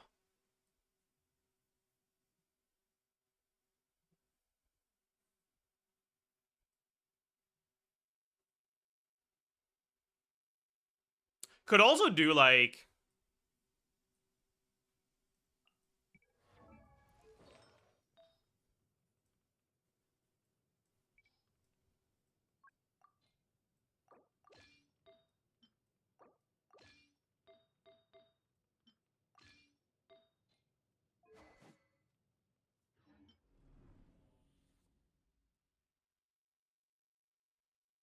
something like this. I don't know if my Shiling has enough ER, though. It's a little low.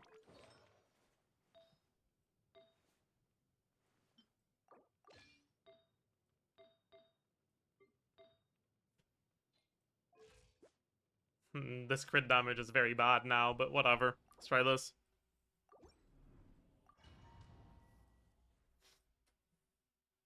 Yonzan can't proc scroll. I know, but I'm too lazy to change her gear.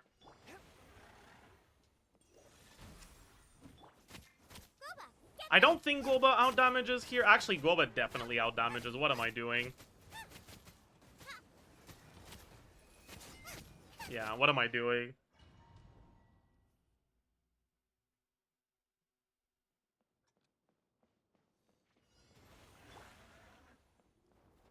Swift and merciful.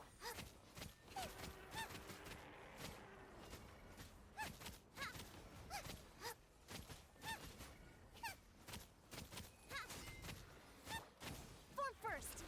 On my. Light it up. Oh, right. Incinerate. Wait. Did I out damaged with physical? Fuck me, I didn't even notice.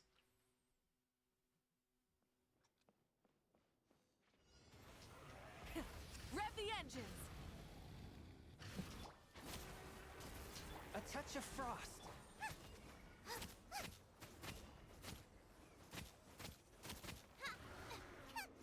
Bro.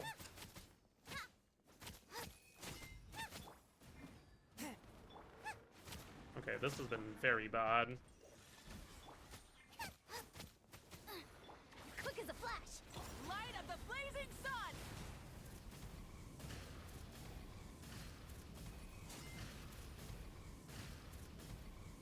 Ka! Rise with the sun.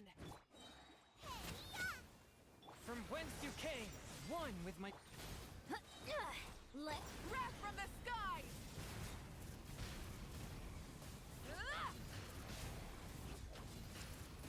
Incinerate. Full throttle. out of the frying pan. On my feet. He's gonna go away, right? No?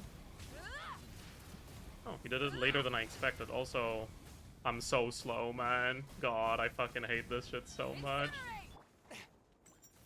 A touch of frost. Okay.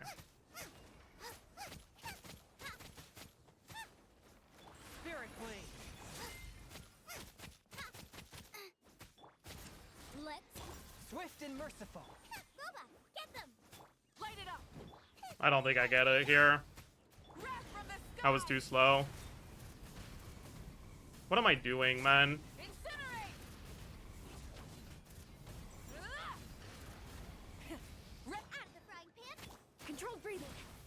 Forth, my blade. From whence you came... Light of the Oh no, I do blazing get it. sun. Yeah, we do get it.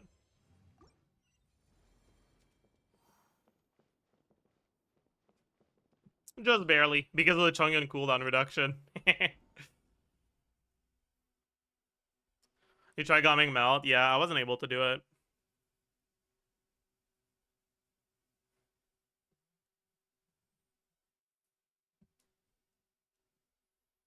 But I do have C60 on Sun, right?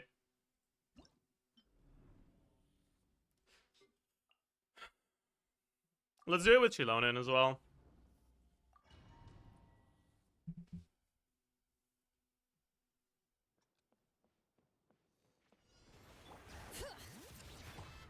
Swift and merciful.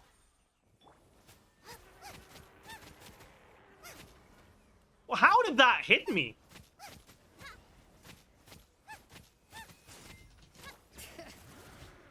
Oh, that sucks. Nice and spicy. Pyroclastic surge.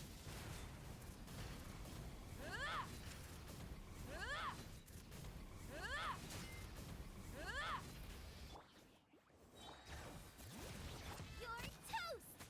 A touch of frost. Wrath from the skies. Oh. Incinerate. Full throttle. Out of the frying pan. Spirit blade. Attack. One with my blade. Eat this. Pyroclastic surge.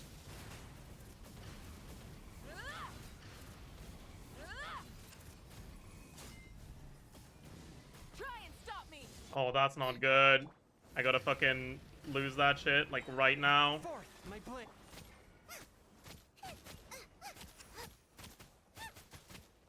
Bring it. From whence you came. A touch of frost. I think I outdamaged with Pyro here. I didn't. Light of the blazing sun. Incinerate. Full throttle. I shouldn't have done that. I don't think I got it here. Wrath from the skies.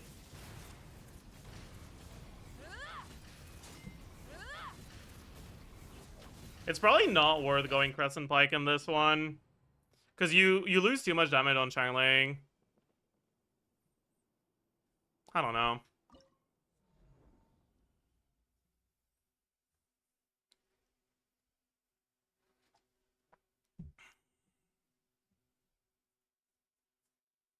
Wouldn't Skyward Spine be worth? Well, you don't have the Crescent Pike if you go Skyward Spine, so it won't be better. Now you get one proc every 2 seconds instead of like multiple procs per second.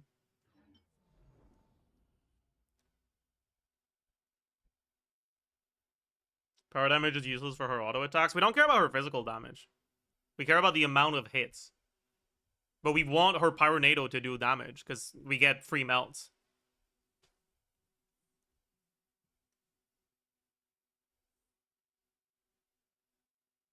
Yeah. It's like, whatever. We'll give it another shot. This time we'll actually have Chong'un on a good set, though. Alright, take the Fav. Take the 4-piece Noblesse.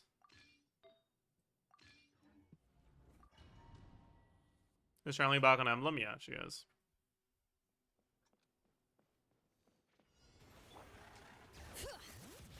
Swift and merciful.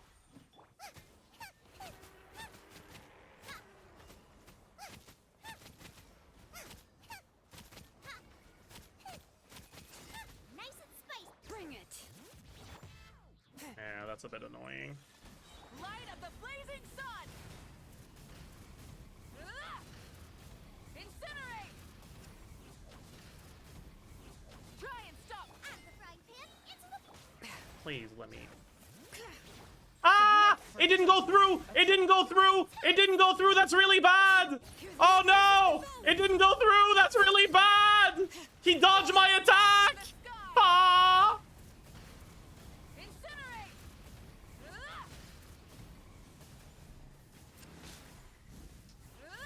Hakoba, get them. Swift and merciful. Bring it. Yeah, okay. Okay. I lost like 6-7 seconds because my Shilonen E didn't go through and I had to wait for it again, and that completely ruined everything. Forth, my blade.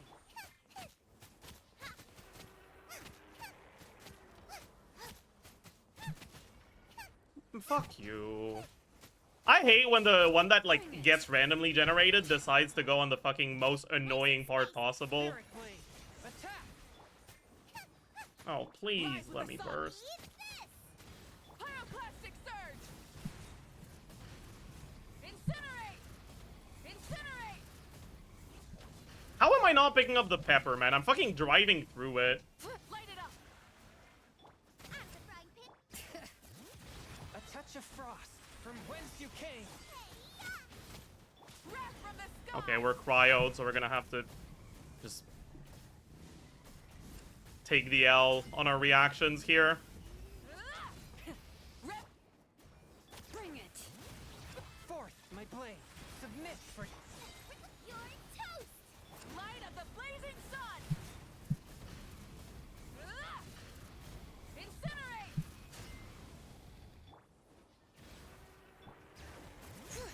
This is A touch of bad. frost. Spirit blade.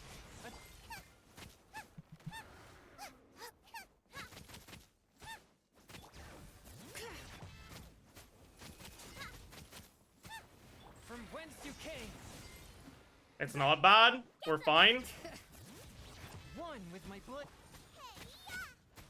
Pyroclastic surge!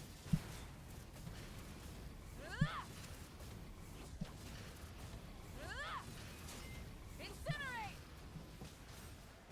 Out of the frying pan. Submit for judgment. Swift. You're toast.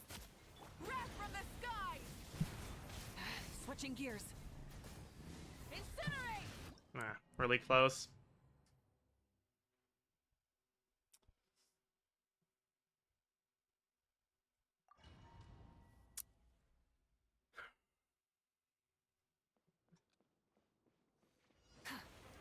What the fuck did I just do? Forth, my blade.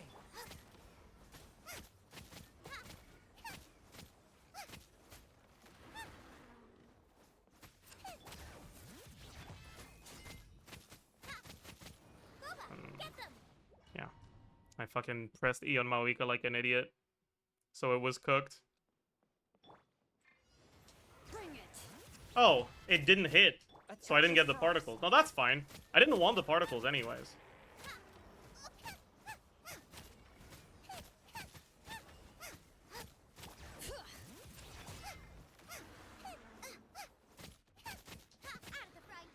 Swift and merciful. Bring it. Rise with the sun. Pyroclastic surge.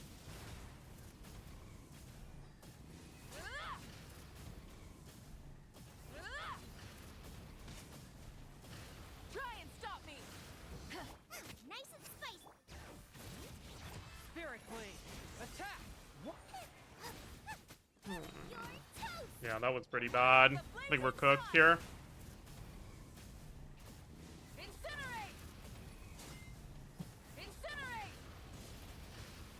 Out of the frying pan. Swift and merciful. Submit for judgment. Pyroclastic Or not? surge. Hell yeah, that's pretty bad. I can't go close because it's gonna get pyroed. Yeah, no, we're cooked. We lost too much time.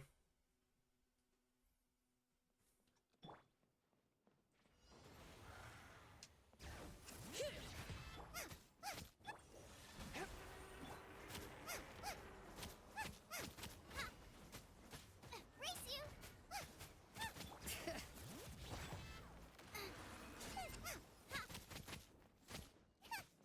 Nice and spicy. Light it up. Eat this. Light of the blazing sun.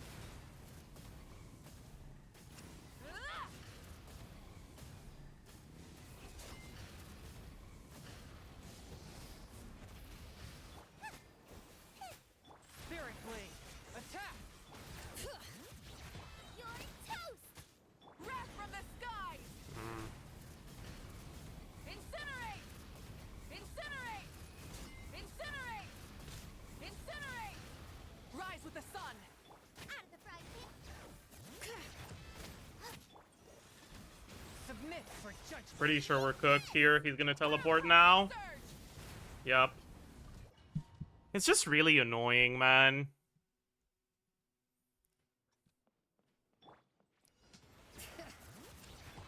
Nice What and the fuck did I just do, man? Yeah, that's cooked. Why did I drop Golba? Like, I swear, sometimes I feel like my brain stops working. That's what happens, man. Touch of frost.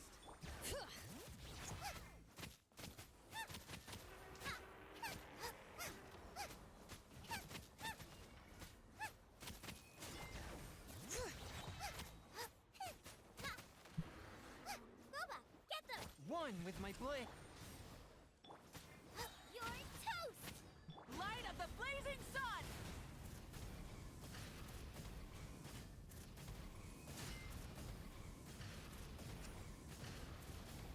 Full throttle. Out of the frying pan.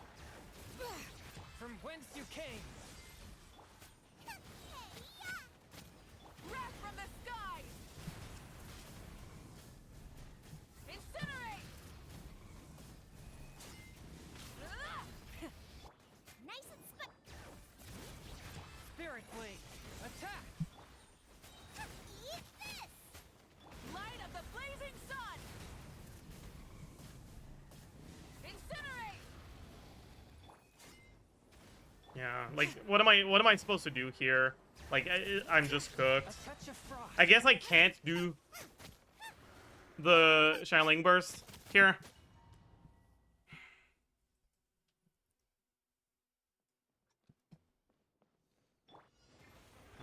One with my blade. Bring it.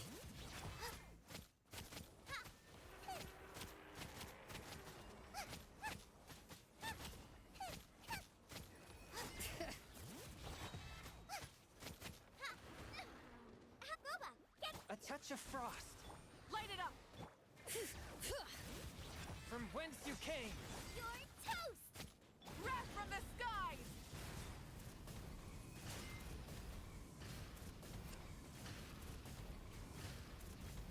Try and stop me. Nice and spicy. One with my blade. Bring it. I'll do the Shining Burst here, but I won't do the next one. Pyroclastic surge.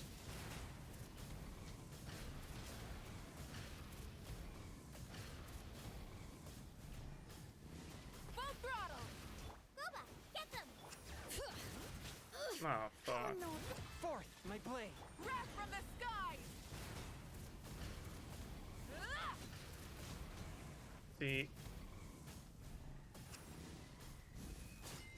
Incinerate! Bring it. One with my blade. What? That's just unlucky. The random fucking ray decided to go where I dashed. Because when he generates rays, half the rays are random, half the rays go where you are.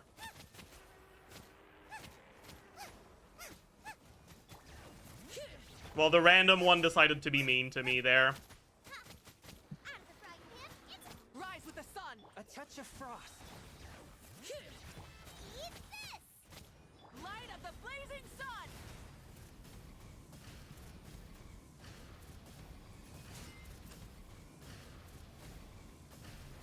Try and stop! Nice and spicy. Bring it. Fourth, my blade. Spirit blade. Pyroclastic surge!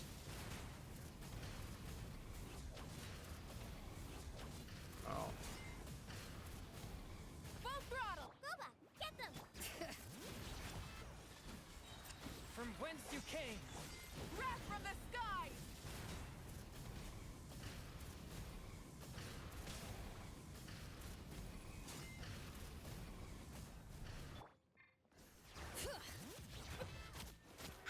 No!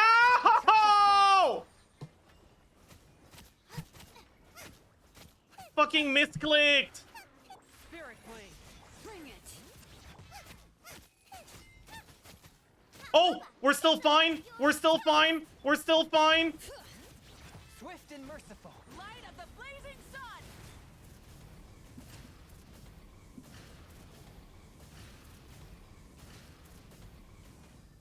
Burn it down! Submit for judgment. Okay, we're fine. Wrath from the skies! Thank goodness. Okay, so it's definitely doable with us, right? Melmo echoes Shilonen. Is doable with C6 Eon Sun. It'll be doable with C2 Eon Sun if Shilonen's able to do this. With that amount of time to spare. It's doable with Showar's teams.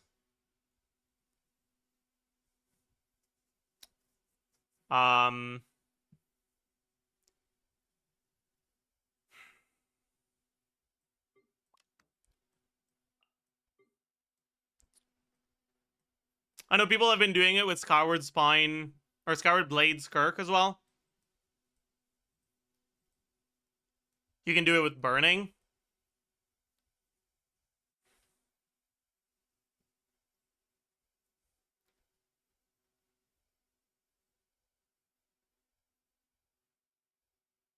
You can do it with Lila, I suppose. Let's see how that compares.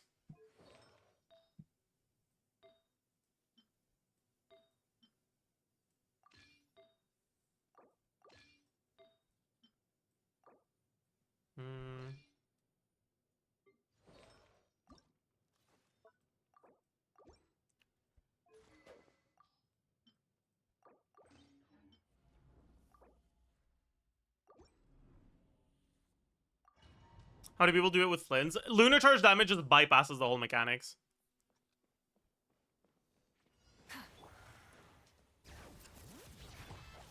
My guiding stars. Okay. It would be nice if the Fav procced. Am I not on? No, I am on Fav. Is just not procking. Sick. Don't be scared.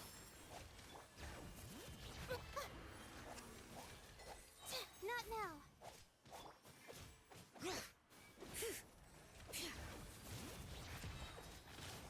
Rise with the sun! Teamwork is dreamwork. Stars shine. Pyroclastic surge!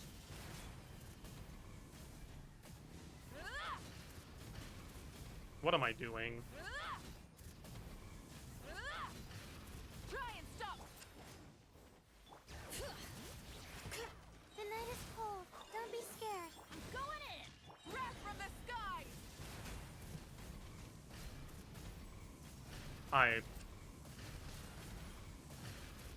Yeah, this is even easier, honestly. Stars shine for me. My gu Everybody stand back! Let Pyroclastic surge!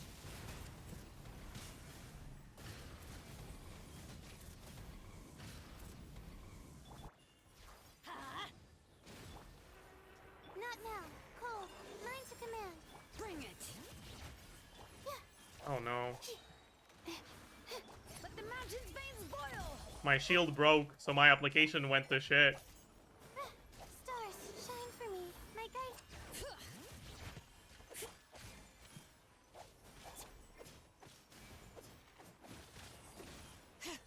Bring it. Teamwork is dreamwork. Oh, mine's a Wrath from the skies. But, like, it works, right? And then could do it with Yonsan too. Please play Lanyon. Lanyon instead of whom? Instead of Shilonen? You'll break the shield faster, but your damage will be way lower.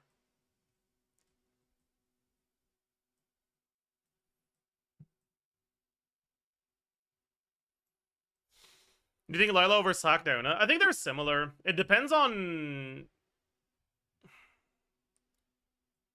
Yeah, I don't know. Maybe we could do Sack Diona, honestly. Diona. Sack. ER. ER.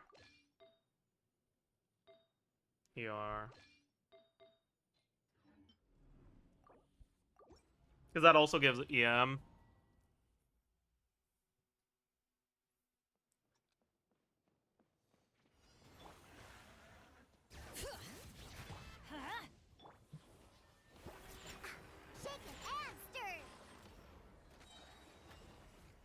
Can't handle your drink, huh?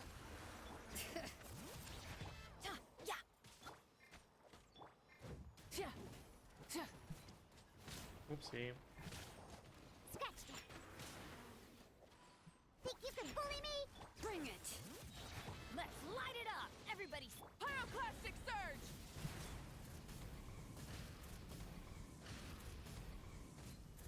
That was bad. Light it up. Pew pew. Look at you. Let's light it up. Teamwork is light of the blazing sun. We hit harder, but it's clearly slower. Like, the Burn it down. pickup. Going in. Can't handle your drink. Not the pickup. The phase. It happens a lot slower. We might be able to actually one phase it though, because that was not opt. Ah! What if I? Okay, never mind. Think you can I thought I did it too early, but I didn't. letting brave names echo. Look at you, Boots. Bring it. Shake it and stir. Scratch that. Let's light it up. Teamwork is dream. Oh no, that's bad. Let's go, let's go. Diana. Light of the blazing sun. Okay, we're fine. We outdamaged Diona with physical damage there, but we still got through.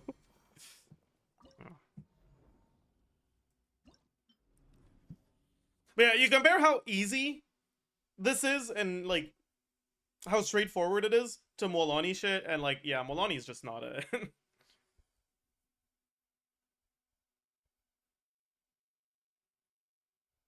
Have you actually tested Ayaka? I haven't, but I know it's gonna work.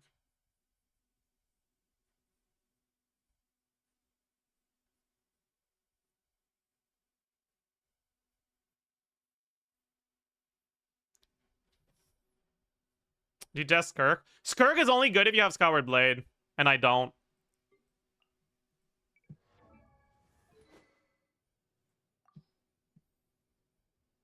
Like, my best option would be 12-second cooldown. Probably the flute.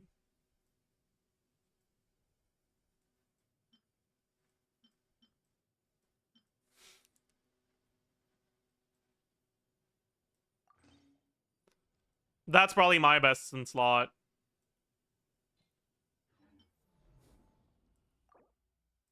Try Ishin. Ishin is only one proc. Flute will be more than one.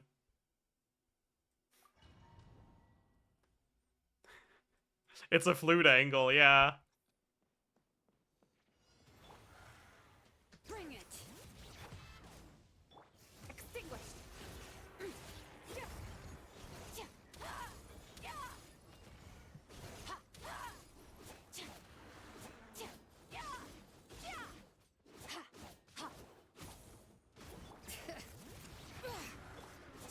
Annihilate. Oh, well, that's Rise bad. with the sun. I swapped. Let's light it up. Everybody. Wrath from Whatever. the skies. Like, the whole point of using Skirk is to do it quickly, right? Because Skirk doesn't have any other upsides. But you can't do it quickly. Plastic surge. Unless you have Scoured Blade.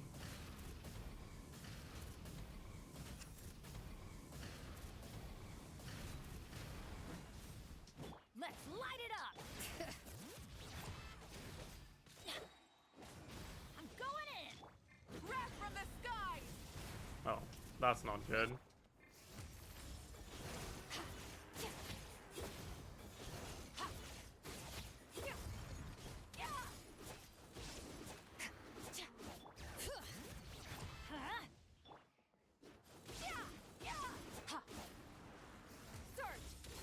Oops.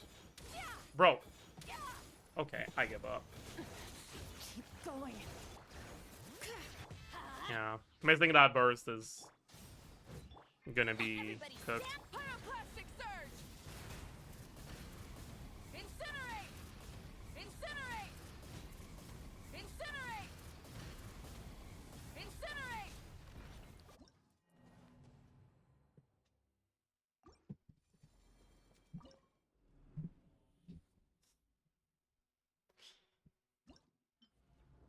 But yeah, like, it is good, but only if you have Scoured Blade. Because Scoured Blade doubles the speed at which you get through it, right? So without it, you're just cooked.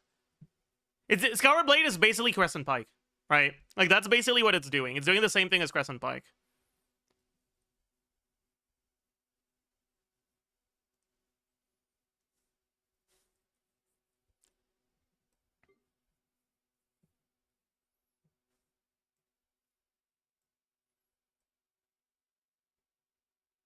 A little more because of attack speed? True, that's a good point.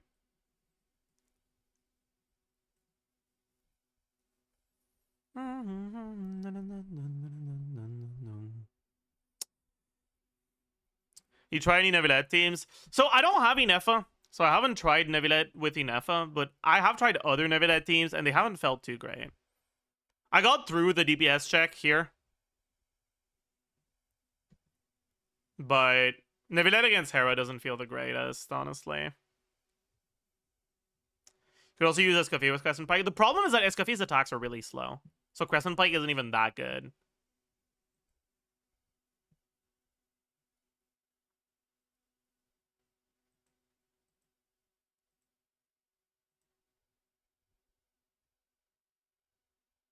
Why are you sending me this? I don't care.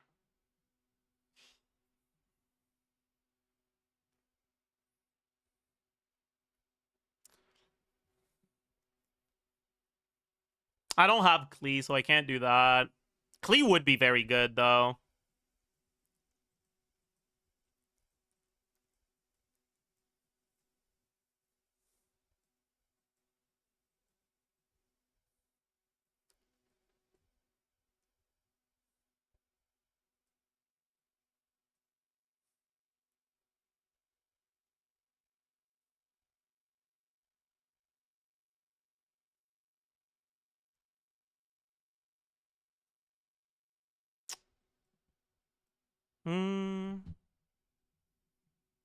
What about Vape Neuvillette? The biggest problem with Neuvillette against Hera is that you lose your stacks. You only get one stack no matter what team you're doing. And it feels really bad.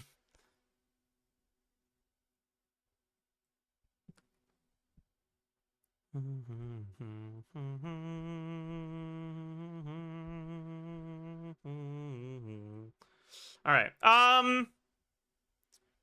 But yeah. I think we can also just stick to, like,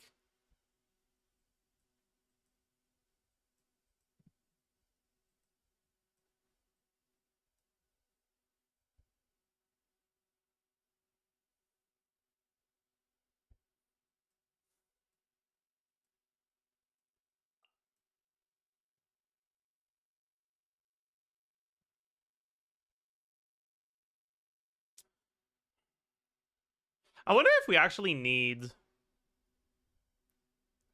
to go Chongyun if we do this. Probably, honestly.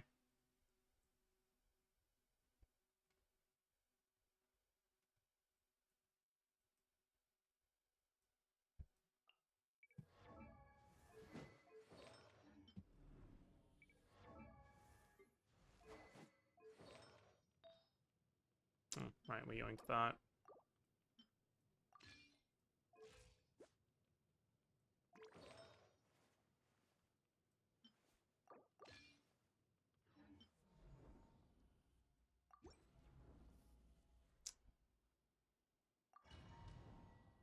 With this team, we don't need as much ER on channeling, so I could probably change percents, but whatever, man. Overruled. Let's light it up. One with my blade.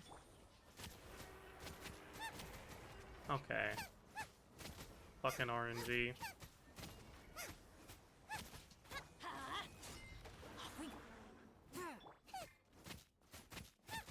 Really? Into the fire.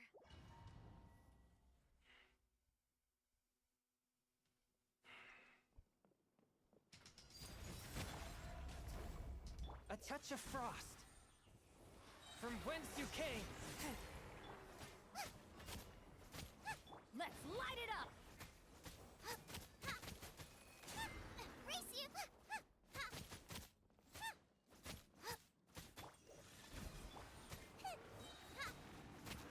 Teamwork is dreamwork. You're toast. Boba, get.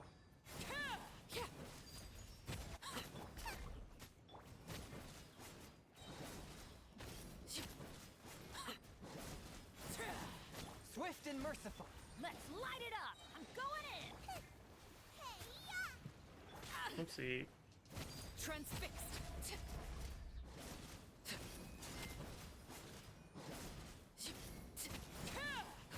Out of the frying pan. One with my blade. Submit for... Everybody stand. Lay back. Eat this. I fucked up. Wow, we're cooked. We're gonna have to stare for a little bit. Okay. Pyronado, please expire.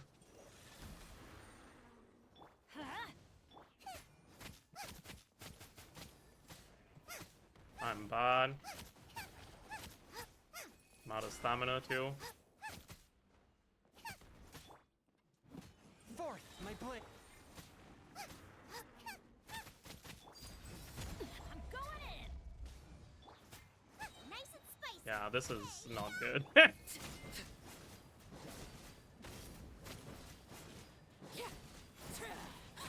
I guess we're still fine. But that was a very bad performance, actually. Still, as you can see, right? Like, we're vibing. Why not sack Chongyin? I could. Doesn't really matter that much.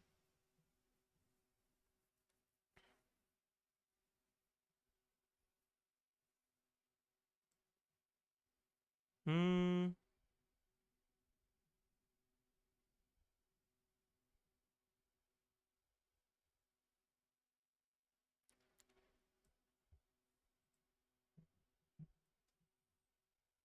Do you like Hera the most? No. I think it's my least favorite. Anyways, chat. I think it's time to say hi to YouTube. Everyone say hi to YouTube.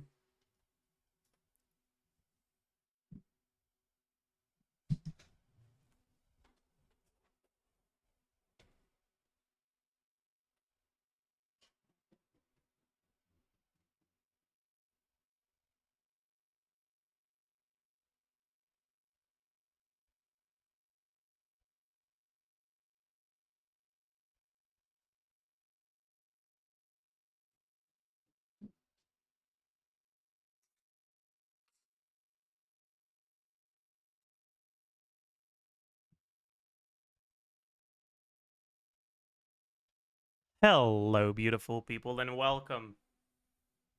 Hi. To the worst enemy in the game! Wait. Why? That's not the menu I wanted to get to. Fuck. I have to exit out of this. Oh, I hate the UI for Let's start over. Let's start over. Let's start over.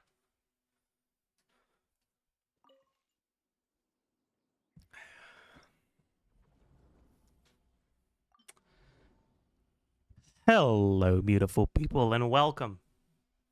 Hi. To the worst enemy in the game, the new Stygian Onslaught. Oh boy. Oh boy. New Stygian Onslaught has dropped. It's time to, you know, fucking talk about the great and pleasant experience that I assume you have had with it. Give some tips for people that are struggling to know what to use where, and yeah.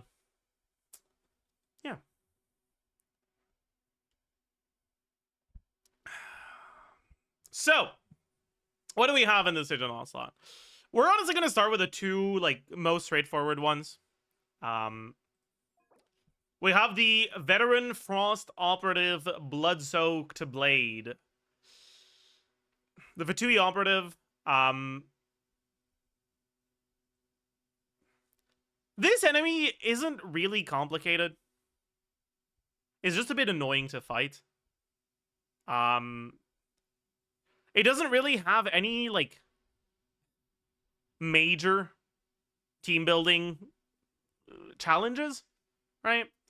The way that the enemy works is at the start of the fight, and then one or two more times, depending on how quickly you deal with it, it will shield up, and that shield is a white shield. So white shields are just shields that are just HP shields, right? So they're not elemental shields, they're just HP shields. But melt and vape reactions do not get their damage multiplied by 2 against white shields. And you can't proc things that have a trigger condition of doing damage. So no Favonius, no Sack, no Raiden skill. Sorry. Classic Raiden.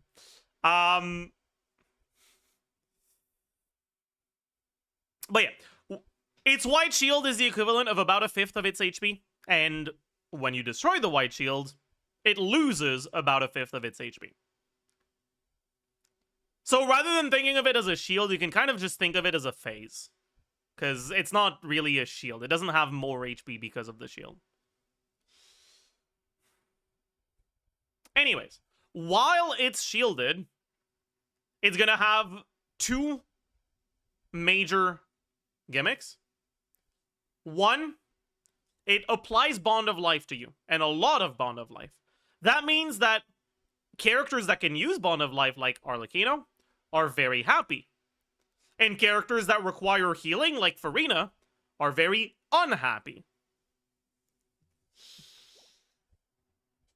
When you're against this enemy, Arlecchino is basically, at least during the shield phase, permanently at full Bond of Life, 200.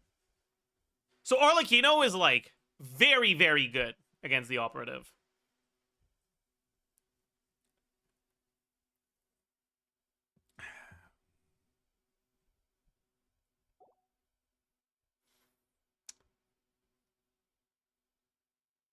The second major gimmick is what happens at the beginning of the fight and at the beginning of every shield phase. So, when it shields up, it'll charge up its special attack. Here's what the special attack does, right?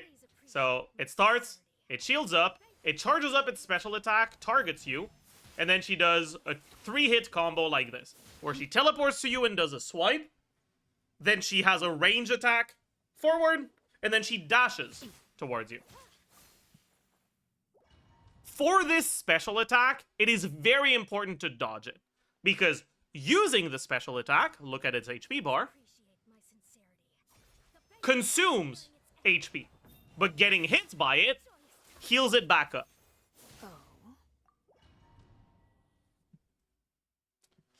On top of that, if you get hit by it, you'll get affected by the... I don't know what it's called, but the special Bond of Life effect that just showed up here. That's basically a bleed. And we now take damage over time until we either get rid of the Bond of Life, which is fucking impossible during the shield. And honestly, pretty difficult even outside of the shield, because it's a lot of Bond of Life. For anyone except Arlecchino and Chlorine. Or you die. Yeah, it's corrosion, actually.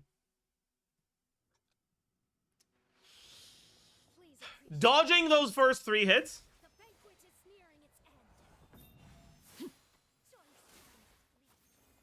means that the HP it consumed is gone permanently, and you don't get affected by this effect, even if you get hit afterwards.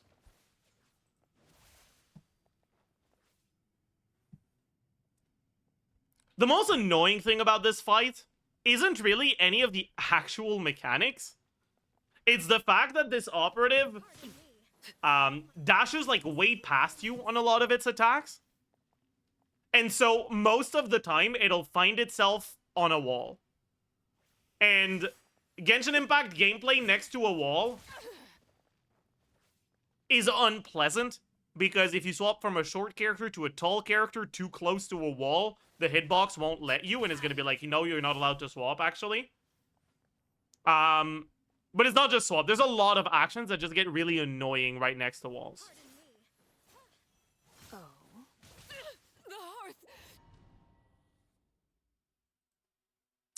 It doesn't really deal a lot of damage. So as long as you dodge the 3-hit combo at the beginning, right? Let's show it again. And it's pretty easy to dodge the first one if you just run away. You don't really have to iframe it.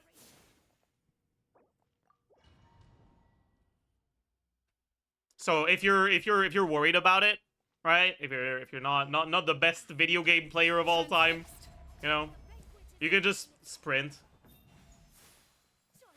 I fucking ran into it like an idiot. That's on me. But you can just sprint and dodge it.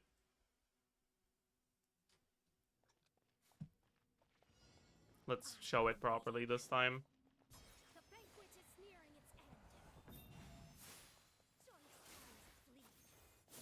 Right. It's not too difficult. If you're finding yourself getting hit by it all the time, just sprint.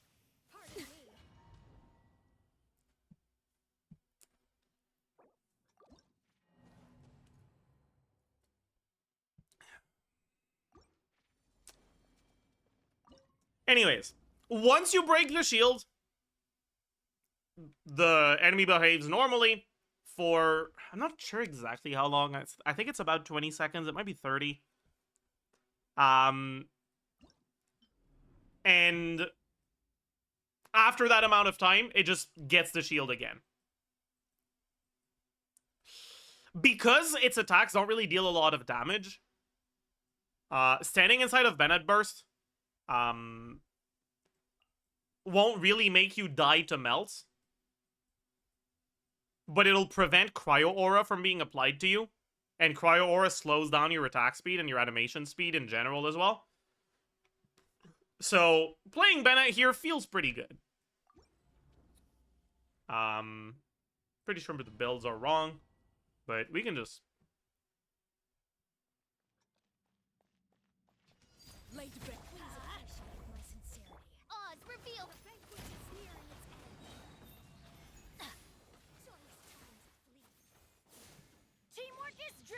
No rest for the Oopsie.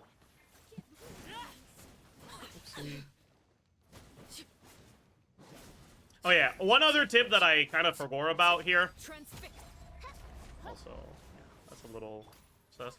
But for Arlecchino specifically, you don't have to consume your Bond of Life during the shield phase. So you can mark it and then attack it until you're down to like... Actually, let me show it properly. So, a tip that's useful for Arlecchino specifically is because you get basically infinite Bond of Life.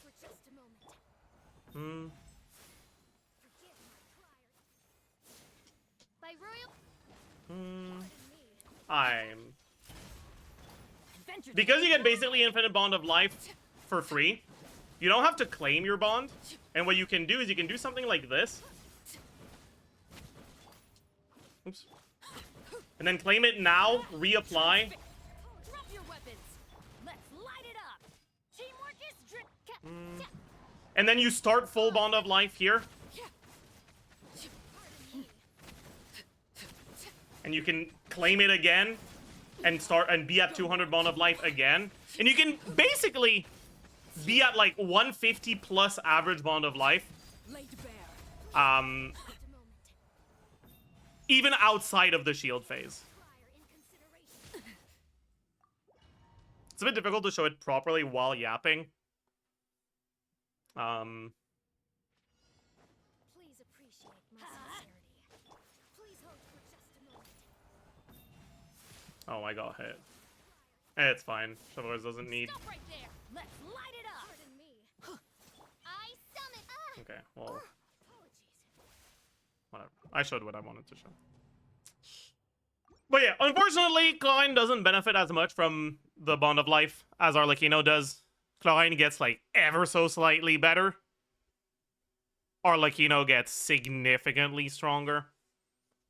This is a boss that is made for Arlecchino. It is. Arlecchino, I'd say, is probably the best character against it. Like, actually competitive with Mawika and stuff like that. I wouldn't say she's that far above, though.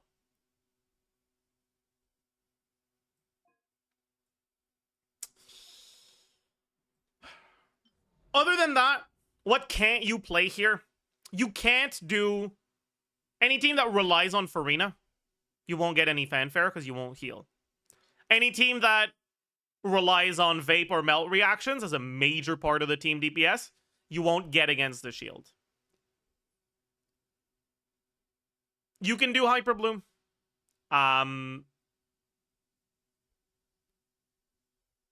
You can do Taser.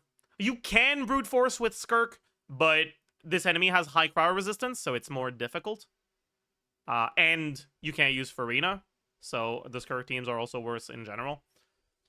I'd say if you want to Brute Force something with Skirk, there's another boss that's better for that. And so, let's talk about that other boss. Battle-hardened Lightkeeper, Morning Echoes. I'm gonna be calling this guy Sigurd because that's his name in the like quest, right? That's the local legend version's name. Just know this is the one I'm talking about. This guy is not as bad as the default Wild Hunt enemies in terms of shilling Nod Cry stuff.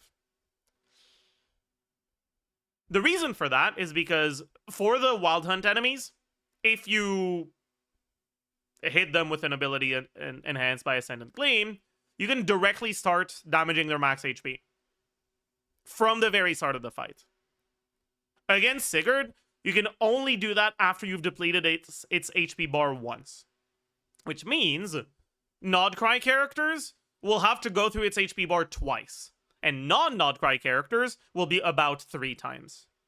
Whereas for the normal Wild Hunt enemies, non-Nodcry characters still have to do it 3 times. But Nodcry characters get to do it only once. So the difference isn't as big, but it's still there. In terms of HP, honestly, brute forcing Sigurd without Nodcry isn't really that much more difficult than brute forcing a boss that doesn't really have any like shield specific stuff, like brute forcing this for people who don't have Arlecchino.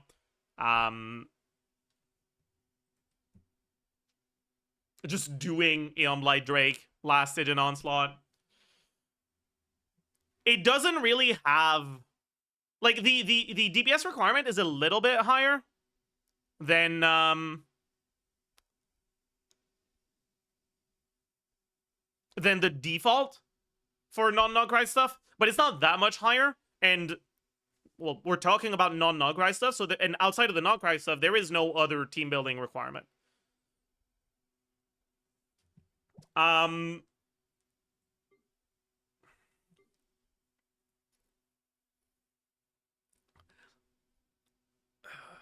something that really has surprised me is that in my opinion, Sigurd is probably the least bad of the 3 bosses. I don't have Notcry carries. The only Notcry character I've gone for so far is Llama. And for Sigurd, I've just been doing normal teams. I've just been using like whatever DPS check units I have left once I've filled out the other teams.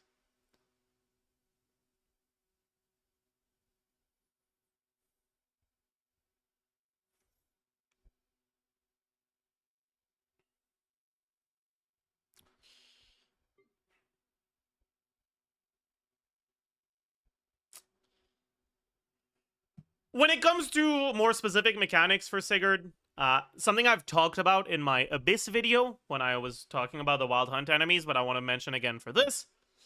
If you have any sort of front-loaded damage, any sort of like large amounts of damage concentrated in a short period of time, ideally, you want to set up his phases so that you deplete its current HP and make it enter the phase where you can start damaging its max HP right before your big hits. So, let's show that with Skirk as an example. Don't perceive the flute there, okay? We were doing something else. Listen.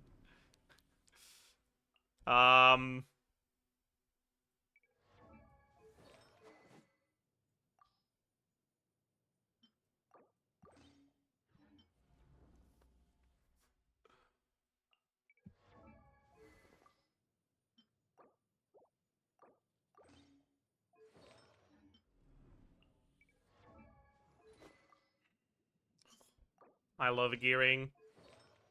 I'm not putting her on TOM. I'm too lazy. I should, but it's fine.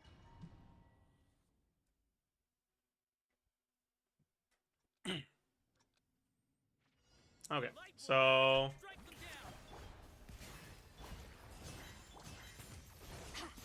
Start of the fight, very straightforward.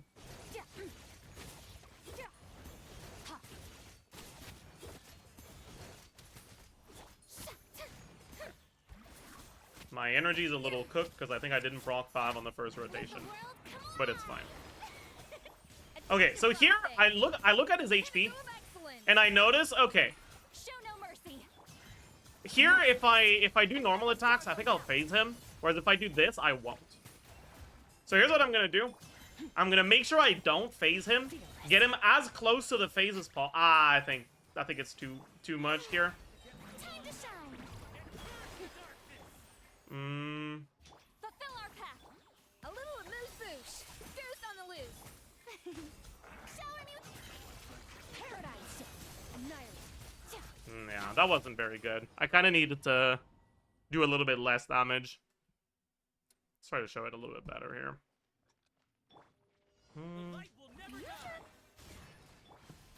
He fucking dodged my Seat Lolly E.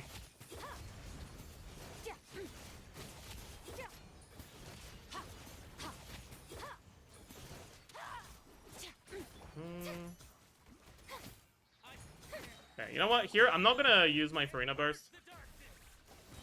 I'll just do this. Another star goes out. Shower me with praise. A dash of frost. Merciless. Yep, and then I can... Let my name echo in song. Actually, no, that's not enough damage.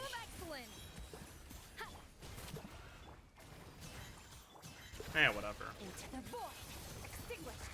It's fine.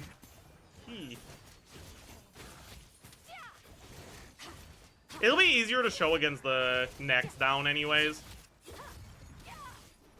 Let the world come alive. A little amuse-bouche. A burst of flavor. Get to work. Another star goes out.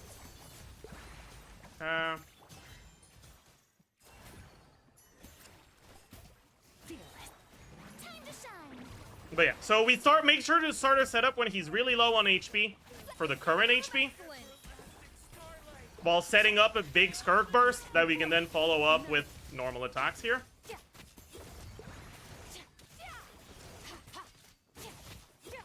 And we get to skip a very good amount of the HP bar by doing this.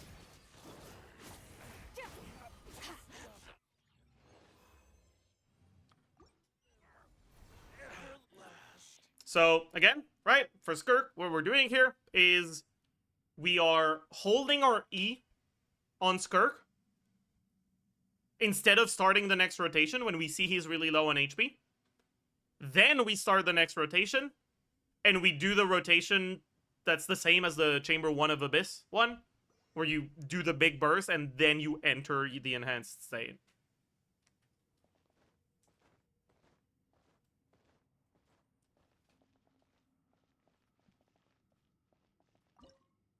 So that's something that you can do against Sigurd, which is pretty cool. It's not just Skirk that can do it, just any character that has a way to front load damage, it's something that's worth doing.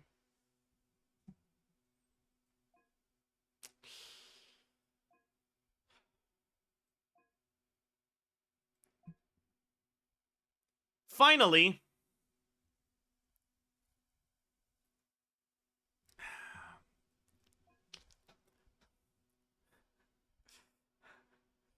yeah. So, this one's not very fun. This enemy, I think, has a lot of cool things about it, but the amount of HP is just way too high.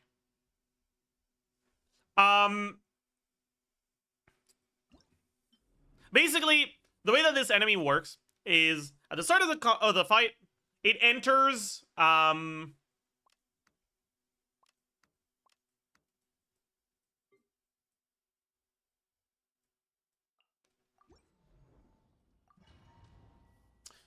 at the start of the fight, it enters an enhanced state, and during that state, it's basically invulnerable to damage. Like, it's not actually invulnerable, but it basically doesn't take any damage.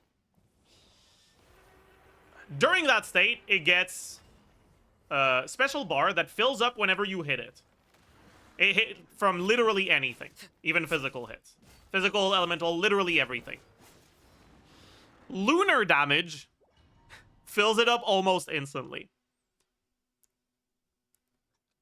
If you have a lunar character, whether it's Flynn's or Nefer, honestly, even Inefa to some extent, this boss is pretty trivial.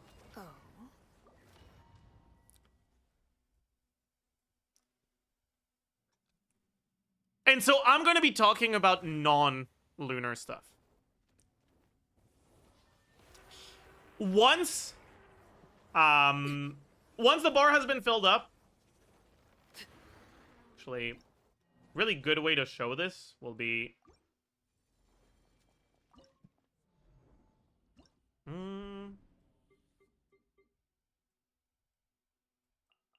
I'll bring Molani.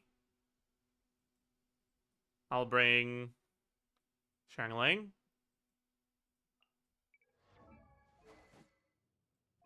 Yeah.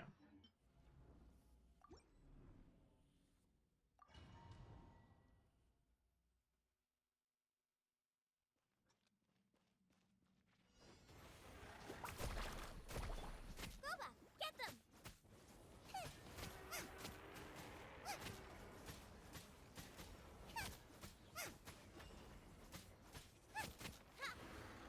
Carving waves!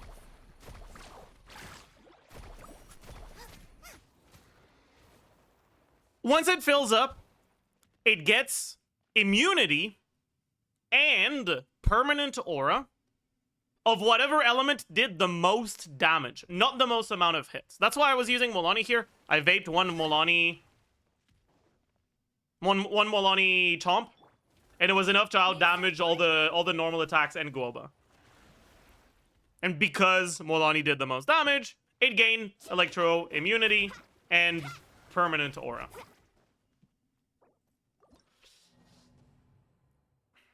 There are, I suppose, three... Did I say Electro? Hydro. I meant Hydro. There are, I suppose, three main ways of interacting with this. The first way is to just play whatever team you're normally using and slowing down your setups so that, for example, if you're using a Maoika team, right, you do something like Maoika, Bennett, Shilonen, Citlali.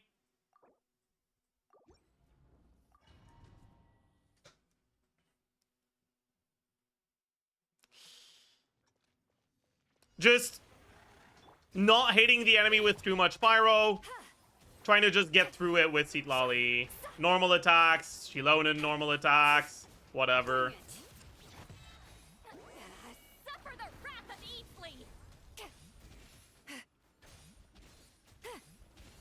This is the first way, but the biggest problem with this is that it tends to just be real fucking slow. Alright, we're like 30 seconds into the fight. We're not even there yet. Oops. Show no mercy. It takes us 40 seconds to get through. That's not good.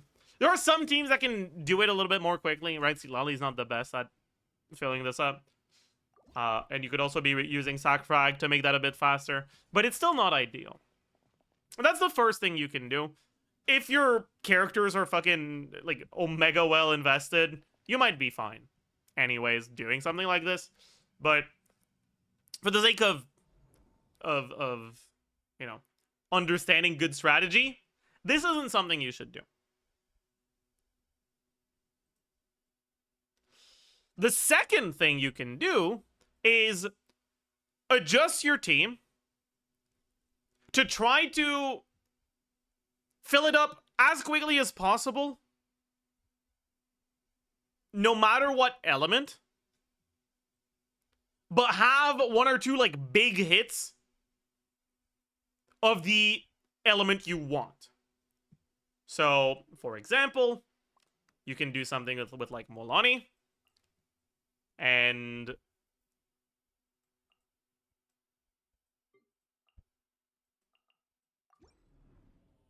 alright, I can do something like this.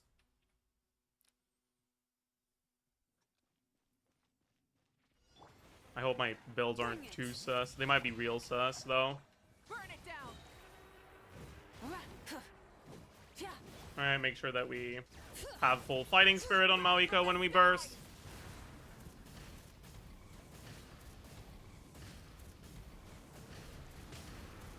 Incinerate. Full throw. And we end up with the Shower me with praise. aura we want. Bring it. And we can send Hear the echoes of the Molani with Surf's up. her guaranteed babes. Right? Amazing. That's your first option. Or sorry, that's your second option.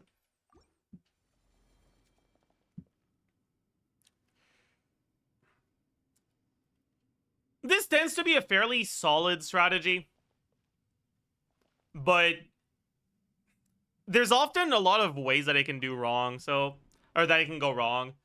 And for Molani specifically, the DPS check is pretty tight because she's just not that good.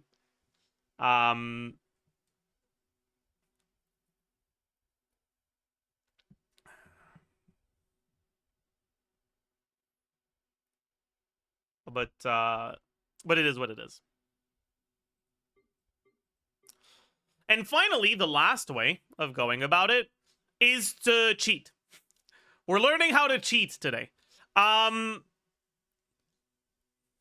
a few characters that have ways of filling up the bar really quickly.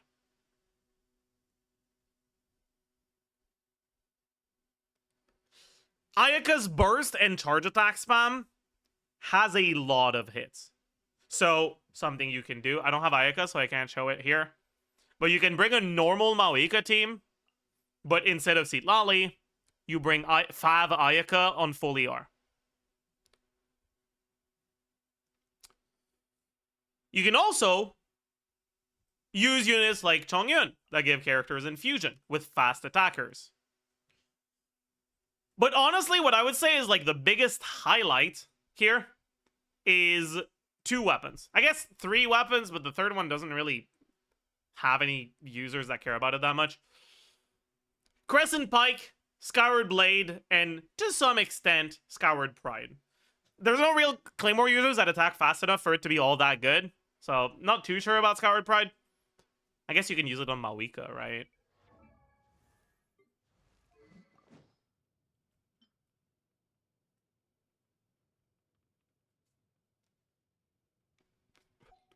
I guess Viridescent Hunt as well. That's true.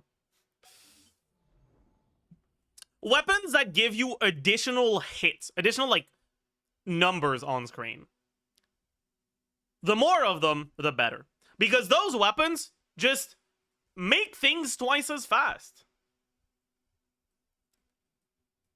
Right? If we look at... Right now, my Shineling is on Crescent Pike. The trigger condition for Crescent Pike is catching a particle.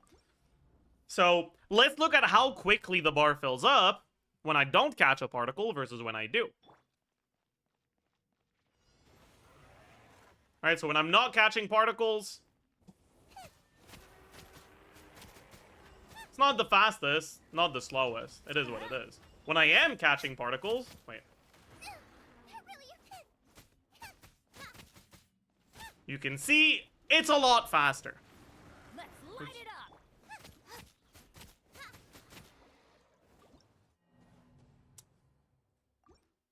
Now, potential upsides and downsides here. One, you can now start getting physical as your main source of damage. What happens if you get physical? Nothing. It doesn't get immunity to physical damage, it just doesn't gain the aura. You basically bypass the whole mechanic. If you're using a team that requires, or that is reliant on multiple different characters dealing their damage types, that's what you want. But if you're using a team that is trying to get a permanent aura of a useful element, like a melt team, for example, you actively don't want that. So you have to make sure that your cryo damage is out-damaging your physical damage.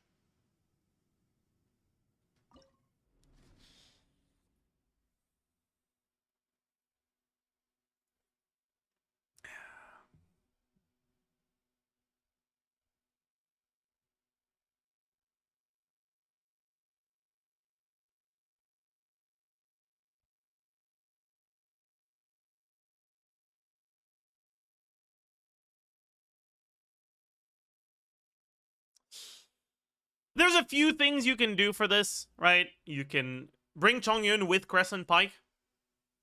That's one of the things I've actually liked a decent amount. Bringing Chongyun plus Crescent Pike. You can do Skyward Blade Skirk if you have Skyward Blade.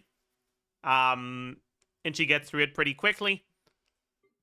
Although using Skirk here feels a little questionable.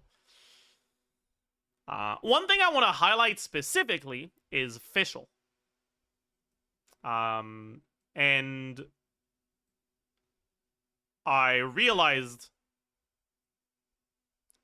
this thing about Fischl thanks to Limbo, because Limbo was like, "Hey, what about this?" So check out Limbo if you don't know who he is. We'll put a link in the description. Limbo sauce. Anyways, Fischl has a very worthless Constellation 1 that most people either don't know exists or just completely forgot about. Her Constellation 1 makes it so that Fischl's normal attacks get a second coordinated hit from Oz. But as it turns out, when it comes to trying to fill up the bar quickly, that's pretty good. And so something you can do in Overload teams is bring Fischl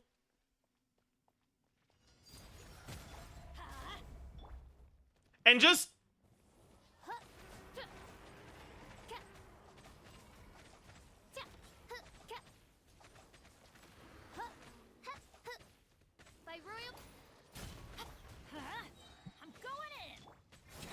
shred through this shit. No rest for the wit. Transfixed. And you end up without...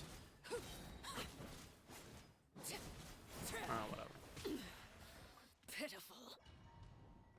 you end up without an elemental immunity. So that's pretty cool.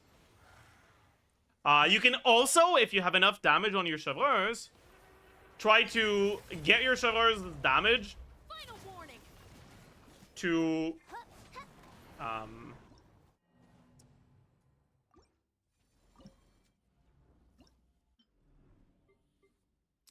to be bigger than your physical damage. Let me pull out a team where you'd want to do this. As a way to get a permanent pyro infusion without a pyro on the team other than chevreurs for a full electro team with Fischl.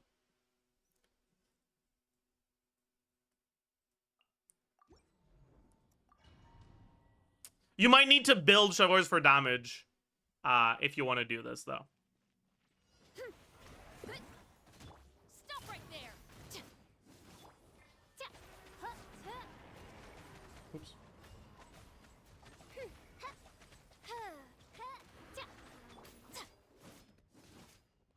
I'm pretty sure my physical is going to be bigger now because I don't have enough energy.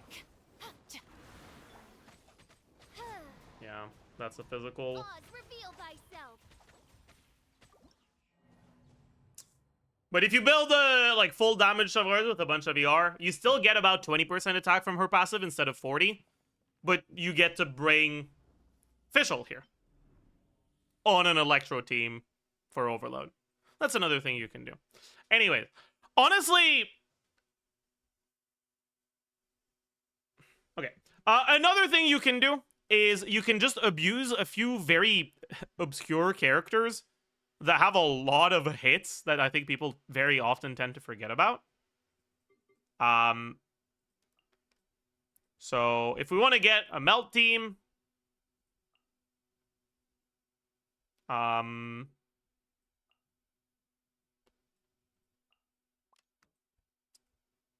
you can bring Animo MC here.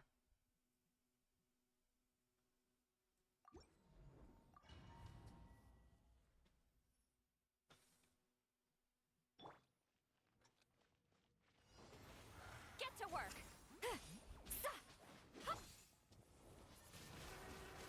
And Animo MC with Sack. Sword fills up, honestly, about 2/3 of the bar from 2 skills. Show no mercy. And you can get through it pretty quickly. Light it up. Teamwork is you two. Tight. Obviously, though, here, if you're bringing an Animo unit, they won't be able to get VV. So, do remember that. But that's another thing you can do.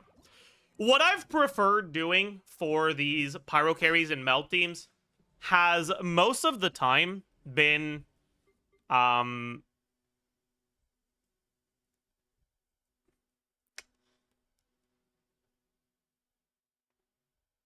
Xiangling on Crescent Pike with Chongyun.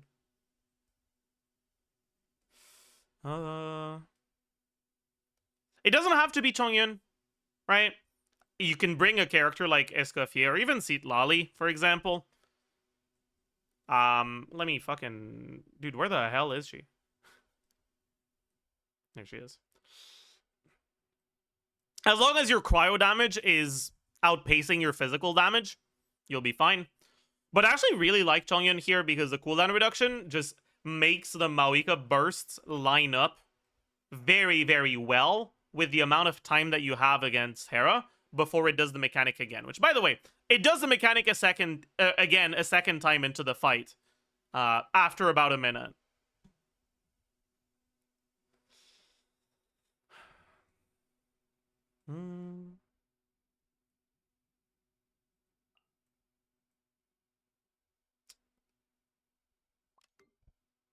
Is my Charling on the right build right now? Yeah.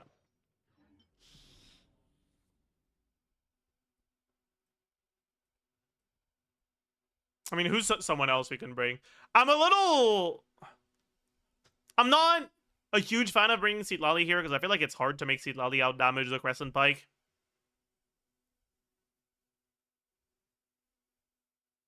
Oh yeah, I should bring Yonsan, that's true. Whoopsie.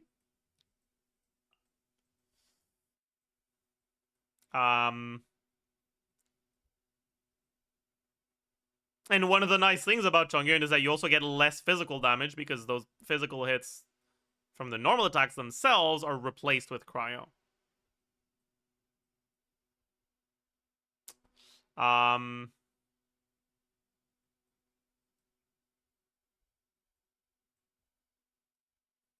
Who else could we bring? I mean, for now we can just show it with Chongyun, right?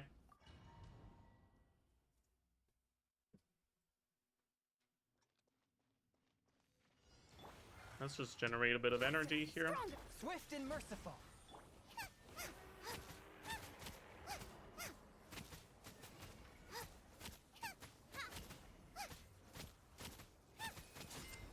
Nice and spicy. Obviously, we can't get Cinder City on Yonsan in this team, but it is what it is. My blade. Eat this. From whence you came. Wait, Down. I did too much physical damage. Fuck.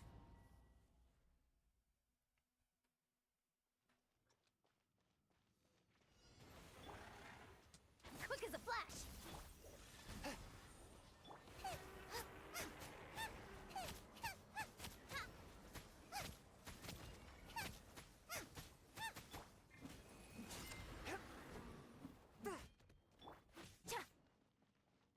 Swift and merciful.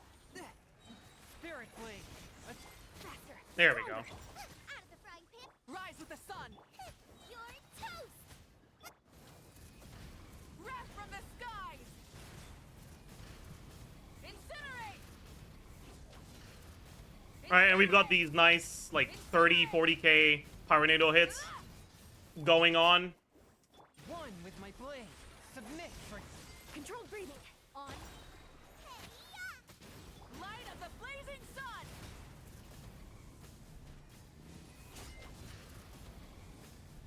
Incinerate. Light it up. Boba, get Here I think spirit blade. Attack. I fucked up a little. Well, stronger. I guess it's fine. Pyroclastic surge.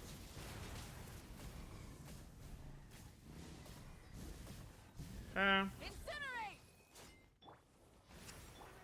Rise with I the sun. fucked up. I need to extend my fighting spirit here. One with my blade. Submit for judgment. I gotta get a 5 proc for particles. Okay, this is very suspicious. Yeah, I fucked up. I tried to enter bike mode on Maoika to use up my Night Soul as quickly as possible. Fourth. But right as I pressed E, my E came off cooldown, so I just refreshed all of my Night Soul instead.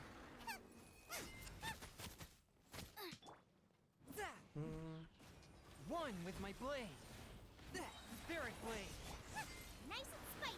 Bro, please get hit by one of my attacks. Controlled breathing. Start the. Light it up. Eat this. Not my best performance here. Rise. Incinerate. Incinerate. What am I doing? Rev the engine. Bro, Boba, do I just suck? I think I just My suck. blade. step aside. On. From whence you came. It's so hard to fucking play well while yapping. I just need to shut the fuck up Quick as a flash. so I can get some good footage. Swift and merciful.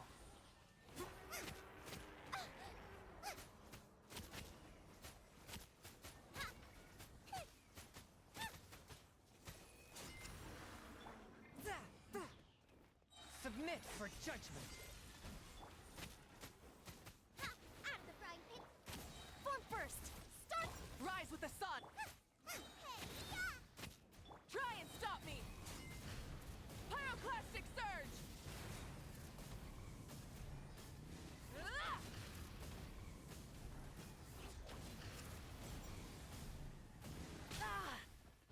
Light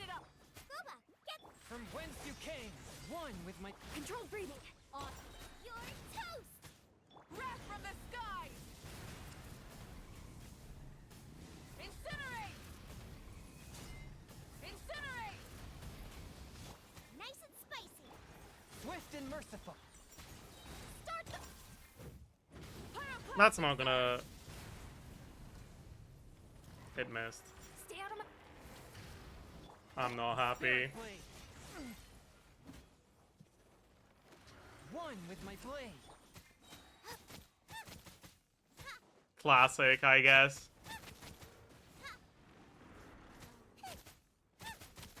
Faster.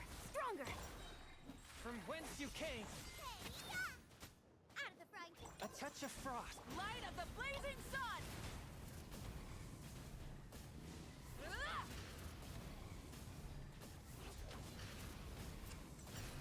Rise with the... Quick as a flash. One with my blade. Submit for Eat this. Wrath from the This isn't gonna clear.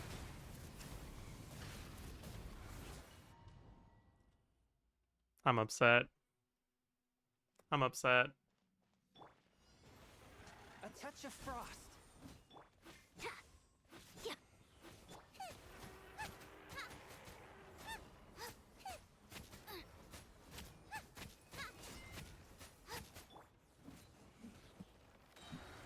Spirit blade. Attack. Boba, get them. Controlled breathing. Start the. Light it up! Full throttle! Pyroclastic surge!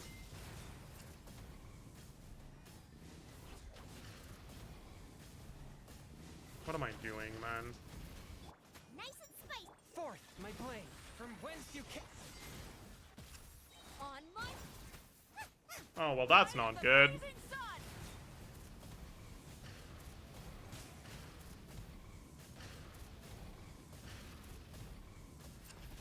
Boba, get them. Swift and merciful.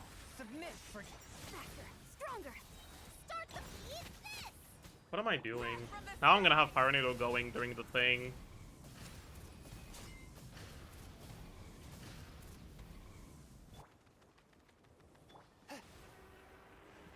from whence you came.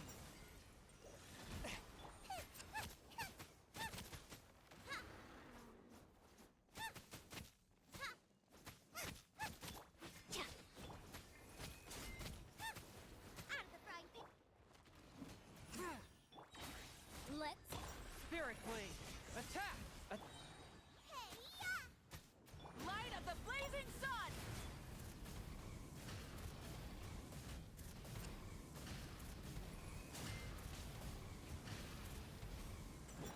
Nice and spicy. One with my blood. Controlled breathing. From whence you came. Pyroclastic This surge! isn't gonna be enough. Oh no, it was enough. Okay, there you go. I mean, I got some footage earlier too, but all of this to say you can do this. Honestly though, because of the way that the breakpoints are, it's difficult to get 3 full rotations on Maoika, so characters with more flexible rotations tend to feel a lot better to play. And I've actually had better results playing Arlecchino over Maoika in these teams. Both in Overload teams and in Melt teams. So, I mean, yeah, this is like the Arlecchino owners rejoice. This Stygian Onslaught is for you. People that didn't have Arlecchino and that didn't go for any of the new Nulcry characters, get ready to reset until Witsith RNG doesn't fuck you over with Molani, I guess. It's a lot harsher.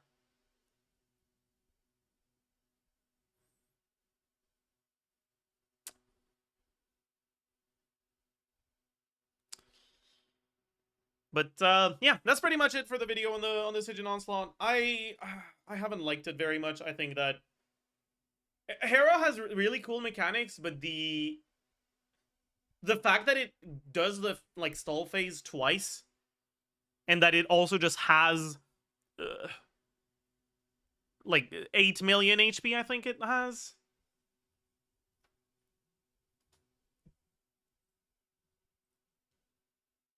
Yeah, it has 8 million HP, right? So it's almost as much as the shock trooper from last patch, but with 2 instances of like most likely 20 seconds plus of stall, maybe 10 if you're really good, if you're using a team that's really good at going through it.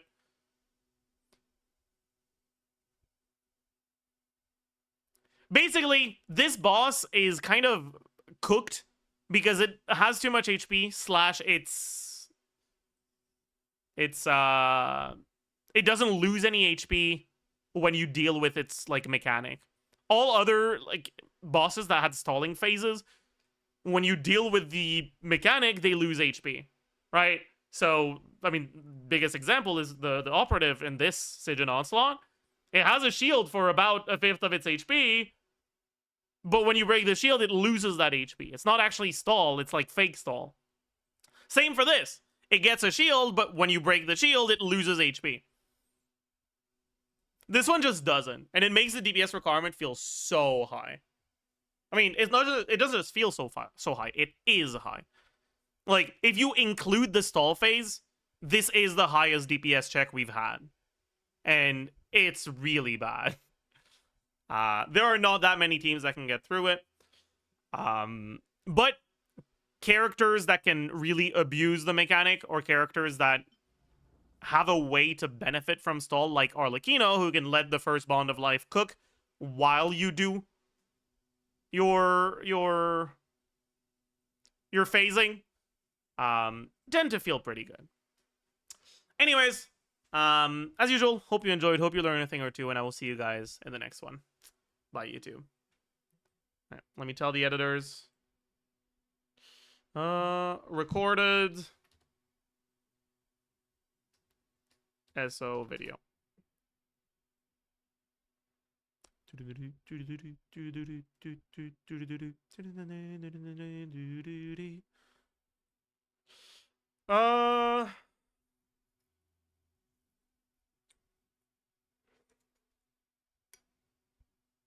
Oh, actually, one thing, let me put a marker down. One thing I wanted to add here. So another thing I wanted to mention here is a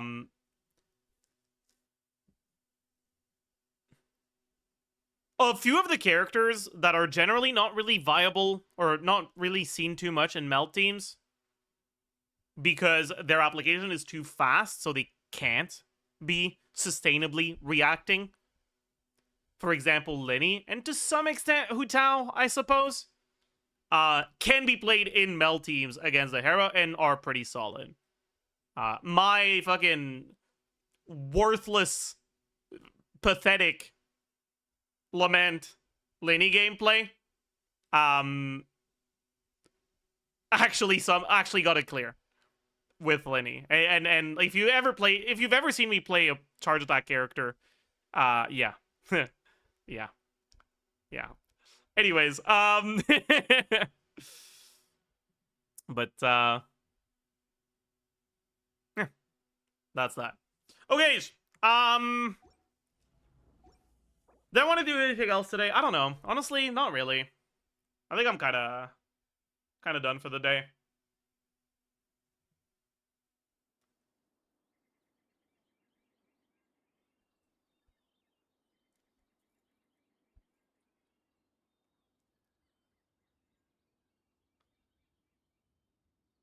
Oh, we can stall. That's true.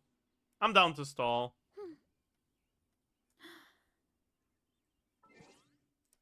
We don't have a streak anymore, though. GG. We stare. We pound. We zilch. We... Oh. We...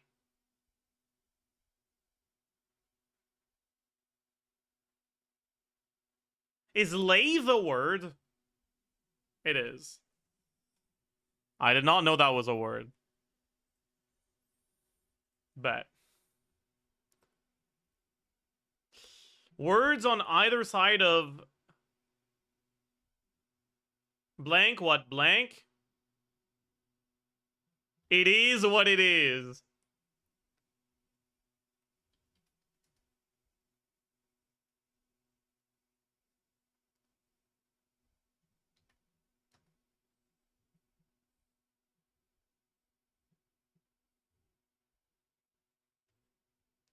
It's like either smell or sniff, I think.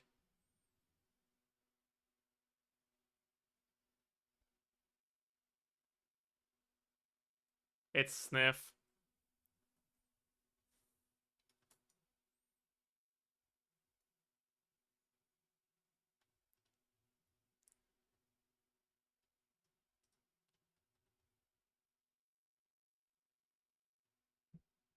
Oh no. It's not taunt? Okay, this is India. This is stiff. Okay, maybe it's not sofa.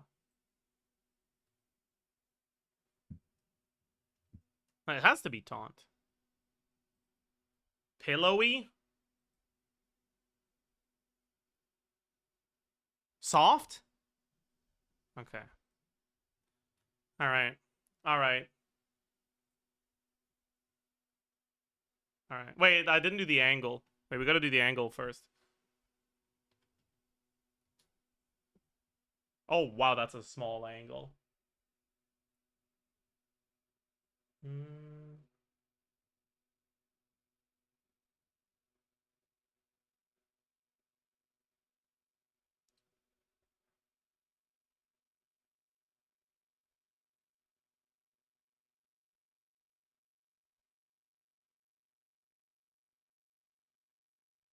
Is that bigger than 20, you guys think? I'm gonna guess 21. 23? It was 22. Okay. I'll take it. Okay, so what is this? Do I know this? I don't recognize this. I don't know what this is. That's Food Wars? What the fuck? Is that Soma? Bro, what the fuck? Why is he shoujoified here? What's going on?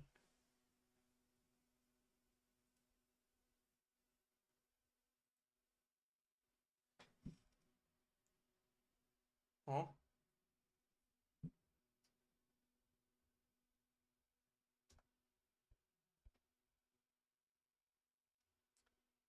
Is it Run Like the Wind? It's Run Like the Wind. I was like, what's a Japanese word that I know that starts with K? Kage. That's wind. That R run. It's Run Like the Wind. Is it not? Run with the wind. Whatever. Same shit. That's what I meant. Okay. I don't know, man. You're asking too much from me right now. Okay.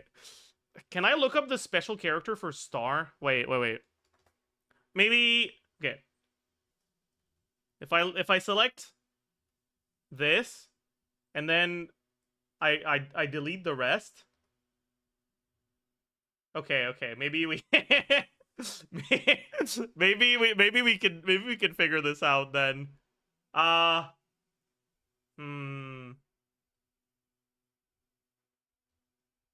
Yeah, no, I don't know. I don't know. I don't know. Okay, never mind. Guardian character. Yeah, I don't know this. All right. Well.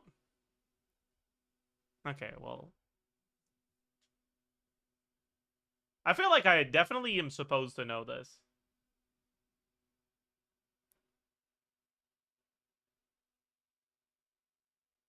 But I don't. I feel like an idiot. Anyways, that's Gone Freaks. And that's... I don't know. I don't know her name. Is it Kaori? I feel like that's what her name is, but maybe not. I don't fucking know.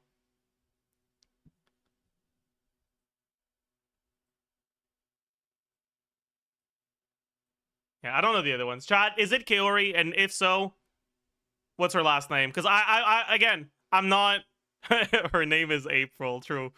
I'm taking the point when it's like I know the name but not the last name. Miyazono. Okay, so it was Kaori. Damn, that's crazy. Oh. Yeah. No. Okay. Never mind.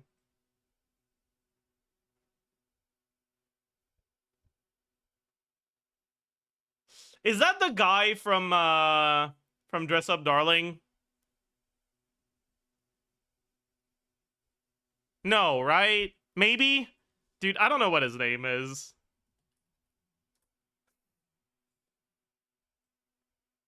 I don't know the other ones. It's Gojo Wakana. Oh, maybe I should have recognized. Nah. Okay. I don't know any of these. What the fuck is this, bro?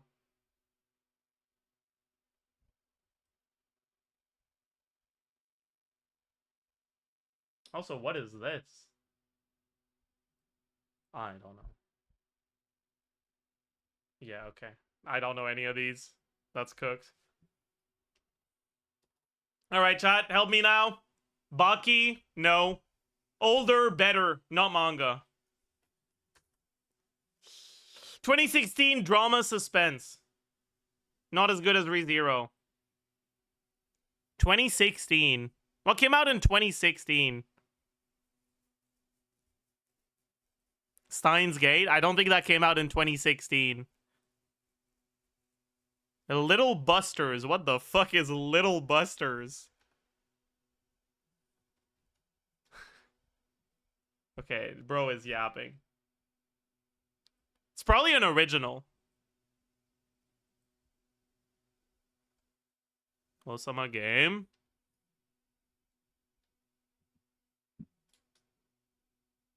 No, that's 2017.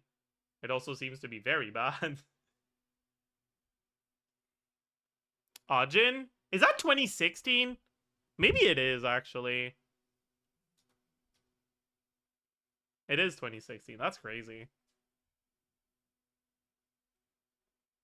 Oh, that's manga original, though. By Charlotte? That can't be 2016, man. Yeah, okay. Mob Psycho. If Mob Psycho is scored worse than ReZero, I'm gonna turn into a Mob Psycho. True. 91 days. What is that? Oh, it was that. Bet. Okay. Is the sound okay? Yeah. Have I heard this before? I feel like I have, but I'm not sure.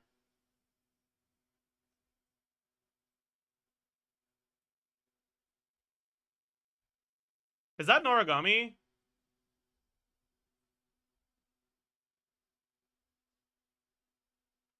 No. Yes? No. Yeah, it is. Okay. Yeah, it is. Okay. I have no clue.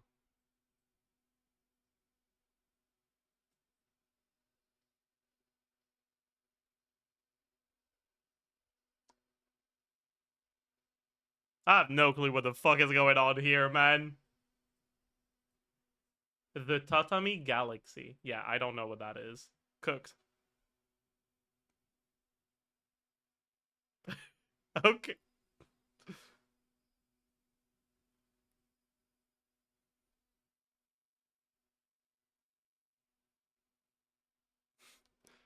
I feel like we've had this one before. But I don't remember what the fuck it was, man. I don't remember what the fuck this was called, bro. But we have had this opening before. Dr. Slump. Arale-chan. Yeah, no, okay. GG. Dr. Slump? More like I'm in a slump because I didn't get this. Anyways. True. Good one, Zajef. You're so funny. Anyways, so that's gonna be it for today. Tomorrow, I don't know what we do tomorrow. Do we actually commit to Act 4? I think we do. I think tomorrow is Act 4. So tomorrow we will do Act 4. Yeah. Let's raid Limbo. Everyone go say hi. Be nice. And I will see you guys tomorrow. Bye-bye.